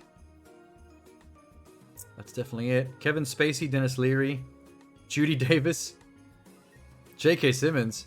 Abandoned by his partner Dennis, the thief finds himself embroiled in a family that has differences. He tries to get to the bottom of the situation, helps them resolve their differences. That is a terribly written paragraph. A thief finds himself embroiled in a family that has lots of differences. He tries to get to the bottom of the situation and helps them resolve their differences. It's bad writing. Too much repetition. Who's the main character? Dennis Leary? Yeah, he's the thief. I'm guessing Kevin Spacey is the head of the family that he's trying to help out. Okay, haven't seen. Looks crap. White Reindeer. I like the poster. Looks like a hipster indie film. After she's struck with an unexpected tragedy, Suzanne finds a way to put her life back together during the Christmas season. No recognizable actors, although the face of Joe Swanberg looks familiar.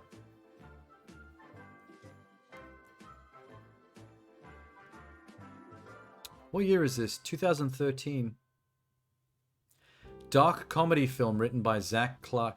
Okay, dark comedy is interesting. And one of the posters has lines of coke.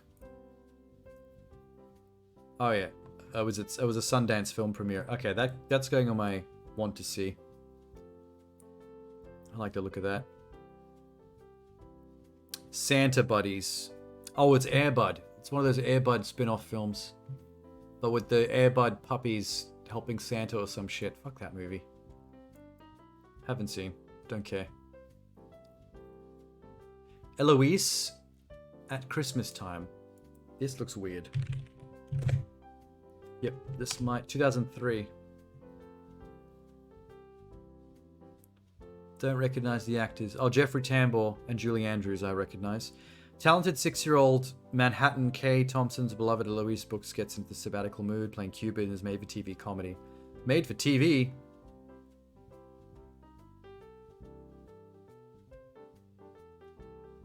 Okay. Doesn't sound interesting. I liked the look of the poster more than what that synopsis was. So that'll go in the haven't seen. There's a lot of haven't seens on my list. But I'm not that Christmassy. The Man Who Invented Christmas. That sounds intriguing. Good poster. Wait. I can't spell the. The Man Who Invented Christmas. 2017. Pretty recent. Dan Stevens, Christopher Plummer, Jonathan Pryce. No one else that I recognize. Miriam Margolyes, I know her face from somewhere. Charles Dickens, a failed author, finds himself in a financial crisis. However, he uses his father as an inspiration and creates the unforgettable tale that redefines Christmas. Oh, it's about Charles Dickens writing A Christmas Carol.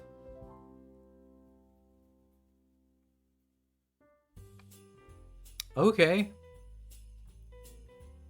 So it's like a take on A Christmas Carol, but through the lens of Charles Dickens inventing the story. That's kind of clever. I will put that on my want-to-see list. Yeah. Not bad. 5 left. 8-Bit Christmas I've never heard of. It's an HBO Max. That must be recent then. 8-Bit Christmas. In 1980 Chicago, a 10-year-old embarks on a quest to get the latest and greatest video game system for Christmas. That sounds right up my alley. It does sound cool as a public domain. Which one? You're talking about A Man Who Invented Christmas? The Charles Dickens ones that I just mentioned?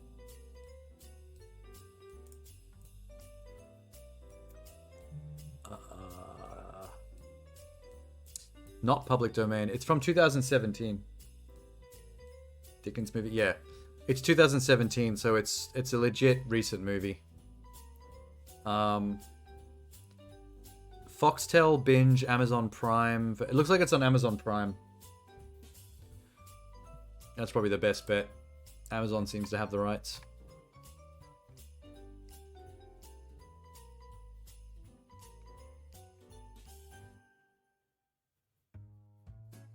Oh, Jeannie, were you in chat before when I looked up this movie? Probably can't see it. Happiest Season. That's on Hulu.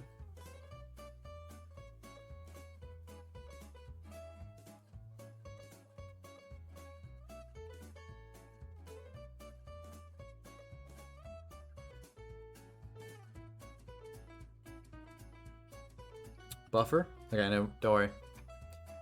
I'll keep on cruising here in the meantime. 10-year-old trying to get the best video game system for Christmas. Steve Zahn, Neil Patrick Harris, David Cross. I like the sound of this. HBO Max. I'll put that on my want to see. What's up? Oh, I was wondering if you'd heard of this movie, Happiest Season, because I'm not sure. You might not have been in the chat when I first looked it up, when I put it on my want to see list. Let me just go back to it real quick. It's recent. It's a recent Hulu movie from 2020. It's about a lesbian couple played by Kristen Stewart and Mackenzie Davis. Abby plans to propose to her girlfriend Harper in front of her family members, but for Christmas. But she learns that Harper is yet to come out to her parents. So it's a movie about a lesbian couple, and one of them's going to propose to her girlfriend for Christmas, but then realizes that her girlfriend has not come out to her parents, and it's still a secret. And hijinks ensue, I assume. I thought that sounded kind of neat. That's a good elevator pitch.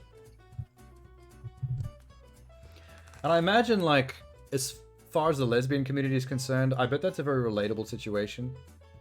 Because a lot of lesbians and gays have to deal with the fact that quite a lot of them probably don't have supportive families.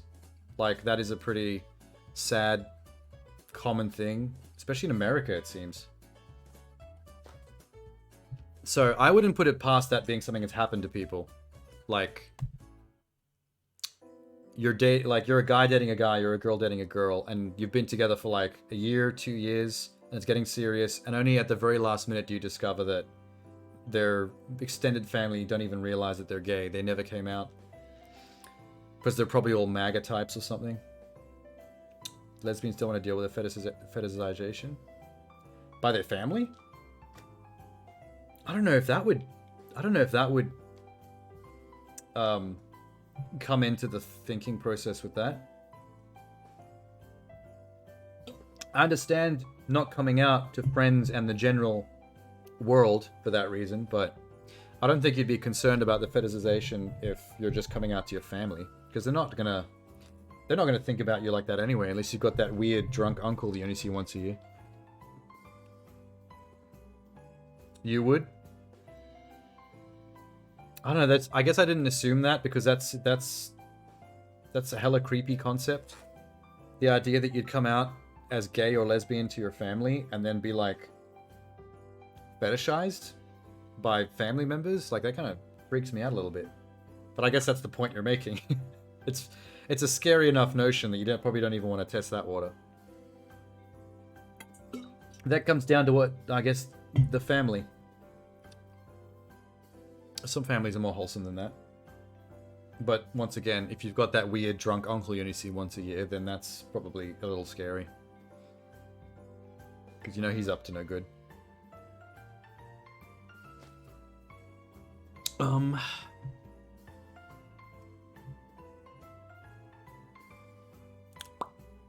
Where am I up to? Oh, 4 left. What's the verdict on Gremlins? A lot of people seem to have that as one of their favorite Christmas movies, and it does take place entirely on Christmas, with the Gremlins wrecking Christmas and destroying everything. You feel straight up Christmas? Alright. That's one of the grey area movies that I've never really been sure about. But it definitely is covered with Christmas. Like, it's set dressed to Christmas, like, as Christmas up to the nines. Okay, I'll accept that. Also, Gremlins is a great movie, so I guess we're going to put that right at the top. Top tier. You can't deny Gremlins. Too good. Gizmo's given as a Christmas gift? Well, yeah, I know, but it's like, I don't normally take simple details in the story that are about Christmas as necessarily an excuse to call something a Christmas movie, but I'm willing to accept that there's enough of Christmas going on in Gremlins to just let it be a Christmas movie. I'm not going to fight that one. In a way, like, they're trying to save Christmas in that movie because Gremlins are, like, trashing it.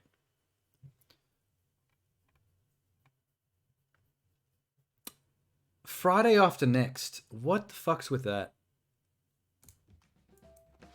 I know Friday is, like, is a very popular, like, hood comedy. Is that racist to call it a hood comedy? I don't think so. Ice Cube. Hilarious situations unfold after Craig and Day Day lose their gifts and rent money on Christmas Eve. They decide to work at shopping malls to earn money and clear their debts. You know what? I don't even want to think about... Fuck it. I'm going to say not a Christmas movie. Whatever. There is that mall Santa thing. I mean, there's elements of Christmas, obviously, in the synopsis that I just read for Friday After Next, but, like... Fuck it. I'm getting tired of it. I'm just going to say not a Christmas movie. It's more of a, two hood guys fucking up movie. Regardless of whether it takes place at Christmas or not. Rise of the Guardians.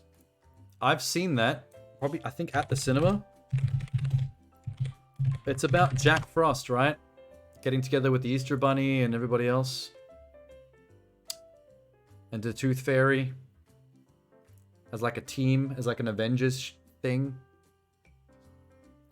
Pitch, an evil spirit, returns to planet Earth to assault children.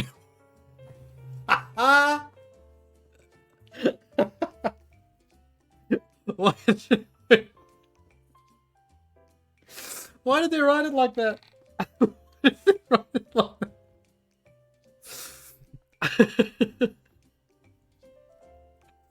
Man, you can't just fucking off the bat say that. The pitch, an evil spirit returns to planet Earth to assault children and take over the world. Just say take over the world. Why do you have to specifically name drop? Why do you have to specifically say assault children? Oh, that sounds really sus. A group of immortal guardians with extraordinary abilities join forces to... It's not a Christmas movie, man. It's like... Santa is in it as one of the guardians. But so is the Easter Bunny and all the other fucking cultural fables. It's an Avengers team action movie thing. I'm going to say not a Christmas movie. Last one. Don't know what it is because I can't see the title on the poster. This could be a problem. I don't know what this is. There's a guy in a suit with a nice chin in the poster. Kind of looks like Steve Martin a little bit. Maybe it is... Let's take some stabs in the dark. Let's say... Let's go Parenthood.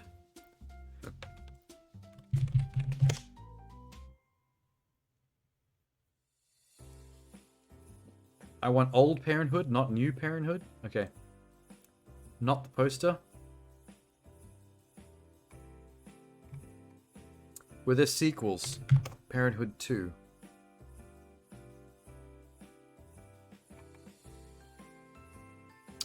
Fuck. That was my only lead. I was getting a Parenthood vibe from that poster and it's not working out. Oh, man. Can I open this image in another screen? No. Fuck. There's nothing to go by on this poster.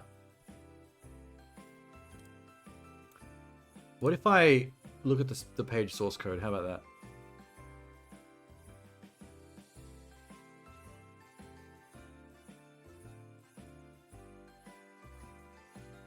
Where the hell are these pictures? Oh my god. Okay. No.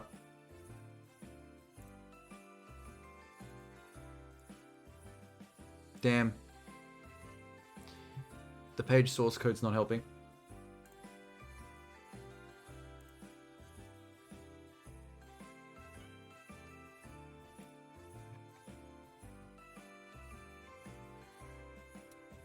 Okay, this is a problem. What do we do with this movie? Can I screenshot this tiny little box?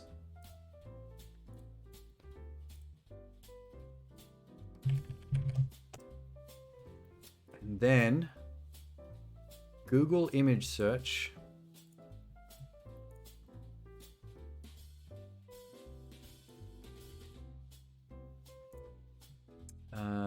Desktop.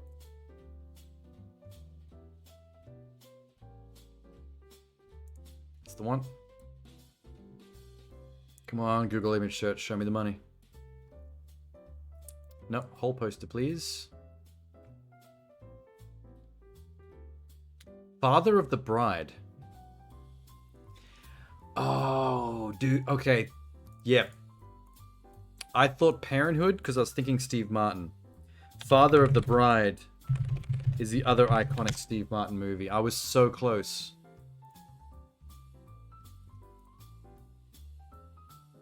Was there a Father of the Bride sequel or straight-to-DVD spin-off that was Christmas themed?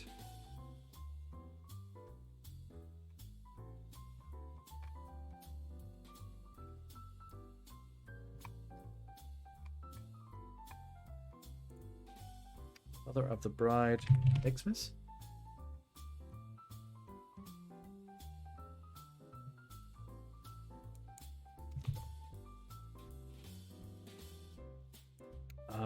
Poster?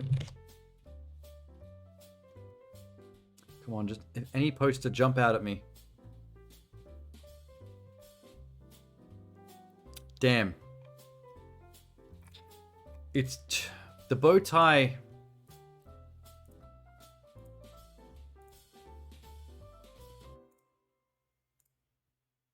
I feel like this is so close, man.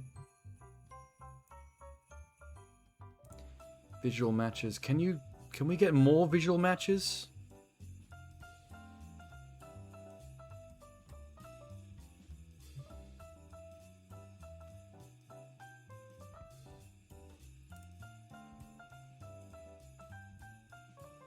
Find image source. Mixed nuts. Oh. No, not the actual fucking nut. Not the nuts. The movie. Yeah, there we go. Okay. It's just another one of these Steve Martin films in the same vein as Father of the Bride and Parenthood. Mixed nuts. Okay. I do remember this.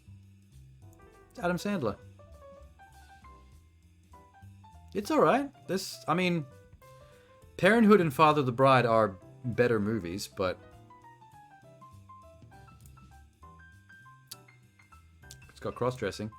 What actor is that again? Sabretooth from X-Men Origins Wolverine, right? Liv Schreiber? I think that's Liv Schreiber.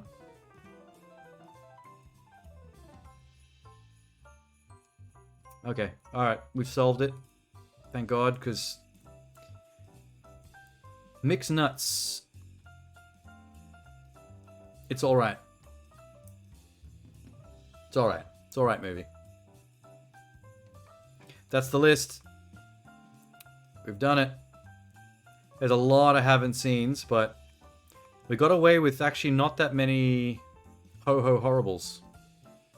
Jack Frost, Medea Christmas, 8 Crazy Nights, Ghost of Girlfriend's Past, and Fred Claus are the only horribles. That's the trash pile. Some not the bests. Some decent alrights. More greats than I expected. And the top of the nice list. If Rare Exports was on here, which I'm still pissed it's not, I would have put that in my top tier.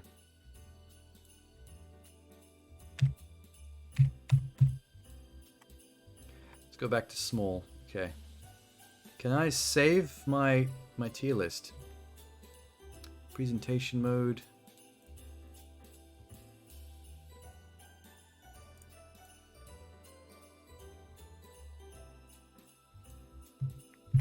My Xmas movies tier list.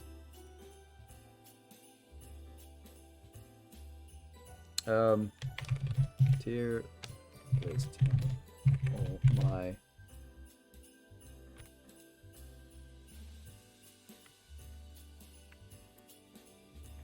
You know what? Fucking see above.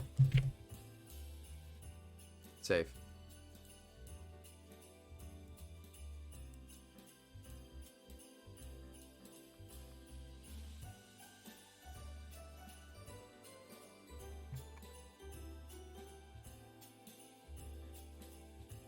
Actually, can I rewrite that? Whoops.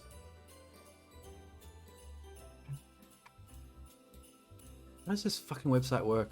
My account. What's in there?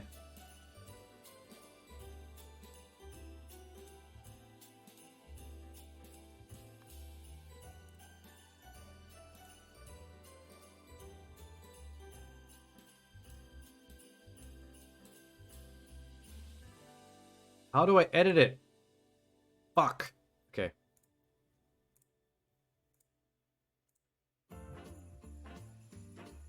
Can I delete it?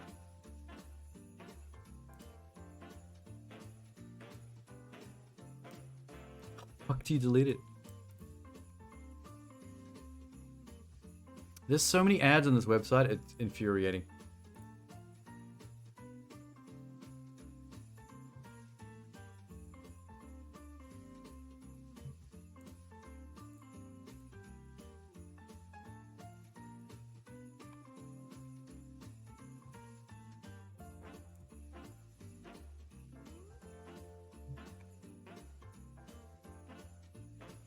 Delete this tier list. Yes. Now let's save it again.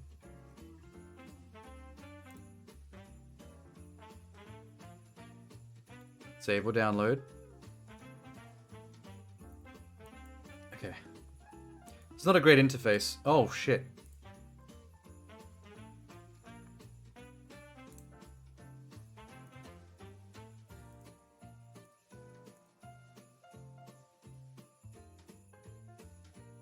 Oh, there we go. Seankichu's Christmas movies tier list.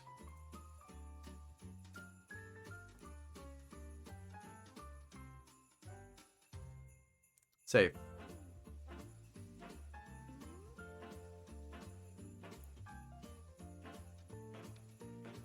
Yeah. I can even export an image.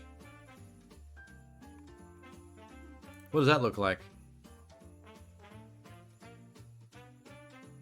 If the preview doesn't appear after a few seconds, try again. Oh, there it is. Okay.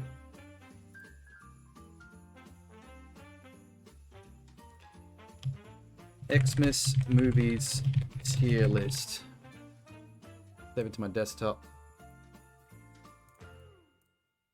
I can share that in places. That's fun. Okay. Noise.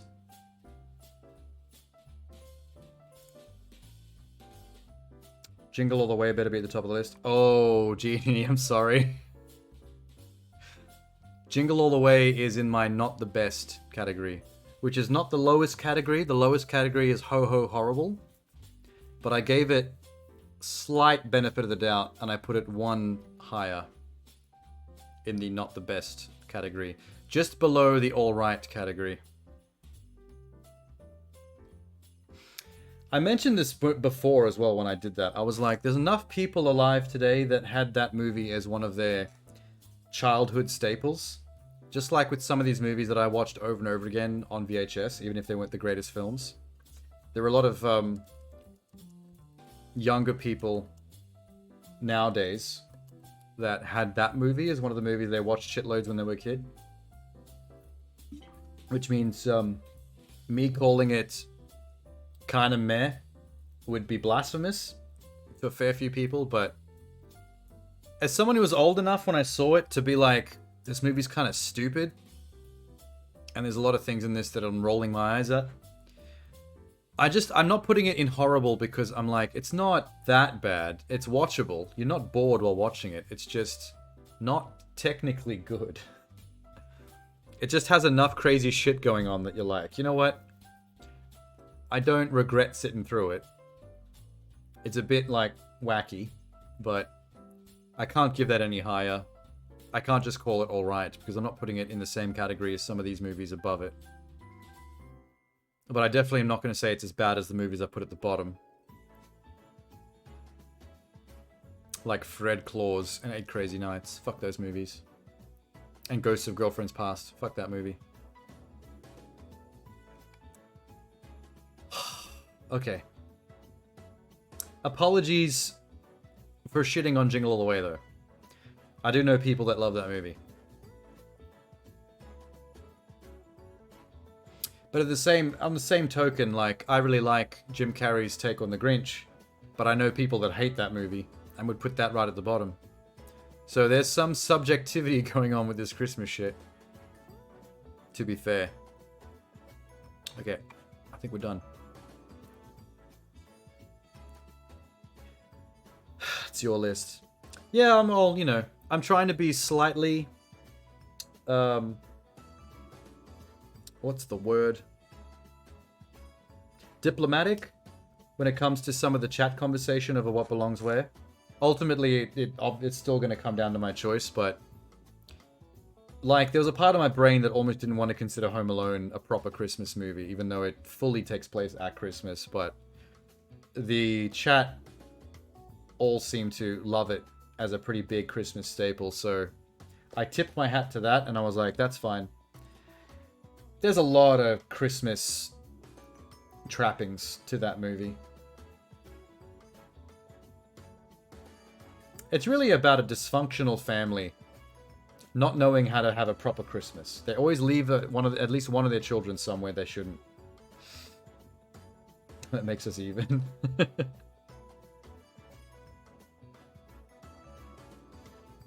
The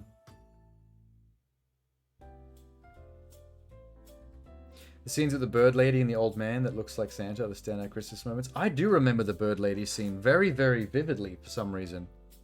Like, I've seen the first Home Alone enough times to remember, like, the whole movie. I haven't seen Home Alone 2 that many times. And it was a long time ago when I last saw it. So I don't remember that many things about it, but the bird lady scene is the one scene I remember very well. And, like, very little of the rest of the film. I do remember what the location looked like where he makes his final stand. In the third act against the criminals. And I do remember that weird Trump cameo in the hotel that everyone makes fun of now. That's about it. I can't even remember how he gets left in New York anymore. That part's left my brain completely.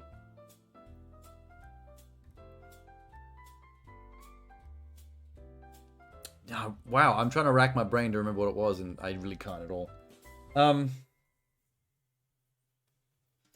Let's just shut off the Christmas jazz for a second because I've just noticed that my request queue has a link from Sham from 2 hours ago that I haven't gotten to yet because the entire time I was trying to get the tier list done. And he's probably fallen asleep.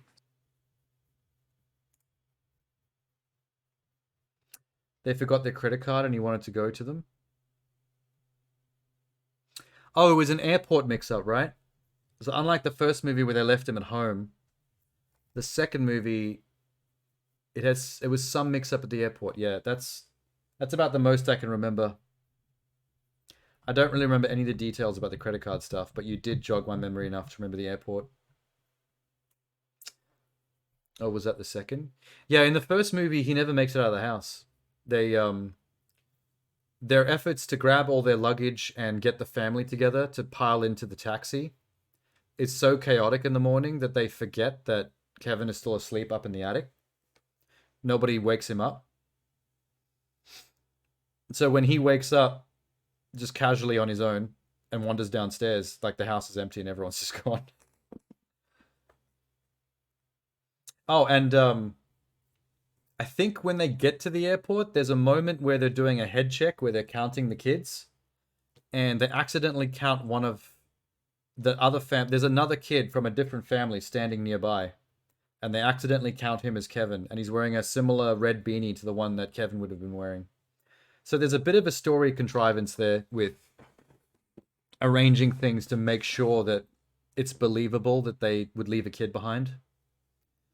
Like the fucked up head count with a kid that just happens to be wearing a similar beanie. But that's movies for you. You can have a little bit of contrivance and convenience in the setting up of something as long as you don't use it to bolster up the entire film's plot. I had a film school tutor that was talking about this once, and they were talking about how coincidence in a screenplay is a crutch and should be largely avoided whenever possible because it's Deus Ex Machina. Like writing it in a coincidence just to make something happen that you want to happen or need to happen is a very lazy writing technique. But he did say that for the most part, most writers will agree that because in real life, luck, serendipity, and coincidence are things that can happen to a human being. Like it's not completely unrealistic. That the best way to think about it when you're writing is to consider coincidence like as a one-off trick. Allow yourself one major coincidence or big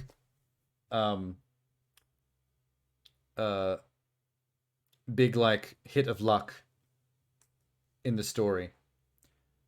Like because it can happen, and it's even better if the coincidence leads to some form of comedy.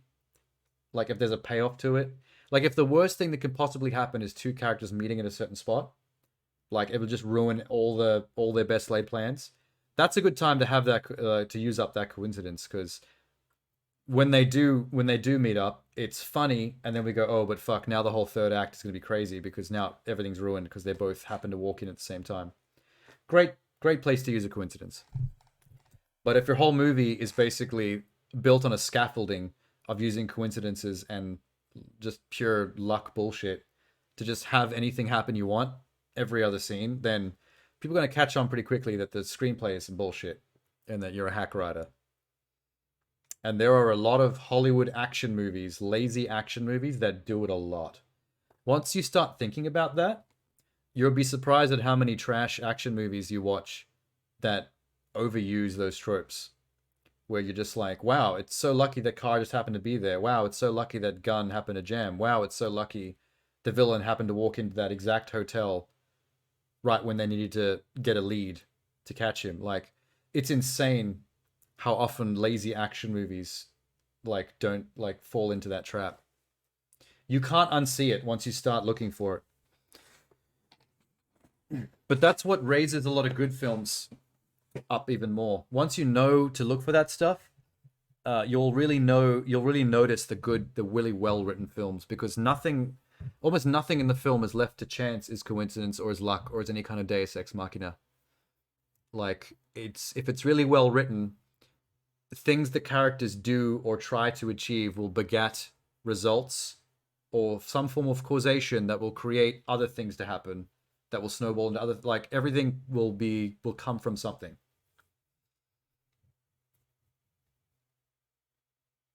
That was a bit of a tangent.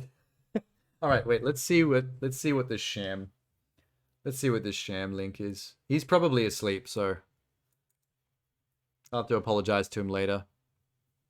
Jerma gets his Twitch channel hacked. Jerma Stream Awards Christmas show 6 days ago. Oh, it's a recent Jerma thing. Sham is a big Jerma fan. I've noticed just from tonight's stream alone. Stop doing that. That's funny. Not so fun, is it? It's a bit long. I might have to skip around a little bit. Yeah, try that on for size. Oh, he was talking about this earlier. It's Jerma did a bit on his stream where he they faked a whole hacker hacking the stream and making a bunch of stuff happen. They did like a whole skit out of it live. 985 Holiday Christmas Special and the award show. I'm Jerma. How are you? How's everybody doing? Ooh, it's a little chilly. Get started. How do you do a holiday? Wow, his streams are very like high level production value wise. Opening ceremony, award show, elf puzzle room, Bungleberry's holiday dinner. I mean, he's probably rich from YouTube and streaming, so he could probably afford to put this production value in.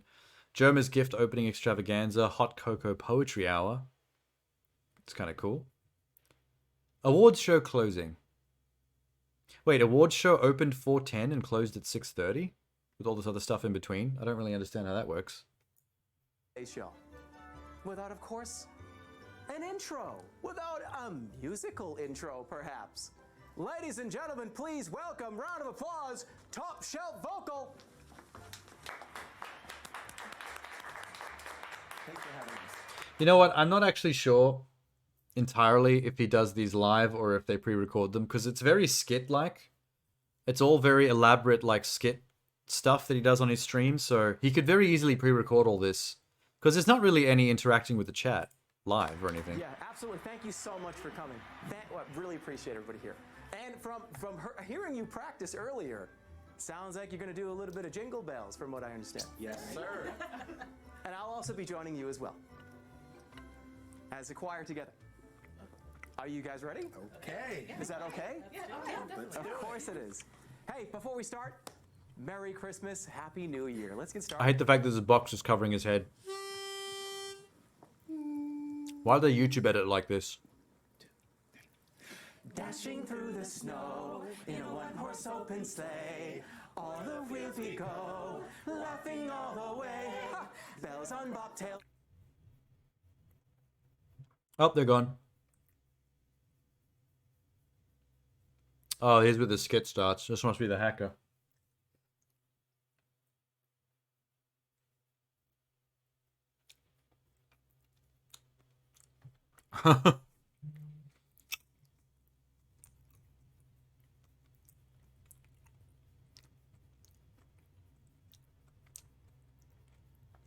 Yeah, we're good. The chat's losing their I minds. think we got our audio back. Yeah. Sorry about that. Sometimes when you hack into a stream, your audio gets chopped off. But we got it back. Welcome. I don't know if you heard, but we're going to be filling this whole stream with Modern Warfare play from the campaign. We're playing on just regular mode. I mean, just refresh. Is the internet problem? We lost the internet. Is that what happened? So just get it back.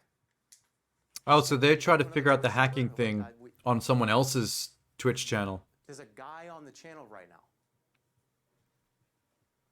What do you mean there's a guy on the channel right now? What guy? What the fuck are you talking about? Production in my ear right now. Tell me what's happening, because I don't understand. But the stream got hacked? My stream got hacked. What? Which is great. Okay. Should we do a different channel or what? What the fuck is going on? Shut the fuck up!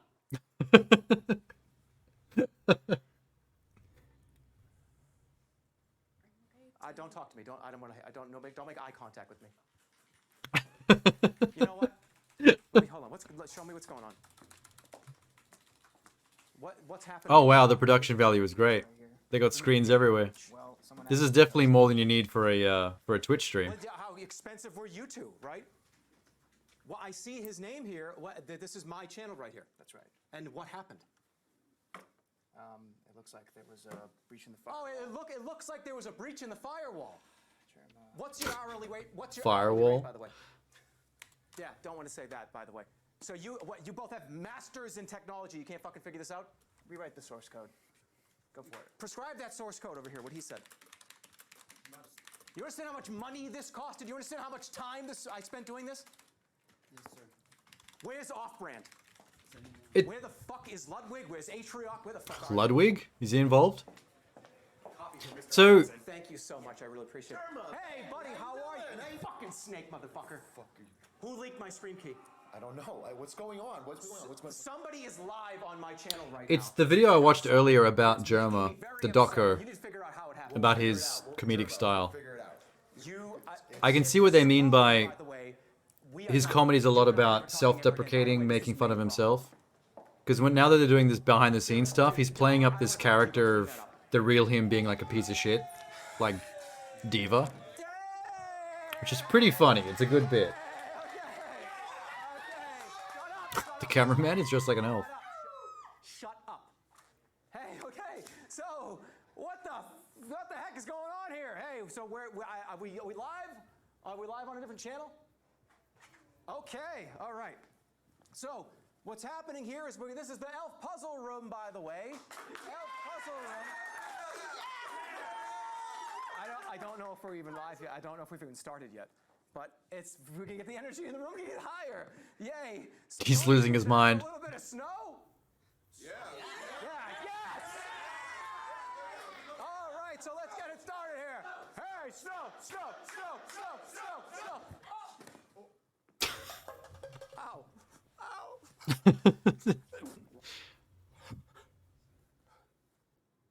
That was such a Looney Tunes moment. Ow. What the fuck did that, Dad?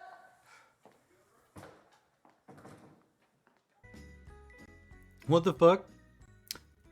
Oh. Is this cutting through time, or is this what it was like on the stream? What? Because then it would be pre-recorded, I think. So we confirmed that the other channels, my channel's not working? You gotta be fucking kidding me.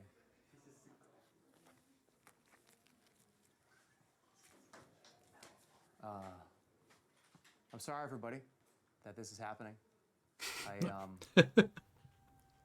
I just want to say that it's you got to do what you got to do, and we're doing this now, and it's time for us to just can somebody please get rid of the ASCII art in the chat that I see over here?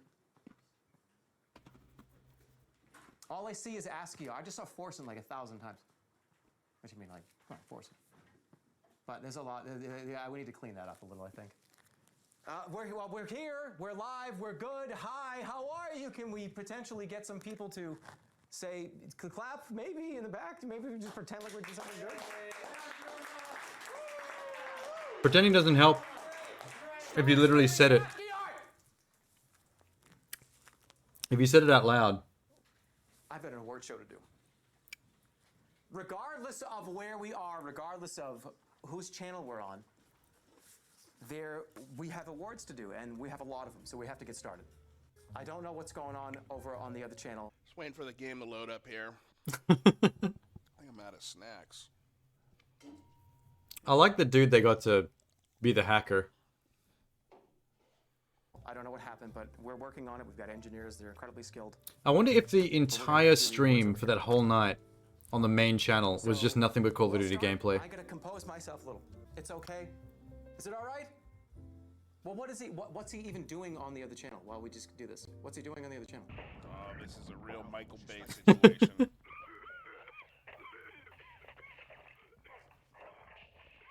Most skipped category. Almost 20% of you that took this poll just skipped it. What's going on? What is that? The hacker is ahead of you. I don't understand what that means. Oh, they're hacking the green screen? What's going on back here? Why is that happening? Can you put it back to the snow? I want people to think I'm in an actual place with snow. Hold on. Hey, hey! Whoa, that was creepy. You too. Yeah. What's going on with my backdrop? We're trying to The figure backdrop, there's supposed to be snow, and there's like meme shit on it. Meme shit. You gonna try something? Did he ever actually get to the awards Well, for real? Didn't work. You know what? Why don't we mess with him back? Hey, there's the dude. Why don't we send something that's really gonna mess his stuff up? Hello. Hey, stop talking. Stop, nobody talk. Who the fuck are you? Who am I? Who are you? What are you doing on my stream? What do you mean what do you mean my stream? This Your is my stream. Christmas special. What are you doing here? Is this the guy? Is this the fucking guy right here? Hey, bro, what's up? Hey, bro. What? So, did you just hack it? Yo, he's a hacker. Wow, he's so skilled. My name's he's so talented. It's the Extinguisher. Wait, what? You will call me by my name, the Extinguisher. Your name is the Extinguisher? That's right. Did you get that name from like the 5th grade? That sounds like what a terrible name. It was 6th grade. The Extinguisher. Okay, Extinguisher. How are you? How are things? It is a pretty bad name. What are you doing? What is your goal here? Oh, my goal? My goal is to get you to apologize for all the things you haven't accomplished, Germa. I've accomplished tons of stuff. We got Dollhouse. We got the. What about the 100 gifted subs? 100 gifted subs. Yeah. What do you mean? What happened about you not playing Yakuza? I thought you were gonna play that one. Yeah, I'm going to. I didn't play Yakuza. That's why you hacked the stream. At $2 billion. I mean, that's kind of realistic, I guess. Government? People on the internet can be really First petty. of all, there's a couple things let me rebuttal, and after I rebuttal, maybe you'll give the channel back. Well, maybe when you play Glover, I'll give the channel back. Glover? I played Glover. That game sucked. What do you mean play Glover? Is that what you're really on about here? I played Glover. All right. Glover's kind of cool. I like Glover. About anything that you're saying right now, because number one, I did try to give the community subs 100. My credit card got declined like 5 times. I did try. That doesn't mean I'm not going. My credit card got declined like 5 times. That's literally what you sound like. Did you get his fucking area yet? You're never gonna find me, Yeah. Germa. So what the hell? You just coming to taunt us? Is that what you're doing? Is that the fun you're gonna have here? What are you doing? That's why I'm here. I'm here to taunt you, and I'm here to give the people what they want. Yeah. And what is that again? Yakuza and Glover. Channel. That's funny. That's funny. Everyone's laughing about it. I'm sure it's fun. Look at them. Look at them in the chat. Okay, well, thank you. I appreciate hearing from you. Now, can you please leave me alone? I have shit I have to do. Leave me the fuck alone. Wow. No? Yeah, great response. No, that's the answer. No. Okay. Well, you know what? What do you got? What do you got? Why don't we send him something fucked up? How does that sound? You guys have connection? Yeah. Lemon party. What if I do this? No. What do you mean? Wait. What do you mean? What if I do this? Blue waffle. Huh? Stop doing that. Ah. That's funny. Not so fun, is it? Get his. I saw the IP address. Was that an IP? Yeah. Try that on for size. Get that shit off. Look at your dude. face. It's so angry. You're such an asshole. You have a connection, right? Send something back. Good. Send something back, guys. Eat shit, you hacker! It's the Extinguisher. You will learn my name by the end of this stream. Hello, my old chum. It's a gnome meme? You've been gnomed? Did you do that? I'm a gnome. What year is it? And you've been gnomed. What? I want to tell me what year it is. That is a very old You're meme. gonna gnome the guy? That's so fucking stupid. Did you just gnome me on a live stream with over 20,000? He pronounces it gnome. 2017. I don't. The hacker doesn't know his silent G's. That's all you can do back. Get his location and send something else. Get us back access, for the love of God. Give me a fucking break, dude. You send a gnome over there. You know how bad that makes me look? Yeah, it's pretty cringe. We got Catboy Germa. We got the Susky. He even turned off. I don't know. We can't even turn this back to normal. What a disaster. Oh, that's great. I'm guessing that went for the entire night.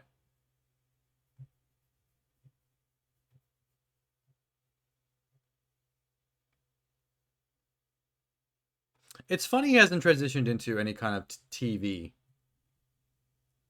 Because people that have accomplished less have gotten like TV deals with Netflix or an actual broadcast cable type stuff. Strange.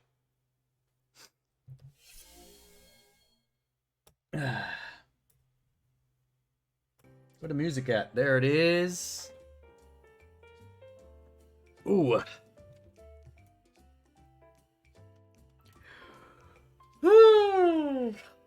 All right.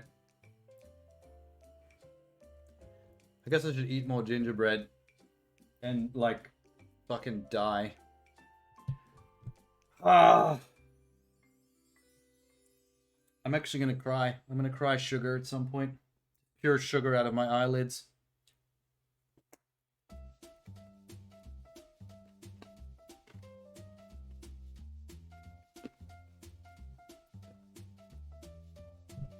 Mmm. Mmm.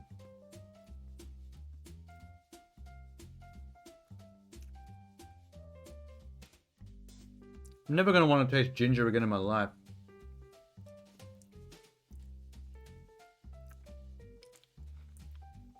Trying to connect your earbuds to PC and it's being a biggest dickus.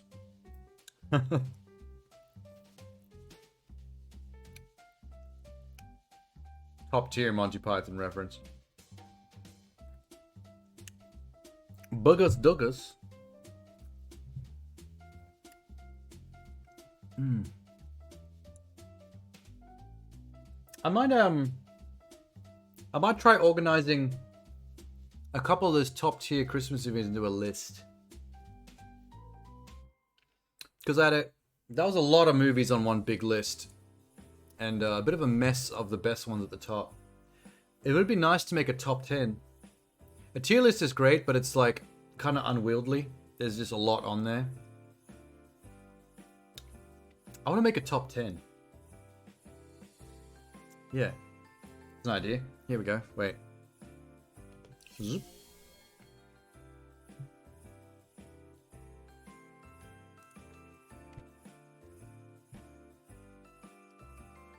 Okay.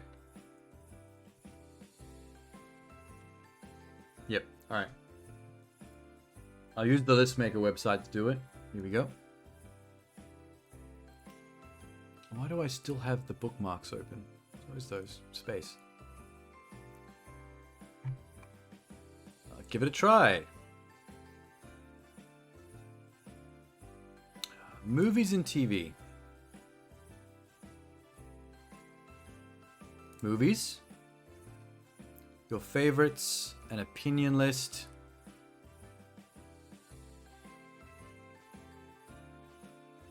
What's an opinion list? Let's say top 10 Xmas movies.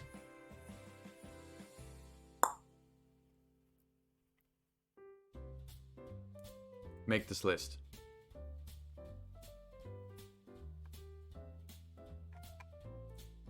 So, start with the obvious.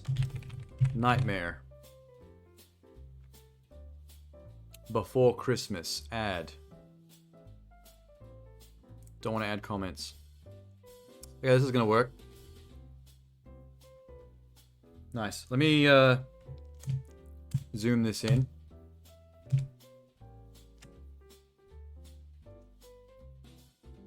What's number 2? I can order them afterwards. Let me just think of what movies that need to actually be on here. Bad Santa. Original. Yeah, I haven't even seen Bad Santa 2. I heard it was bad. I mean, obviously. Grinch. We're getting ready to connect your headphones to PS5, then realize you don't need to hear anything. Are you jumping back into Crisis Core to start getting it done?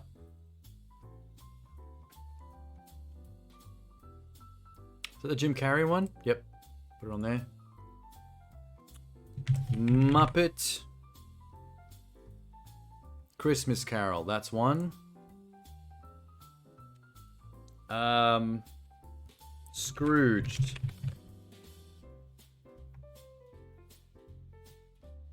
I wonder how they get all this. They don't even have a poster for Scrooged. Let's go Krampus, maybe? I just saw K-Pax.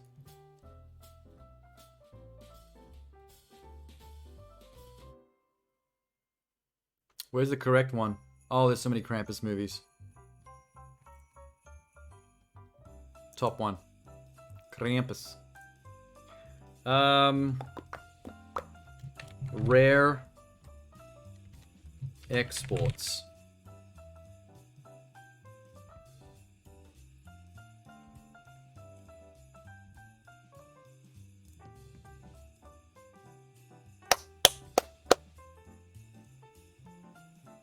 Was it? Let's just go Gremlins for now.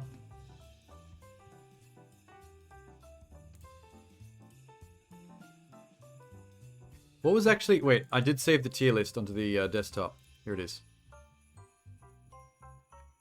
Bad Santa, Night for Christmas... Blah, blah, blah, blah. Oh, National Lampoon's Christmas Vacation.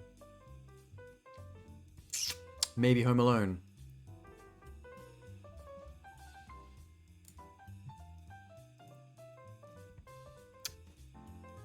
You're 1080p, that's why? Wait, what? Oh, is it my, is it the buffering? Is it fucking up? National Lamp. Christmas Vacation.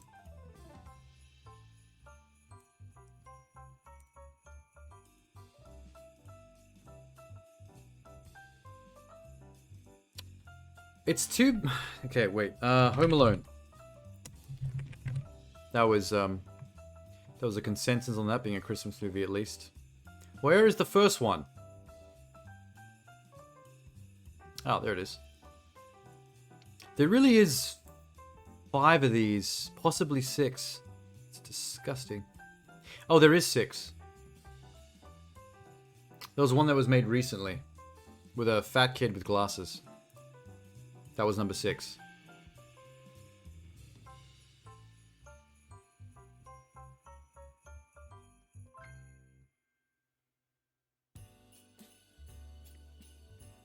It's too bad I never got a chance to see The Fat Man with Mel Gibson and what's it, Violent Night? Yes, Violent Night with David Harbour, the most recent one, which is like Die Hard with Santa Claus. I feel like if I'd seen either of those two, they might have actually made this list, but your net can't do 1080. Oh, that sucks. That was my net until maybe halfway through the year. The year before I started streaming, about halfway through that year is when my net got upgraded. I went from pretty decent ADSL to fiber to the building. They installed fiber to the building. When I switched over to it, my net speed multiplied by like a huge margin, and it wasn't even like worth more money. It can't even do 480. I think it might be more than just the net. I think there might be like a Twitch buffering issue.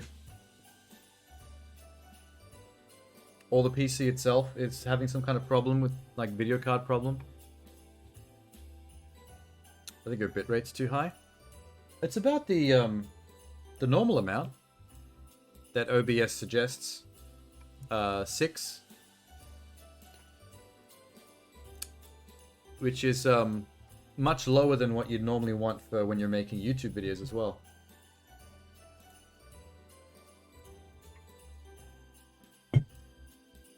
Okay.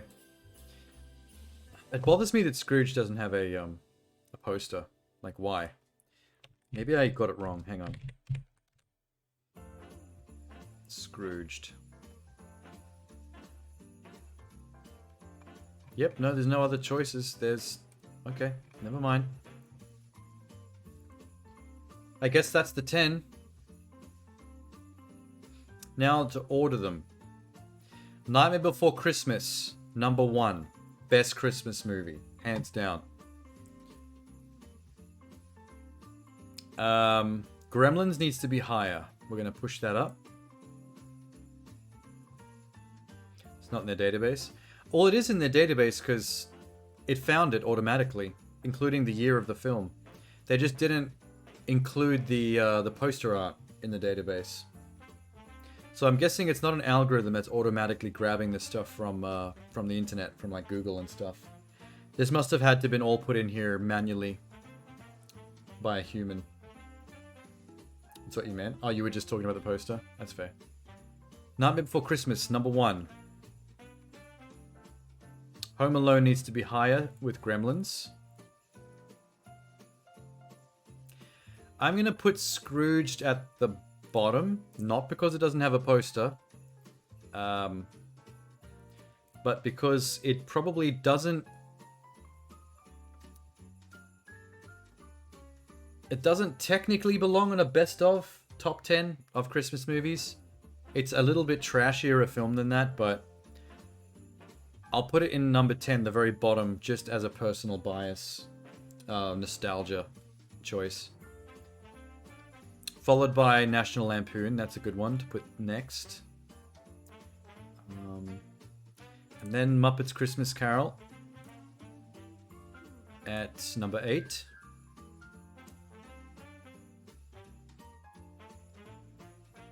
Then Krampus at 7. List filler. Oh no, none of these are technically list fillers. It's just a combination of unanimously agreed classics and some nostalgia bias on my part. Like, Scrooge is definitely a movie that meant something to me as a kid who watched the shit out of it on VHS. But I don't think... That's totally subjective. I don't think, like, a proper list of what would be more non-subjective, like actual best of, in terms of everybody, I don't think Scrooge would rate that high. Gremlins 2, best New Year movie? Oh yeah, Gremlins 2 does take place at New Year. You're right. I had forgotten about that. I thought Gremlins 2 was also Christmas. Now that I think about it, it wasn't on the tier list, so that would have been the giveaway if I'd thought of it. Gremlins 2 is definitely not as good a movie as Gremlins 1, but it's still very watchable. There's some cool stuff in that. Although I hate the spider gremlin. I'm arachnophobic, so the spider gremlin actually scared the absolute fucking shit out of me as a child. It's even when I see it now, when it's in that duct with all the spider webs, like, it even as an adult freaks me out. You prefer Gremlins 2? I think Gremlins 2 is good. Like, I don't think it's... When I say number 1 is better, I'm not shitting on 2. I think number 2 is still, like, awesome. It's just, I would say that it's not quite as good as the first. 2 did have had a bigger cast. I wouldn't say better, just bigger. They had more money for number 2. Arachnophobia, fair. Yeah. The thing with Gremlins is it's meant to be a family film, but they actually do a shockingly good job of making the Gremlins scary and disgusting. Even in the first movie, where they're all mostly just regular Gremlins, like, they're pretty scary looking for a kid. And in the second one, like, it got freakier because they started to, like, mutate them into things like spiders and stuff. That was fucked up. Although I did have, like, weird feelings about the lady gremlin. You know, the one with the long green hair and the lipstick. The slime ball cocoons are gross as fuck. Yeah, they do such... The practical effects of Gremlins is top tier. Like, when something can look that real and be that gross and slimy, it's like, they put the effort in. But yeah, it's... It's so weird to admit it though, but like, there's something hot about that trashy, glamorous lady gremlin in number 2. She looks like I mean, in Gremlin, like, if you take away the gremlinness of her, she's kind of got a bit of a drag queen with too much makeup thing going on. But, I don't know. That was a very slutty gremlin. I feel self-conscious finding it hot. Like, I don't know why I find that gremlin so hot. In your headcanon, she's trans. That makes sense, though. Because it still looks like one of the male gremlins, just with big lips and the wig and the makeup on. Like, if you pulled off the hair, like, I wouldn't be surprised if it was literally a drag queen gremlin, not a lady gremlin. It's interesting that the gremlin mutations went that way, though. I know it's kind of stupid to talk about the science of gremlins, but I'm curious as to, like, what the details of that particular mutation, why that led to that particular gremlin. Like, what was the DNA twist that made the trans gremlin? Because some of the other ones are obvious. Like, if the mutation combines spider DNA with gremlin DNA, you got a spider gremlin. But what exactly was the genetics behind the mutation science of the gremlins that specifically made a trans gremlin? Was it the gender strand of the DNA of the male gremlin that got combined with a female human DNA? Because they are at a TV station with a lot of glamorous actresses and models. So, one of the models or female presenters of the news the news show that would have been running out of that TV studio may have got sucked in. It got fused with the gremlin DNA. Because aside from that one trans gremlin, all the gremlins seem to be male, specifically. Which makes sense, because you don't need separate genders with a species that reproduce asexually. Like, they simply reproduce by mogwais getting water on them. And then the eggs, like, hatch out of their skin. So, like, basically all the gremlins just need to be all female or all male at that point, because it doesn't really matter. They're all... I think they're... I mean, they signal as male, but I guess they're genderless, if you think about it. Like, to us, the way they look and the way they act and behave, they're male signaling, but I guess you could say that they're genderless, because there's not going to be any genitals on any of those gremlins. They're all spawns of Gizmo. Yeah, see, spawning is a form of asexual reproduction. So, you don't need gender in that species at all. But we still see them all as being male. I guess because it's just... There's visual signifiers, I guess, to what looks more feminine and what looks more masculine to us. And that's just how those puppets were made. But that raises further questions when you suddenly bring, like, a female/trans once into the situation. And then it's like... What exactly is the situation there? Didn't that trans gremlin fuck somebody? I don't remember the movie perfectly, but I seem to remember it potentially raping one of the male actors. There is some rich older guy, I think he owns the building, and he's one of the side antagonists that's trying to get a hold of the situation. And I seem to remember his fate being trapped in a room with that trans gremlin and it making a move on him. And you see it from his POV, and it's coming towards him, like, kissing. And then it fades to black. And that's the last you see of him. Until the end. I can't remember what happens after that, but... I think that man got assaulted. The kissing scene. Is that all that happened? It just kissed him a lot? Because I only remember the part where it basically assaulted him. And he was on the ground, like, looking freaked out, and it was coming up on him, and you see the POV with it kissing towards the camera. I remember that vividly. It goes from kissing to face devouring. Well, not face devouring as eating, right? Because he doesn't get killed. That doesn't sound very Gremlins.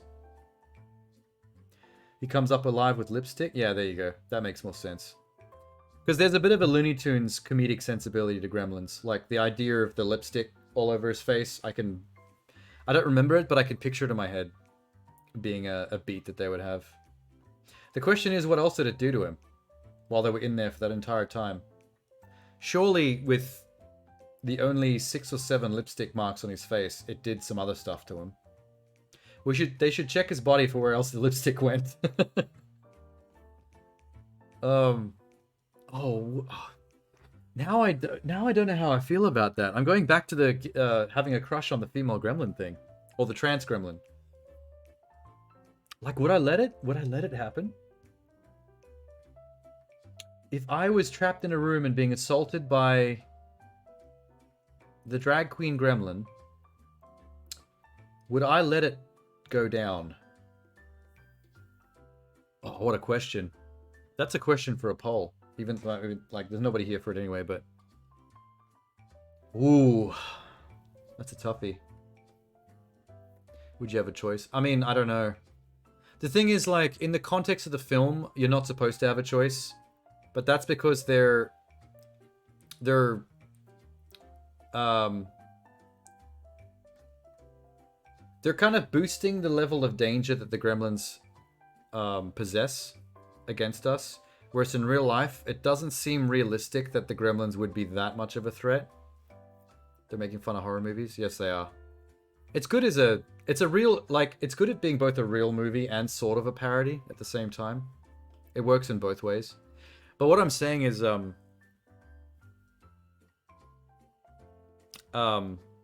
you look at a gremlin, it's about the size of your knee. They're very skinny and gangly. Like, technically speaking, I could probably pick up one of those with one hand and just, like crush its neck with, like, one hand, basically. They don't seem that formidable, just their general makeup. But, I mean, they're also puppets, so they come off as looking a lot lighter, the way they're moved around, because they're being, like, puppeted.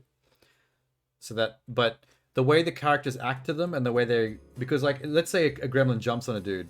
The dude's lying on the ground going, oh, fuck, it's killing me. Like, all that shit, waving his arms and trying to bash it. They're acting like the actors are acting like the gremlins are heavier, are stronger than they actually look like they really would be, based on how they're constructed.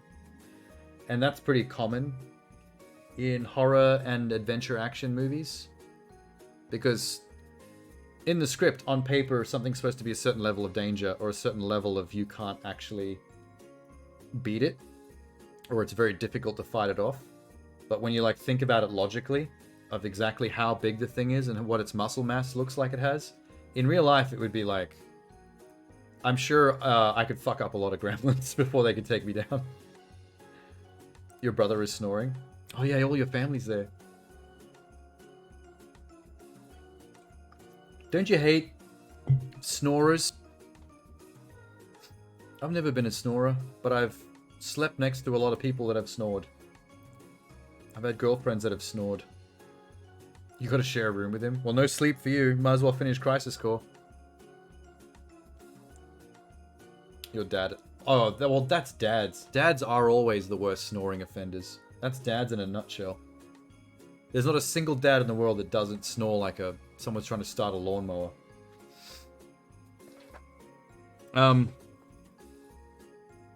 So, okay. Just rewinding quickly. So what you said before of would I have a choice? Realistically, I'm going to say yes. Because I think I could overpower not just the drag queen gremlin, but any gremlin pretty easily if it's just one. What do you think I'm doing right now? Oh, laying there awake on Twitch because you can't sleep. That's hilarious. So yeah, I think I would have a choice if I was being sexually assaulted by the drag queen gremlin. But my question is, if that's what was happening, and I had to choose between kicking that thing out of a window or picking it up and slamming its head against the wall to save myself, or letting it go down because because gremlin is kind of sexy.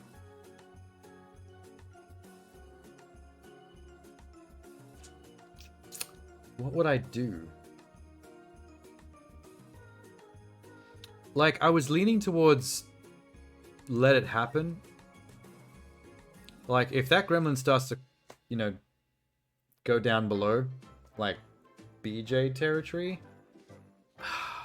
the reason I'm torn is because on the one hand, I'm like, I'm kind of in a weird way into this, but at the same time, I don't think I want a gremlin around my junk. For the last 2 hours, I've been here with you and my sis. I'm affection starved, so yes. Oh, so you're gonna go yes. That's fair.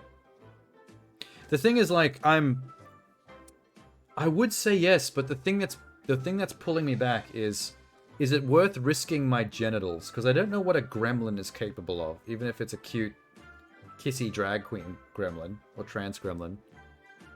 Like, it could be playing it up, like kissing your face, going like down to the, like, you know, oral station.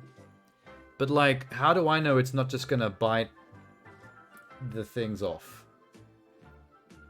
Like, that could be the last action I ever get because I trusted that thing. This is still technically a monster. Also, I hate my genitals. Also, your answer is pretty easy then. You're all in. I have too much to lose, man. Like, as a straight male, if I lose my penis, that's a big loss for me. A lot of my life revolves around that particular appendage.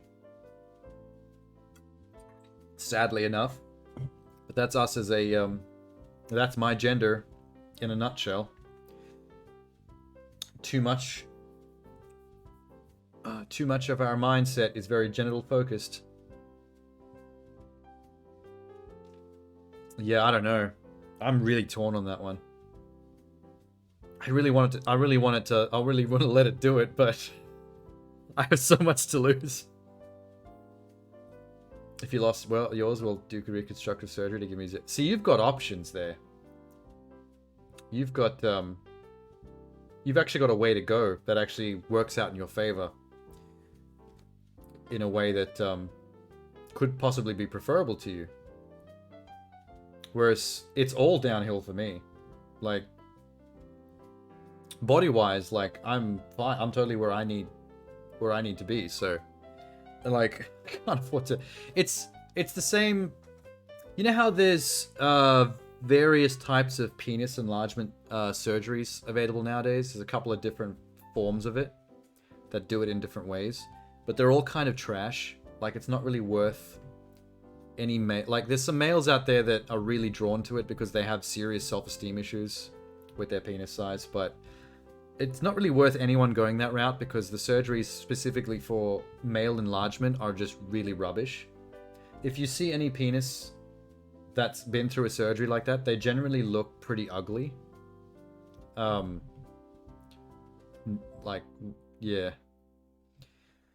Yours is pretty big, to be honest. Well, that's a double-edged sword then for you, because... That's like a coveted thing for any straight male. But in your situation, it's just like...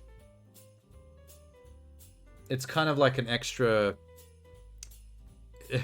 knife, if you know what I mean? Like an extra knife in the back.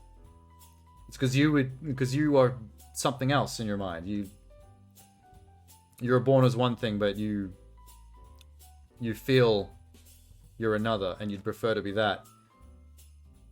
And then on top of that, the thing that you didn't want to be that they've given you is a particularly impressive example of it that any, like, straight male would kill for. At least they think they would. They most men who want to have a bigger penis generally don't think about some of the repercussions.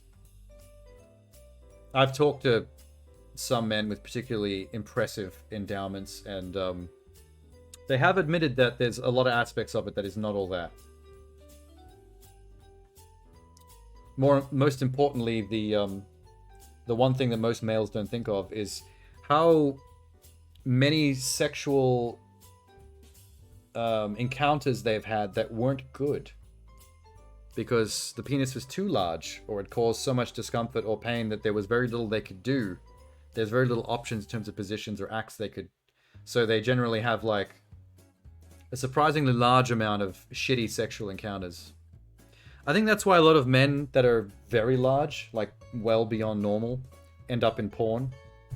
Because like pornography, like porn acting is really the only place they're having anywhere near satisfying sex if you've got way too large, if like you're really in the upper echelons of impressive, like the baby's arm holding an apple kind of situation. Because those are the kinds of women like on those like that can actually handle, that have the experience to handle that kind of mess. I mean, I'd probably do it if I had one of these arms, like a penis that's like this arm sized. I'd probably be like, yep, okay, well, porn for me. May as well. I'm not shy. I have no idea how we even got on that topic. Jesus Christ. That is weird. What a weird conversation.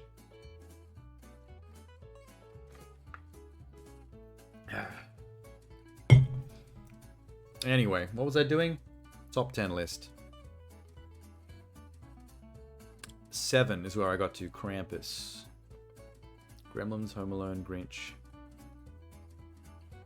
I'm going to drop Grinch below Home Alone and Gremlins because even though it's pretty cool, it's pretty great, I wouldn't say it's better than these classics.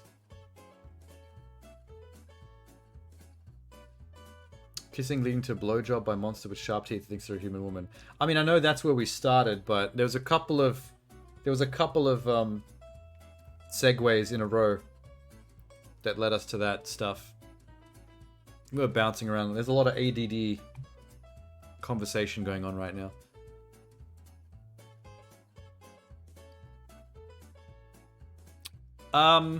You might disagree with me on this one, but I'm gonna put Gremlins 1 ahead of Home Alone. I mean, either way, those are flipped. It's a pretty solid combination, but if I had to choose to watch either of those two movies right now, Home Alone or Gremlins, I think I would watch Gremlins. When I think of trans stuff, the first thing I go to right now is my bottom surgery.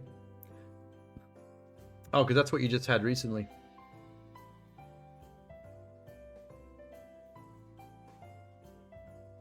What were they doing to your bottom again? Like, what was the actual goal of the surgery? You haven't had it yet? Oh shit. So what was the thing you dealt with recently where you the surgery related thing you dealt with recently that you came out of the hospital for? You had ass surgery to make it rounder and more pronounced. Oh, okay. It was thick with a double C surgery. Oh, you're saying bottom surgery as in, like, the bottom half of you. You weren't necessarily meaning your bottom, your bum, your ass.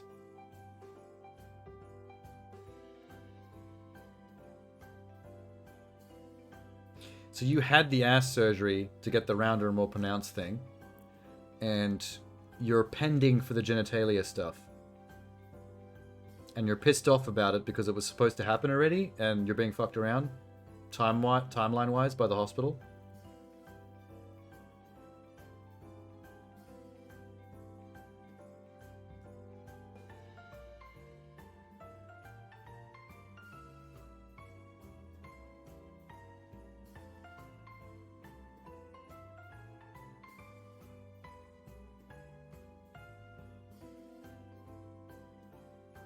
That's scary to me.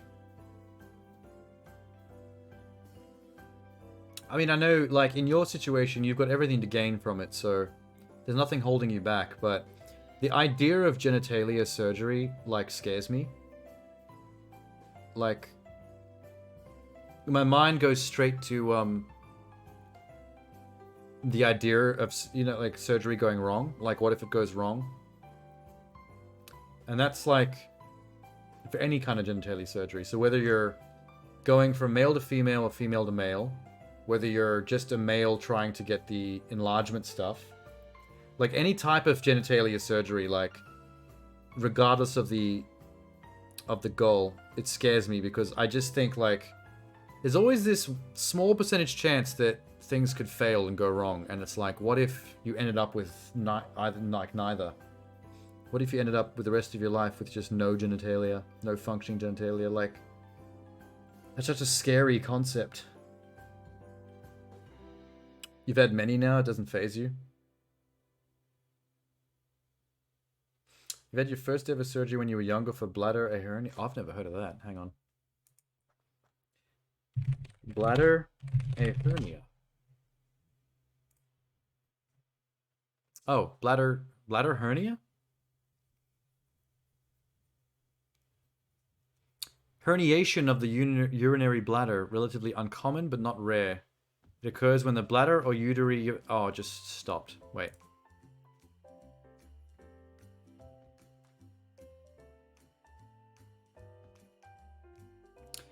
Occurs when the urinary bladder or urinitis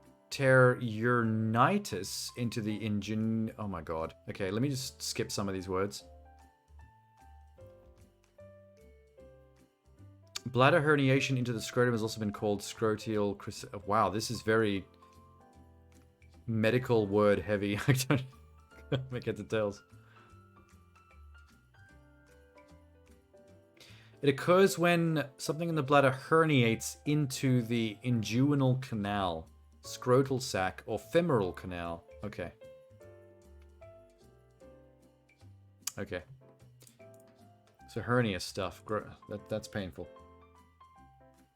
I've had bladder infection.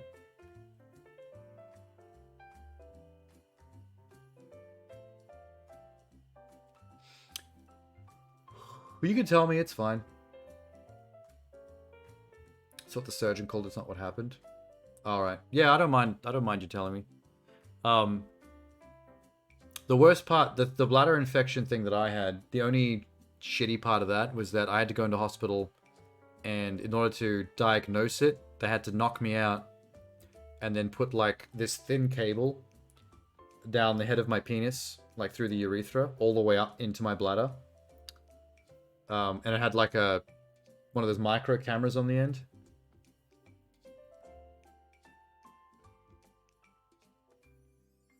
So that's fucked up.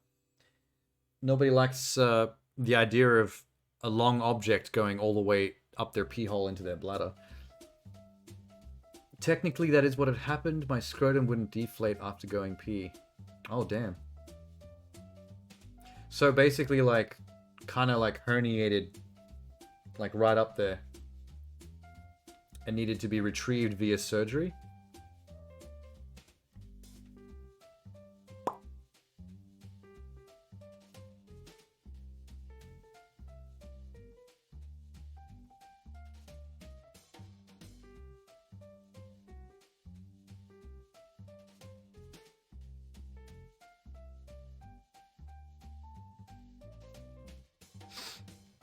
Some valve that's supposed to close when you get older didn't, and the fluid was being sent there. Oh, damn. Jesus Christ. That does sound unpleasant. It's also funny hearing about, thinking about the human body in that sense, like words like valve. The fact that, like, this completely natural organic construction that grows, it's like out of itself, like, still has mechanics involved, like valves and hinges, just like in engineering. But honestly, like, our engineering scientists probably stole a lot of those concepts from natural phenomena like the human body, the way bodies work. I mean, the elbow and the knee are basically hinges. It just takes, like, an early human coming up with tools and mechanics to look at that and go, you know what? Put that on a door. Then it can open and close. Just like the arm can open and close. Ingenious, Mother Nature. Ingenious.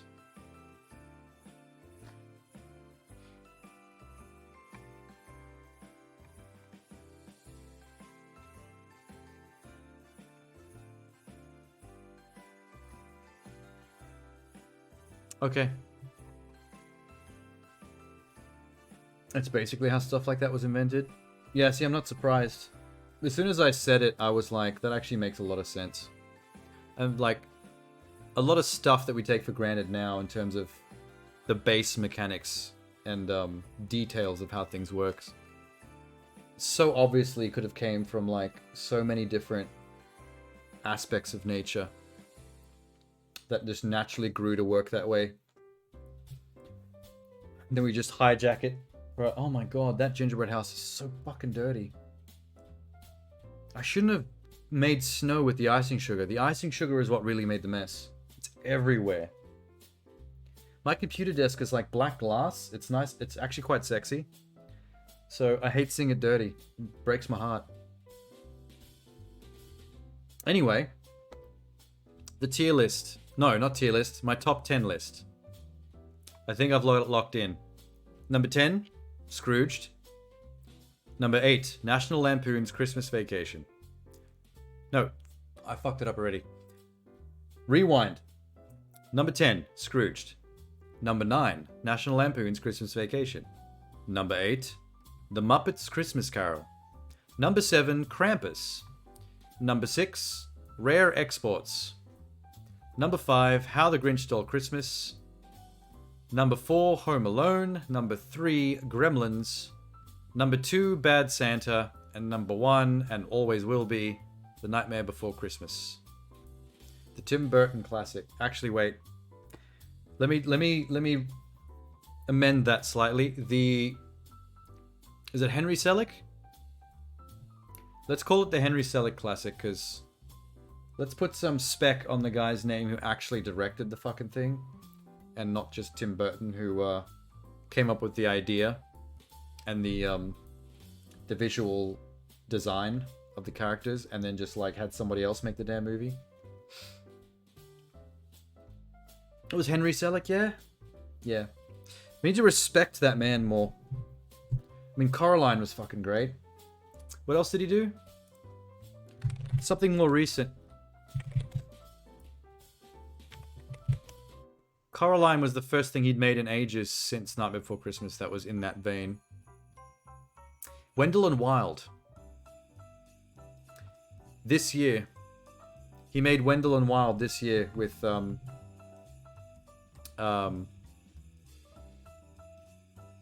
Jordan Peele. It was a Jordan Peele and Henry Selick joint production. I'm pretty keen to see that movie. I don't know if you saw the trailer. I watched it on stream at one point. I'm not sure who was there when I did though. It's got a good trailer. Cool soundtrack. He was also responsible for that claymation James and the Giant Peach movie. Man, this man loves his claymation. I like that James and the Giant Peach movie. I'm not sure how well that received that was. I honestly can't remember if people thought it was good or bad, but as a kid, I thought that was a great film.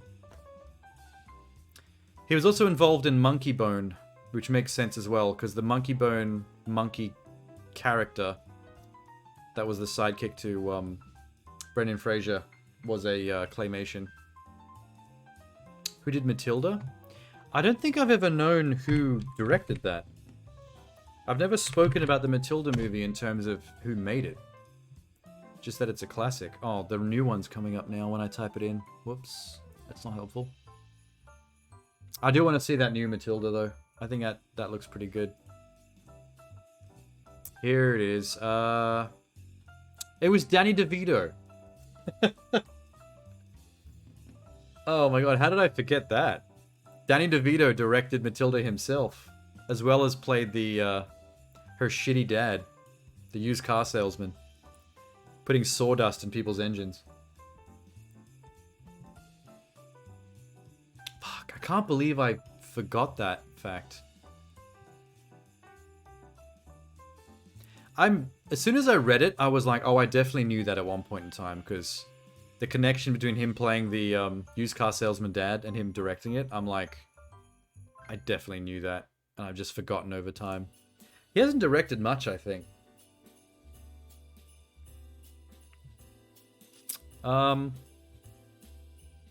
What does Danny DeVito suffer from? Oh, holy shit. His short stature is the result of multiple epiphyseal dysplasma, Fairbanks disease. Okay, I thought he had some kind of like chronic sickness in his old age, but they're just talking about the reason he's short. That scared me. Where's his directing credits? I just want to see what else he's directed, because I doubt he only made Matilda. He must have directed something else. Director. 22? He directed 22 films? What the fuck? Alright, short. TV movie. Okay, lots of TV movies I've never heard of. War of the Roses, 1989. Holy shit. That's pretty good. Hoffa. Okay, there's Matilda. Death to Smoochie. I do like that movie a lot. He directed 3 episodes of Taxi. Wow. Duplex, Queen Bee. More short film. Wow, he's directing short films all the time. Between 2010 and 2016, he made 6 short films.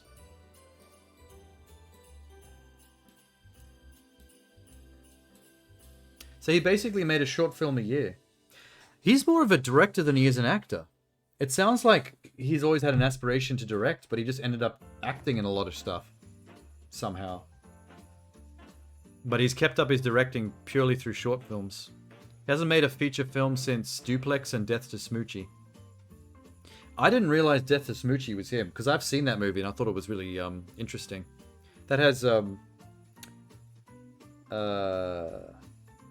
Edward Norton in it. And it's about a guy that's like a kid show mascot, a lot like Barney, the dinosaur. He wears like the purple dinosaur suit and stuff. But it's an R-rated thing where he's kind of just going off the deep end, losing his mind. It's a pretty good black comedy. I don't think it's a great film, but it's interesting. It's worth watching. It's different.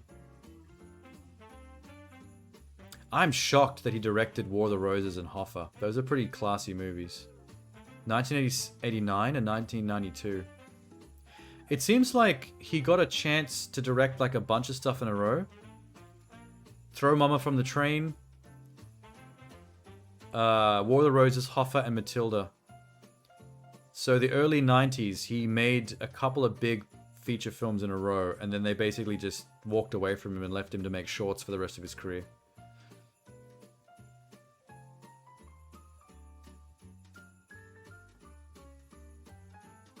There's Taxi, down the bottom there, 1982 to 1983. 3 episodes directed. Well, that blew my mind slightly. Why? Oh, okay. It's... I'm like, how do we start talking about Danny DeVito? Oh yeah, Night Before Christmas. Of course. Of course that's how we got there. Number 1. Number 1 for all time.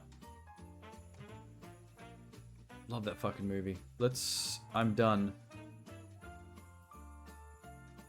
List owner details. Want to speed this up? Sign in with Facebook. Oh, wait.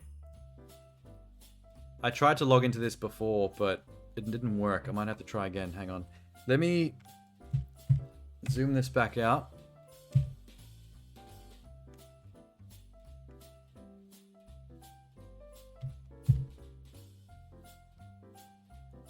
Let me zoom it out enough that I can get a screenshot of the whole thing. More. There we go. Screenshot. Let's draw a box around here. Maybe like this.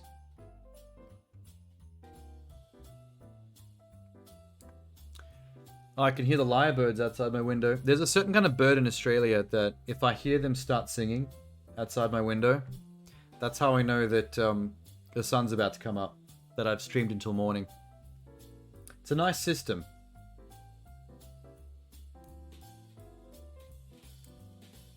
Top 10 Christmas movies. Yes. Wait.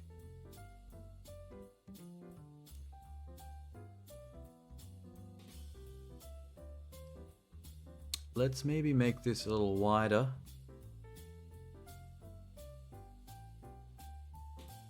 No. Shorter. More narrow. I'm being OCD about this screenshot. There we go. Top 10 Xmas movies. Save. Nice. Nightmare Before Christmas is a Halloween movie. Why is it on a Christmas list? Hi, Lemmy, and you are incorrect. Nightmare Before Christmas is a movie about Halloween characters from Halloween Town who learn about Christmas and try to hijack it and discover the error of their ways through learning about the spirit of Christmas. The movie's themes are about Christmas and the spirit of Christmas. Thus, it is a Christmas film.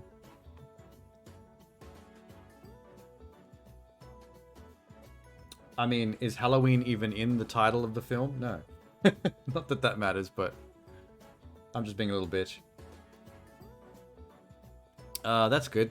Okay. Let's see if I can log in now and actually save this list, or if they're going to fuck with me. Signing with Facebook. App is not active. Okay, that doesn't work. Create account. Create. Okay, Sean. My password is a bunch of dots. Create my account. Oh, it worked. That didn't work when I tried to do this earlier. Fuck yeah. There's my list. Share on no, don't share. I'll deal with it. So is this saved now? I won't lose this list. This list is discoverable. Change settings. No, I don't mind people seeing it. Top 10 Christmas movies. A list by Sean Roberts. Find it now on audiobook. Read by Christopher Walken. Actually, let me change the title. Seankichu. Seankichu's Top 10 Christmas Movies. Ding! My lists. Sweet. I'm going to come back to this website a lot, I think. I want to make more lists in the future of stuff. Maybe some funky shit like top 10 Dreamcast games. Or top 10 ways to eat Biscoff. Or top 10 Kama Sutra positions. Regardless of whether you've tried them or not. Because I think there's probably a lot of funky ones that I've never even heard of. It's not like I've even read that fucking thing. The Kama Sutra is so famous. And I'm kind of surprised I've never even thought to track it down and actually see what's in there. Like, look through it. I'm actually pretty curious now. I have a feeling it's going to be really boring. I wouldn't be surprised if it's actually surprisingly boring read. Mostly pictures. Yeah, but not sexy pictures either. Just like little basic drawings of just how the position works. Like the wheelbarrow. And the Eiffel Tower. And the downward dog. No, wait, that's yoga. That's a yoga pose. Sorry. Apologies to yoga people. My list. My list. Okay. The only thing I'm sad about is that I never got a chance to see the movies The Fat Man and Violent Night. I really think those two movies had a chance of making my Christmas tier lists and my top 10 from what I've seen and what I've heard, but I just haven't been able to catch them yet. I hear so many good things about Violent Night in particular. And The Fat Man just looks really interesting to me. And I only know like one or two people that seen it though, and they said that's pretty cool. but not many people talk about it on the internet. Not like they're talking about Violent Night currently. Everyone's going nuts for that. Also, wait, someone told me the other day that one of their Christmas movies they liked was called Anna and the Apocalypse. I don't recall seeing that on the massive Christmas list we made our tier list out of. What is Anna and the Apocalypse? I don't think I've heard of that. Unless I've forgotten. Oh, there it is. What is this? Anna and the Apocalypse is a 2017 British Christmas zombie musical film directed by... What? A Christmas zombie musical? Oh, now you have my attention. When Little Haven, a small town, is hit by a zombie apocalypse, Anna and her friends struggle to fight off the zombies to save their loved ones. Okay. Gross. What part of that is gross? The zombies or the British or the musical? It's the British, right? You're not a fan of British people? They are pretty disgusting. It's the teeth. I hate zombies and musicals. Oh, okay. So there's a lot of gross there for you. We definitely diverge on one of those. I love musicals. Musicals is probably my favorite genre. Out of all the massive VHS movie collection when I was a child that I had to watch through, the most watched movies are probably the musicals, even from a young age. I mean, Disney doesn't count because technically, I watched shitloads of Lion King, Aladdin, Little Mermaid, and those are technically musicals because they're constantly breaking out to song and stuff. But we don't think of them as musicals. We think of them as Disney, like its own thing, right? But musicals, Little Shop of Horrors, loved it. Grease, loved it. Rocky Horror Picture Show, fucking loved it. I watched Rocky Horror Picture Show and Little Shop of Horrors, and to a lesser extent, Grease, so many times. Helen Taylor, bitch, can get bent, though. Helena Taylor? Who's...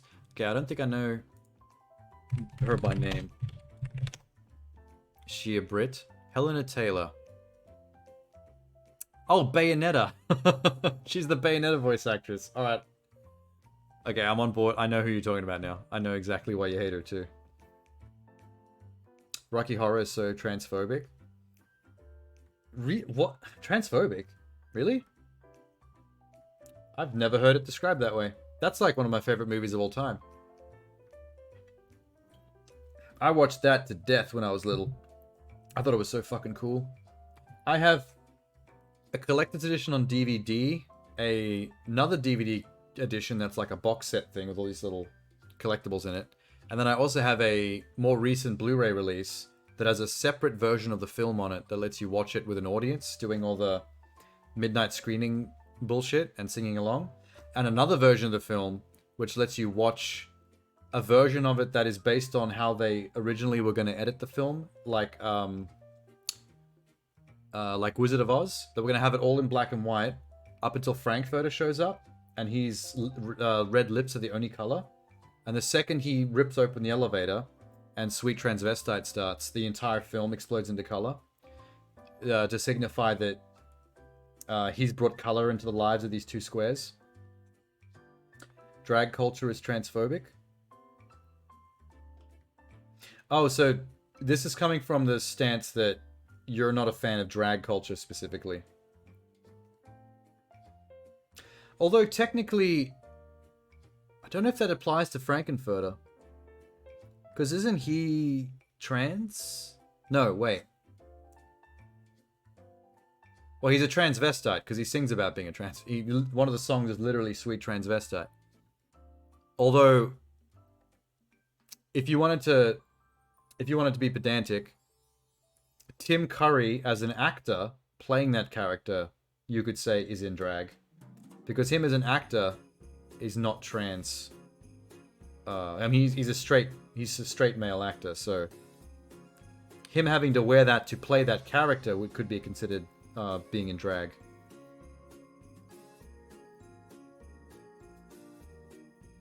But other than that, I think it's largely the point of the movie is largely positive towards like LGBT and trans stuff.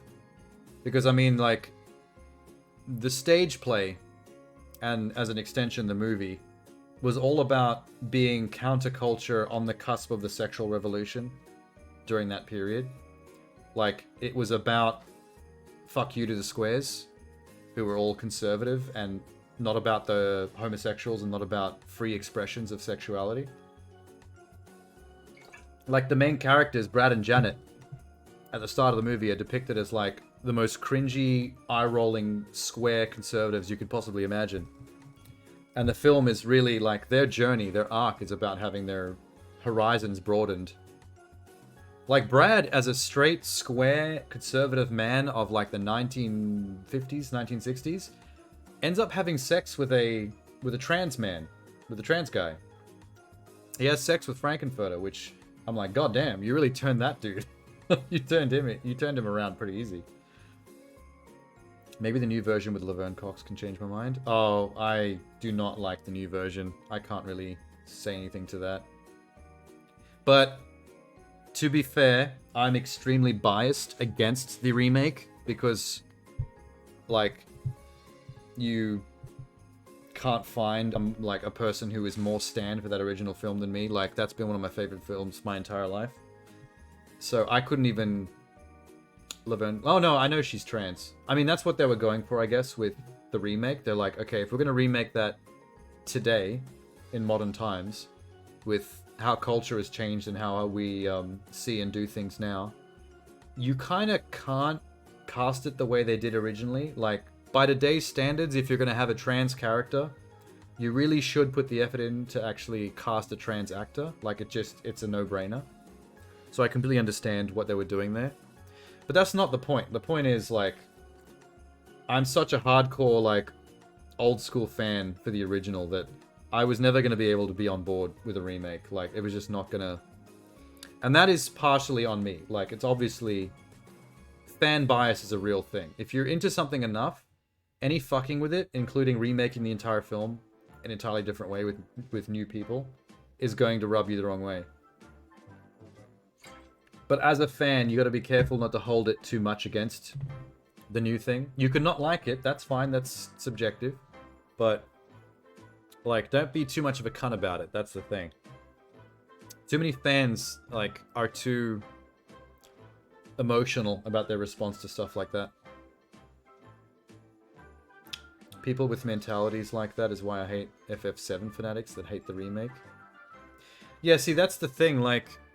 You got to be careful with how fervent a fan you are, because when you get too emotional about something, or when you make too much of your personality the thing that you're a fan of, like, your obsession with defending the original source can reach the point of being, like, completely nonsensical.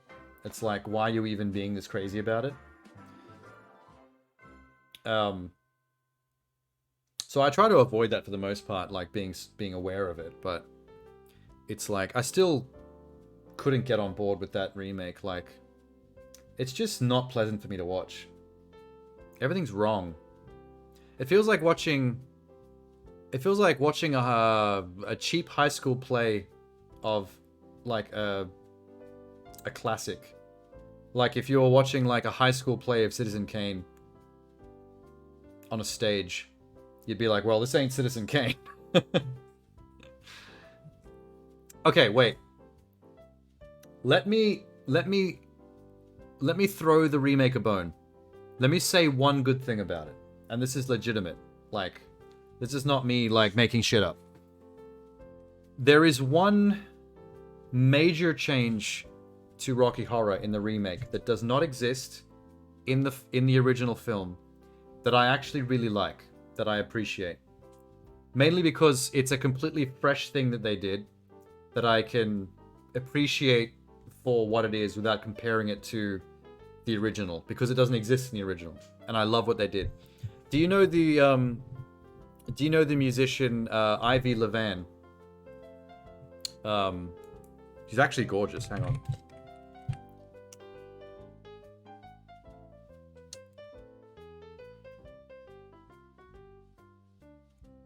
Her. I don't know if you could see that very well. She's a singer.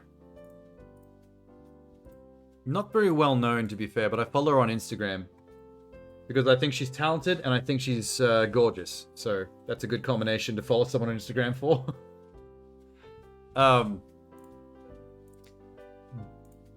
The original Rocky Horror. You know how it opens? With that long musical sequence with just the red lips on screen, singing science fiction double feature. Which is Richard O'Brien's voice, the guy who plays Riff Raff, but it's Magenta, the woman who plays Magenta's lips on the black background. You haven't seen it? Oh, okay. That's fair. Let me just show you a picture. I won't make you watch it, because you obviously don't like it. Science fiction double feature. It's a really good song, too. Okay, see those lips with the black background? The entire opening of the film is the song Science Fiction Double Feature, sung by these red lips on this black background. That's like that's all it is. While the cast and crew subtitles come up on the screen. Like very old school style. It is a 1970s movie. In the new film, Science Fiction Double Feature is performed by Ivy Levan. But the way they do the song is stealing something from the original stage play that never made it to the film. In the original stage play, because it's on stage, there's a character called Usherette Trixie, and she's an usher for the theater that you're watching the play on. But instead of being a real usher for the theater, she's like a character in the play. So she comes out and narrates, and she messes around with the audience, and there's some audience participation, and she goes up and down the aisles in a cute Usherette Trixie outfit, like she's cute and doll-like. Doesn't exist in the movie because that's something unique to the interactive live nature of theater. So in the remake, the whole opening is basically Ivy Levan as Usherette Trixie taking you into a movie theater while singing science fiction double feature and ending it with sitting down in the theater with you ready to watch the movie and like the entire time singing that song. Not only is that sequence like a pretty cool way to do the remake differently in the way it opens, while taking something from the original stage performance and using it in a clever way, but Ivy Levan's cover of Science Fiction Double Feature is like not only equal to the original song, but like it might even be slightly better. Like the way she sings it is it's really raw. It's really nice. Like I have Ivy Levan's cover of Science Fiction Double Feature and the original song both on my phone, because her version is good enough that like I will listen to it on its own, just like the original soundtrack. So there, that's the one thing that I'll say good about that remake. I appreciate the effort and the creativity that went into doing their own version of that opening. I think they did a lot with that. I think Ivy is great. So applause. I don't like watching the movie because I hate the rest of it, but I will watch that opening on YouTube like over and over again just to see her perform as Trixie.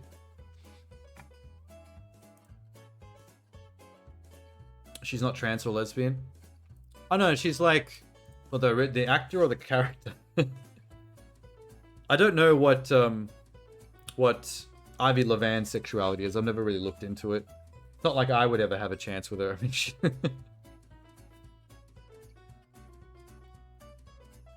she's bi. Oh, is she? Okay, well that's nice to know. I've never thought to look into it. That's cool. That makes sense with her personality because I've kept up with her Instagram for long enough.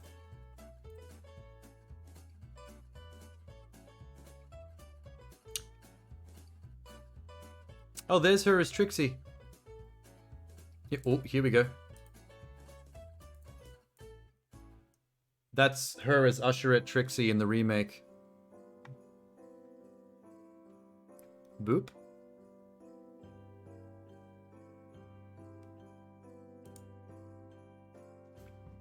But I'm not bi. No, but you don't have to be bi to get with a bi chick. That works. The fact that Ivy Levan is bi works in all of our favors. She swings in all the directions.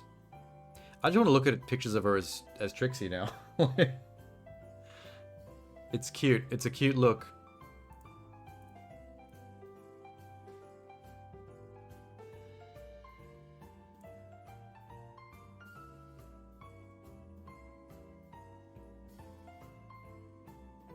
Okay, maybe I'm obsessing a little bit now. I should probably let this go. She does... Not being bi myself, I don't see bi people as role models. Oh, just in terms of, like, how you look up to certain, like, celebrities or people in the public eye. In terms of who you follow or pay attention to. That's fair. She does this one great thing with that song, like, about 3/4 of the way through. There's this lyric that goes,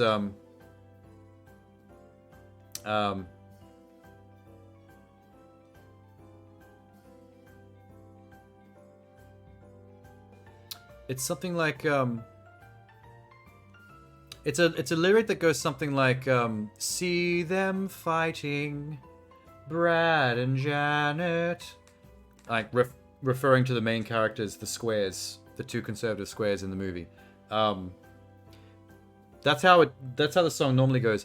The second time she sings that line, about 3/4 of the way through the film, she sings it in a way where she has so much venom in her voice when she says the words Brad and Janet, and I've always loved that. Because, you know, they are kind of like cringy square types that don't fit in with all the alt culture or counterculture characters that make up the rest of the cast. So just hearing Ivy Levan's Trixie have to say Brad and Janet's name, but saying it with kind of like a Brad and Janet, like she is disgusted just thinking about them, I think was such a nice touch, and I feel like that came from her. That wasn't a direction. This 1,000 man melee isn't over yet? Wait, what's that? Is that Crisis Core? What the hell's a 1,000 man melee? Is there a fight? Is there a combat gauntlet where you have to defeat 1,000 men? Or am I reading too much into what you said?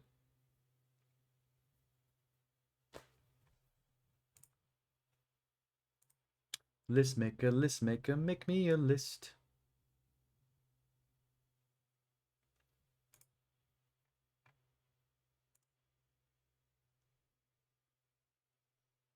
Tune in and see. Are you on right now? Wait, hang on. Let's have a look.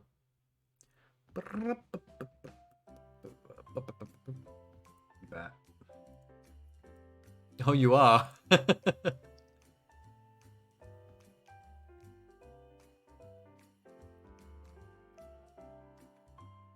It's a quiet night for all of us, I see. Oh, we've gone into ads. There's your one, which is probably your laptop login, so you can use the chat. And me and you as well. You're the only one in, probably in mine as well. We're all alone now. But it is Christmas morning. It's now 6:20 a.m. Oh shit, it's 6:20 a.m. Oh fuck. Like, I'm supposed to wake up at 7 to go catch a bus. Zip. Hey, Aqua's back. Hey, Aqua. Long time no see. Fuck. Yeah, that's fine. Aqua was here so long ago. She probably wondering like what I'm still doing here. I'm going crazy. I'm not going to sleep now. No, there's no way I'm going to bed. I'm just going to be ending the stream, going to shower, packing my backpack, and then going to catch a coach. You slept and woke up and I'm still here. Yeah, there you go. Does that mean you're in Australia as well? Since you were sleeping during Australian hours? No? Has to be close too, though. Is it long enough you can sleep on the ride? I work night shifts. Oh, okay, that's fair. I could... The bus ride should be about 3 hours. So I'll get about 3 hours sleep on the coach. If I don't drink too much coffee before this is all over.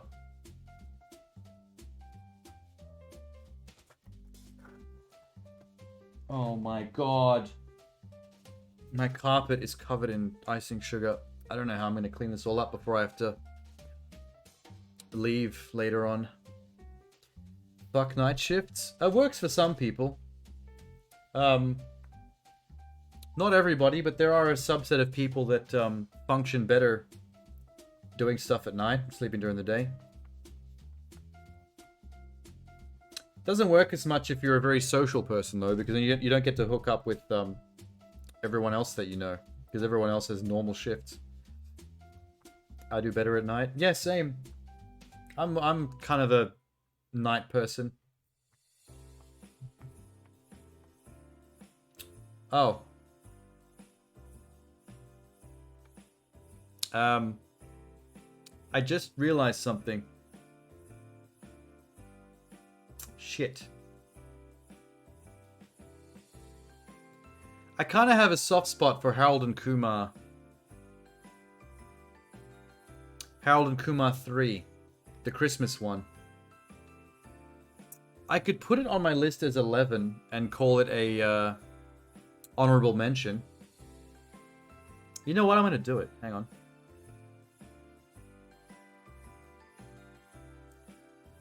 A Very Harold and Kumar Christmas, number 11. And in the... Yep, there it is. Add. And I'm going to say honorable mention. Done. Where's the comment? Oh, it doesn't show it on the list. You have to actually click on the little drop-down text. Damn it, now I have to re-screenshot this.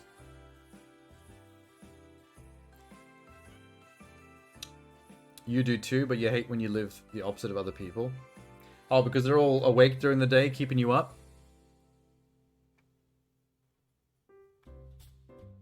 Okay, let me zoom this out, see if I can get a good screenshot. Wait, that's too much. That's probably good.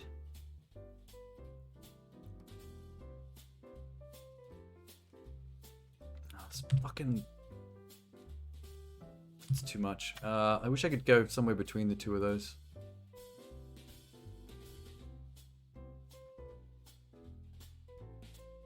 Yikes. Alright. I'll have to fix this in Photoshop later. Maybe give it some more room to breathe. I'll just do this. Honorable mention. Bleep bloop.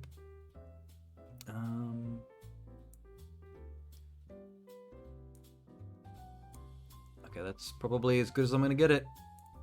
Save. Desktop. Top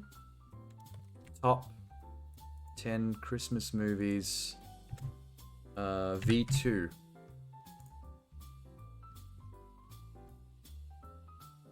Okay, there we go. Fuck. Back to normal zoom. There it is. Can I resave this to my top 10 lists? Where's the save button? Like, for real, where is the save button? What the hell? There is no save button. Okay, I'm going to assume that it already... Let's go to my account. Sean. My lists. Top 10 Xmas movies. Okay, it auto-saved. Good. Alright. Done. Yay! Oh, Aqua. The house has got a bit wrecked. There's icing sugar all over my computer desk. And I've been munching on this thing all night. And there's still a lot of pieces left. You know how small that house looked? Like, it didn't look that big. But once you start trying to eat every inch of it, that's a lot of gingerbread. That gets filling quick. I was not prepared for that.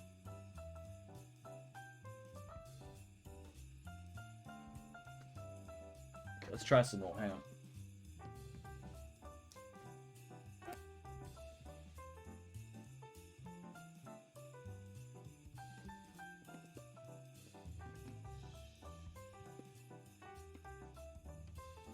My mom saw that she would kill me. I mean, you can't see it really, but the entire black glass desk around this whole area is just caked with white icing sugar. I like regret using that to make snow. It's the main thing that's like messed up my whole desk. And so many of it has gotten on the carpet and it's been all trampled in. So I don't know how I'm going to properly clean that. I'm going to hope that vacuuming it is going to do the job. What a nightmare.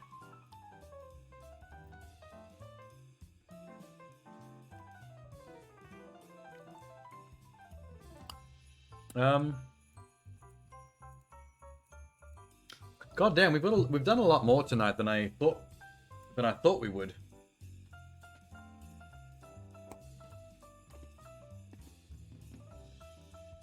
I don't know why I'm still eating it.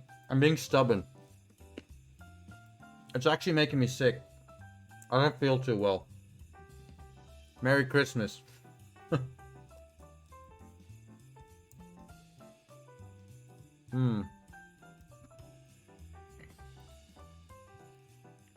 Oh. Earlier, Minx did a point redeem and made me lick the icing sugar penis off the wall of the house. It got kind of erotic. And by erotic, I mean kind of gross. I don't think anyone was turned off by watching me lick a gingerbread wall.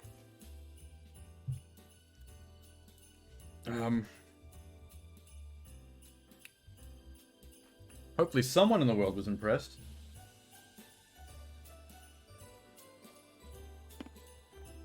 Oh.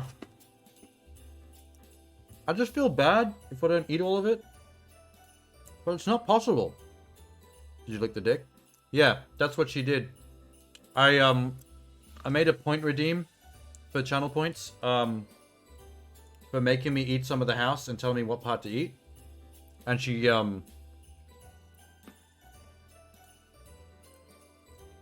she redeemed it once where she typed in that she wanted me to lick the icing sugar dick off the wall of the house. So I literally had to get down low and basically like tongue the side of the house and lick the icing penis. I'm pretty sure she did it just so she could get some good clips of me. That's a very Minx move.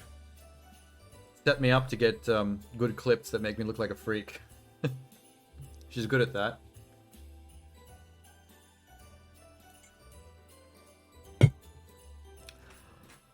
Oh.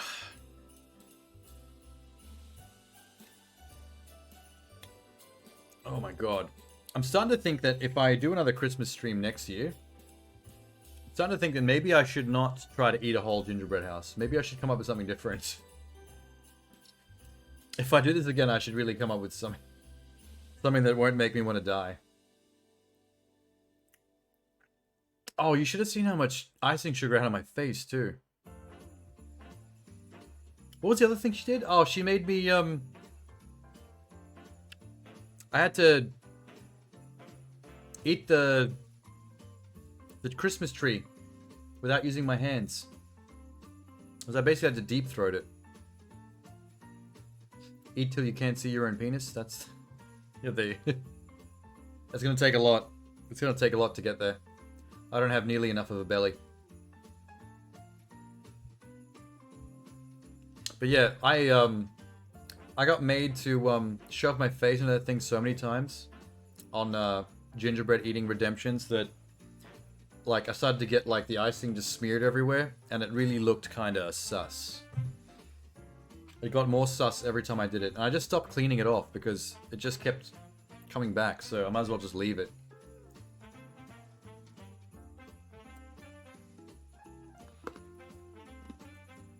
Still going. Oh.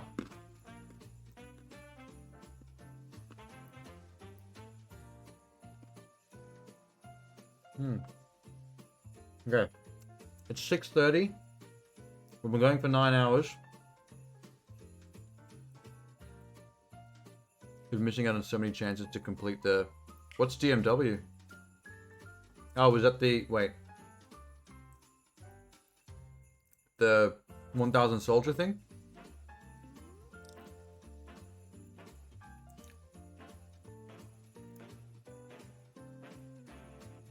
Digital Mind Wave. Oh, is that the slot machine in the top left of Crisis Core? How does that work anyway?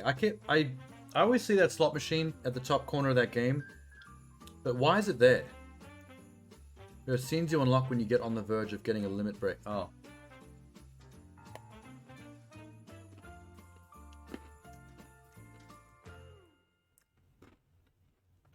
There's a trophy for seeing every scene for every limit break and summon. And it's full RNG. That's... no. Those are the worst kind of achievements.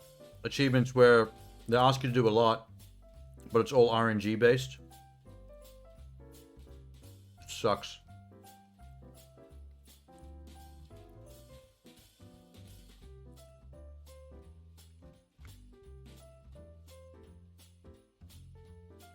Is materia you can equip to increase the chances? Well, just, I'm assuming you've got them on all the time then. You don't want to waste a single second of not potentially being able to get the RNG. Oh, so you have it set... You're trying to get it while doing the 1000 man melee. 2 birds at 1 stone. Well, that's one whole wall complete. That's the last brick in one side of the house wall. I at least achieved that.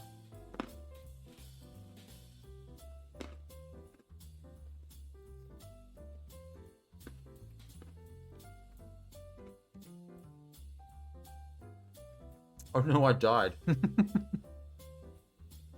Sorry. I shouldn't laugh. It sounds like pain. Oh, alright. If I'm gonna have any chance of cleaning up, packing my bag, and still making that coach bus. Yeah, Jeannie, I think I'm gonna wrap up soon.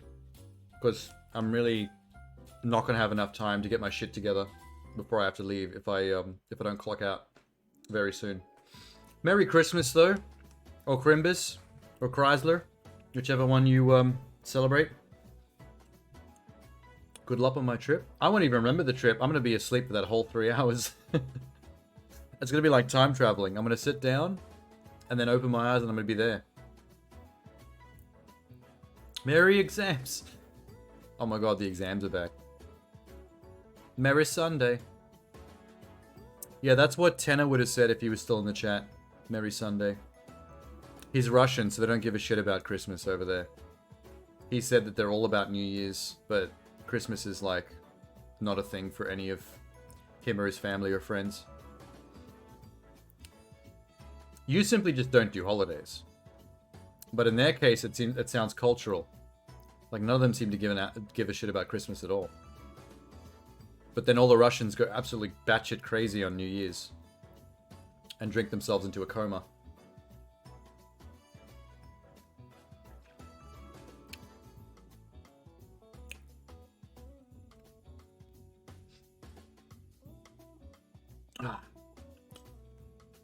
My throat's kind of burning from sugar and ginger. Like, I'm not gonna lie. It's like, if you eat like one good chocolate bar, your throat's usually like kind of burning from sweetness if you get throughout the whole thing. I mean, at least for me. That's a lot of sweet sugar and all in one hit. And I'm kind of like deep into that right now. I can feel the ginger and sugariness like in the back of my throat. And it makes me want to drink so much milk. Should I just drink milk straight? Like milk from a glass? I used to do that when I was younger, but I haven't done that as an adult, like, ever. Do people still just drink milk? Is that a thing? It's not just for cereals and coffee, right? People still scull that stuff? I know people that are really against it because it's like... Some people nowadays are like, anything from an animal is bad. It's cow's milk for their kids, you're not supposed to steal it. That kind of attitude. I don't know, that's a bit much. I like cereal. I'm not having my cereal without milk. Are you crazy? Dry cereal? The fuck is that shit? It's not popcorn. Although cereal is still made from corn, usually. So it's close. Now I'm wondering what popcorn tastes like if you put it in a bowl with milk. You have achieved a lot today. Built a gingerbread house to raise awareness to pink eye, penises, trees, licked a penis, ate without hands.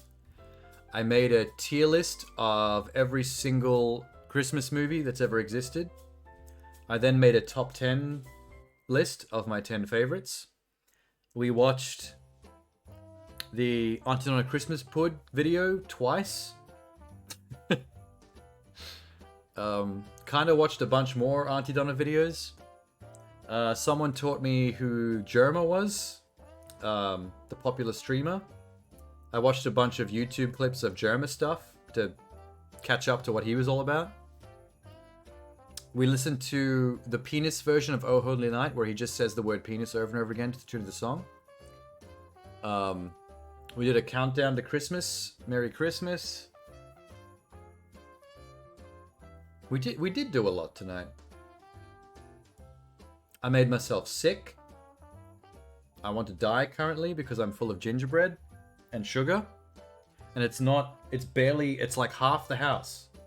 I swear I only made it through half of the house.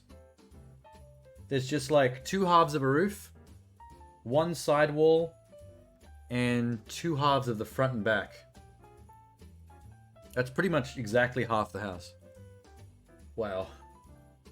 Note to self. In the future, if you ever try to eat an entire gingerbread house, I think it's a 2 to 3 person job. Minimum 2 people, if you're really going to go hard on it. But 3 to 4 preferable. You can take a wall each and then split the rooftops. If you had 4 people. Definitely not a one-man meal. Holy shit. Thought you could do that in 15 minutes. I eat the whole house. Oh my god. Not only could I not do it in 15 minutes, you can't even eat the whole house. It's just... You know who could eat the whole house? Nikado Avocado. Is that his name? The YouTuber? The really fat, the really obese mukbang guy. I bet he could eat an entire, not in 15 minutes, but I bet he could eat an entire gingerbread house by himself while screaming and crying for no reason whatsoever. You know, he's got to do his shtick, I guess. I mean, I won't be, if he can go for it, I'm not going to watch it. Like, his videos make me nauseous. I can't handle it. It made him successful, but I feel bad for him. Get views, get money, live a life. But that's the problem, though. He got the views, he got the money, but he didn't live a life. That's the thing. And use the CPAP while sleeping, yeah. Like, going that far to get views and money, to the point where you've destroyed your health, and probably shortened your lifespan by a shocking degree, and are disabled to the point of having to wear those things while sleeping or use a scooter. Like, I saw people talking about it once in a YouTube video. It was like a mini doco thing where they were discussing it. And they were talking about, like, the disease that is clout chasing.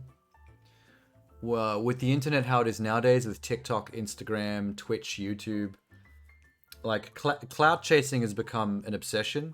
Like, people will do anything once they find that niche that starts working for them more than anything else they've tried. They will dig their talons into it, and they will ride it to the grave. They will push it for all it's worth. And when it comes to something like a young, skinny man obsessing over craving attention, wanting a successful YouTube channel, realizing that if he gorges himself on food, like a psycho, like doing that mukbang thing, that people will pay attention to him. I mean, you fast forward that 5-6 years later, and you basically find someone who's slowly killing themselves because they can't let go of the attention, the clout. They just need to keep pushing it, and eventually it's gonna end in tragedy. You're a respiratory therapist? You work with people with sleep apnea and obesity? It ruins their lives? Yeah. I mean, that's the thing, like, it's a complicated conversation because the way people talk about, the way people view these issues nowadays is that there's a lot of excuses that are made for people in the overweight categories. Like, not even talking about obese, but it's like, it's difficult to talk about without people jumping on you and accusing you of being like fat shaming and things like that. But it's only complicated because on the one hand, yeah, you don't want to upset anyone, you don't want to offend anybody, you don't want to judge. But at the same time, you're talking about a behavior that is literally hurting yourself. Like, obesity is actually, like, it's not just a type of human being. It's not just like, you got blondes, you got brunettes, and you've got obese people. It's like, you're not naturally born an obese person. You might be more inclined towards it depending on metabolisms and things like that, but nobody's ever supposed to get there. And in the wild, when you, like, I mean, we live in a society where you can easily get there because we have everything we need. It's, you know, we're lazy. But when you look at, like, primitive humans out in the wild, like, you know, cavemen and stuff like that, there's no way anyone would ever have been obese because you got to run around and hunt for your food. Like, there's a natural balance to fitness and intake of calories and stuff. And we've eliminated that. We've turned society into this thing where we have to control our own calorie balance and fitness levels, because I could easily sit here and live my life in front of this computer just eating that, and I can get away with it because I don't have to hunt and gather. I can do freelance editing work on the same computer that I'm streaming on and never leave this chair and just eat nothing but junk, and I could easily, you know, destroy myself. Like, it's really on us to control and manage that stuff for ourselves, and there's going to be a lot of people that don't, and that's when other people usually step in that are concerned and want what's best for them and are going to pull them up on it. And I feel like we should be able to call each other out when we're simply looking out for other people's well-being without simply hurting someone's feelings and being the villain for doing so. There's no single body shape for healthy, but there is a problem with morbid obesity. But that's the thing, obesity is like the one state that is an absolute 100%, not even subjective signifier of unhealthy. There are a lot of different body types and different lifestyles that vary wildly on a grayscale of healthiness or unhealthiness, but once you hit obese, you've kind of crossed that line into like definitively unhealthy and at risk of very, very many, well, exactly what you just listed: brain, cardiovascular, respiratory, all that stuff. Every aspect of your body, from the way your organs function to things to do with your limbs, your breathing, like every aspect of your body is essentially at risk to something once you've reached that state. You're not okay. But I don't know, a lot of people make a lot of excuses for a lot of things nowadays, and people that are at that stage where they've let themselves go that far and have gotten that lazy to the point where they could make that happen, they are at a state where they're only ever going to make excuses to not have to do anything about it, because doing something about it by the point you get to that stage is very difficult. Working out, that fitness, like all that kind of fitness shit, like going for runs, jogs, go to the gym, that stuff is painful and exhausting even for a normal, average body type person. Like, I've got a normal body type. I'm not fat or fit or you know, I'm fairly lean with a little bit of muscle without really having to try too hard. But even when I go to the gym, I'm like, fuck this. This is like fucking painful. I don't understand the people that like love the gym and come back going, oh man, getting like a pump feels so good. Like, oh, like it really gets me going for the day. Like I feel great. And it's like, how? During the fittest part of my life, when I worked in full-time desk job at the Department of Defense in Canberra, where I went to the gym regularly, I never enjoyed it. I did it because, like, I got free gym and I might as well. And it was, you know, better for me to do so, to have that kind of routine. But, like, I'm sweating on the goddamn treadmill and I'm just like, I wish I didn't have to do this shit. Different from person to person. Remember the Arnold Schwarzenegger documentary, Pumping Iron? When he's talking about what it's like going for the gym and he's going on about how, like, going to the gym is like coming for me. It's like every day at the gym is like pumping, is like coming. I'm always coming. And like he's going on about it. And it's like, how the fuck do you get to a point where going to the gym and putting in like all that strenuous effort is so pleasurable to you that it's equivalent to having an orgasm? Like, I think he might have been taking the piss slightly, but like, I don't know. Some people are pretty hardcore gym junkies. They do talk about it like that. I don't get it. I get why you would do it, and I can muster the willpower to do it. Even though I haven't gone to the gym in ages, it's not really something that I've got going on in my life now, but I have in the past. But I'm not going to ever say that I had a good time. After I've lifted some weights for the required amount of reps and all that, and everything in my arms is on fire and shaking and noodly, and I can't even lift a pencil, and I've got sweat pouring out, I'm just like, can't I just be dead already? Why do we live? Am I just living to see the next Marvel movie? I don't want to go to the gym. Just bury me now. If it's the difference between having abs and just calling it early, just like, yeah, I've done enough decades. Oh my god, Minx is back and she's got more gingerbread. I thought I was going to be able to stop now. How much is left? Oh, it's just under half the house. It's just pieces of wall and roof. I've been nibbling on it while finishing off my tier lists and doing my top 10s. Fuck, now I gotta eat more because you've actually done the thing.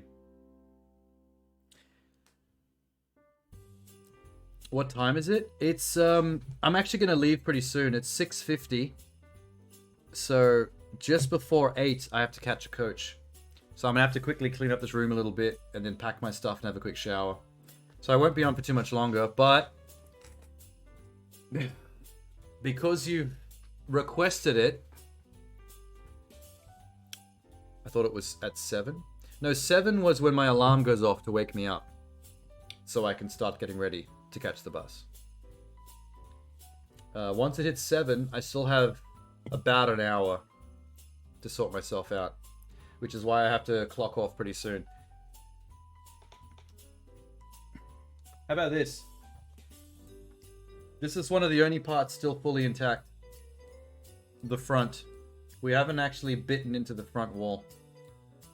Still got the apple Christmas tree.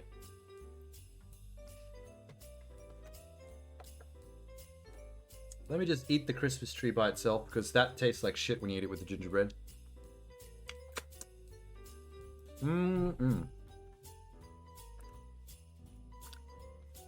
Hi, Jeannie. Yeah, I'm still gonna clock off soon, but Minx wanted me to eat more gingerbread. I still have just over an hour to get ready before I have to leave, so I'm not in a rush yet. I'm gonna make Minx happy by making myself sick on more gingerbread. I'm starting to like... I think I've got bread sweats. I think I'm literally sweating bread at this point. Oh wait, let me save this hydrate for after the gingerbread because I'll need it. Alright.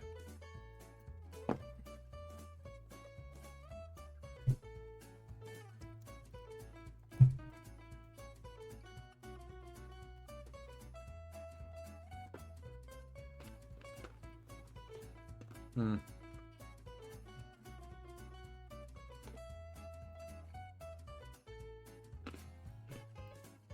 I gotta stop taking such big bites. Oh.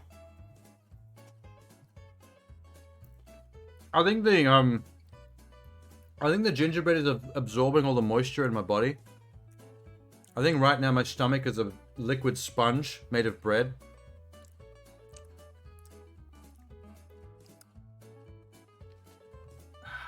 That's why I've got the bread sweats. That's where the rest of my moisture is going.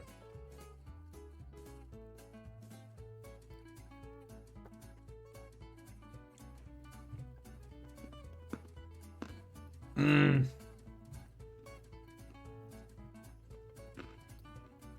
This has gotten so unpleasant, it's unreal.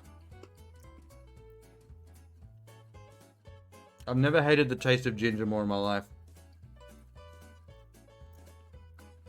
So much for ever drinking a ginger beer again.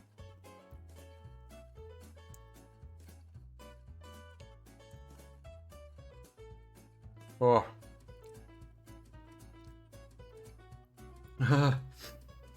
Woo!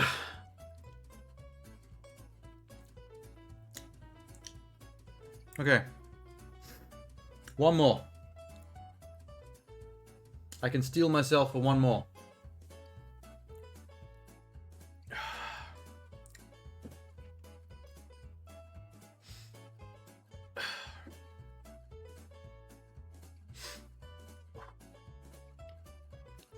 Wow.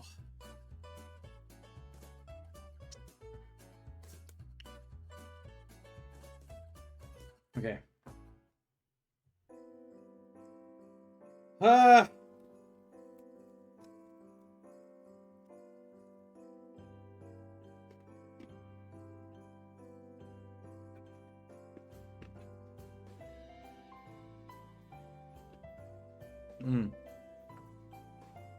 So that's half the front. The entire top half of the front is now eaten. I'm pretty sure that's officially half of the entire house consumed. And maybe spewed back up sometime soon.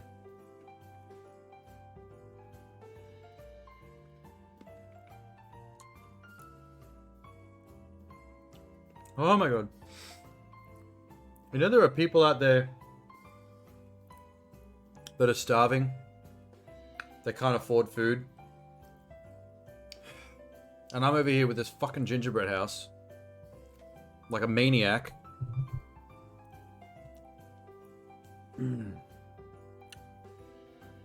Maybe I should bag up the rest of the broken up walls and roof.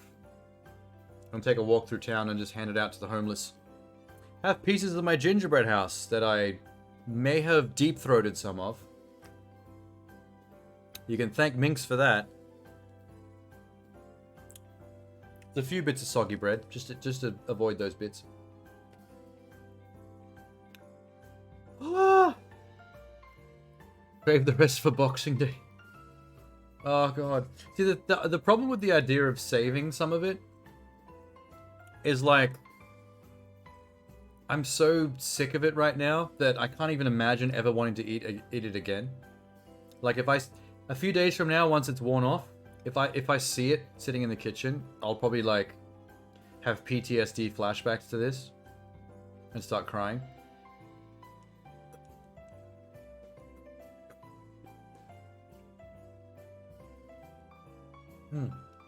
That last hydrate actually finished off the bottle. Good timing. Good timing.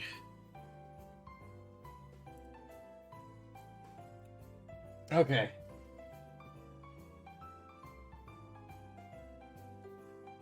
Antlers back.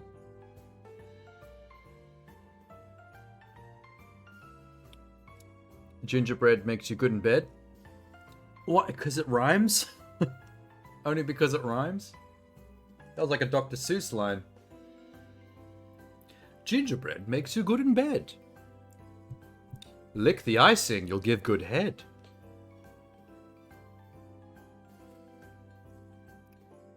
That's actually a good line. That's a good lyric. We're really good at writing Dr. Seuss dialogue collaboratively.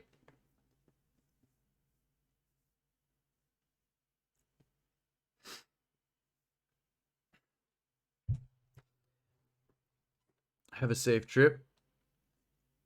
Thanks, Minx. Hire me. Yeah, let's make our own Dr. Seuss ripoff books. I'm sure he won't get sued. Although you could write a parody for YouTube. How about that? All right. It's time to clock out. Thanks for hanging out, and Merry Crimbusing me. I might feel incredibly nauseous right now, but I did have a good time. Admittedly, building the house is more fun than eating it. Oh, Genie's still there. Bye to Genie as well. I don't even know where to start with all this as well. As soon as I end this stream, I don't know. Maybe I can suck up the whole thing with a vacuum cleaner. Because I definitely can't leave it if I'm leaving town for a day. Nice meeting you too, Aqua. Thanks for stopping by once or twice. Once before sleep, once after sleep. You must have been alarmed when you saw I was still online. Tired. I'll catch you guys all some other day. Merry Christmas one more time. Have a good day. Hope you get really nice presents. I already have got mine. Some nice donations from Minx. and some gingerbread for myself. Maybe I'm your Christmas gift? Yeah, a follow from Aqua. That was a good Christmas gift. Jeannie will be getting her Christmas gift very soon once she finally platinums Crisis Core during her current... Oh, there's my alarm. During her current streaming session she's doing right now. Okay. Good night and or good morning, everyone. Mwah.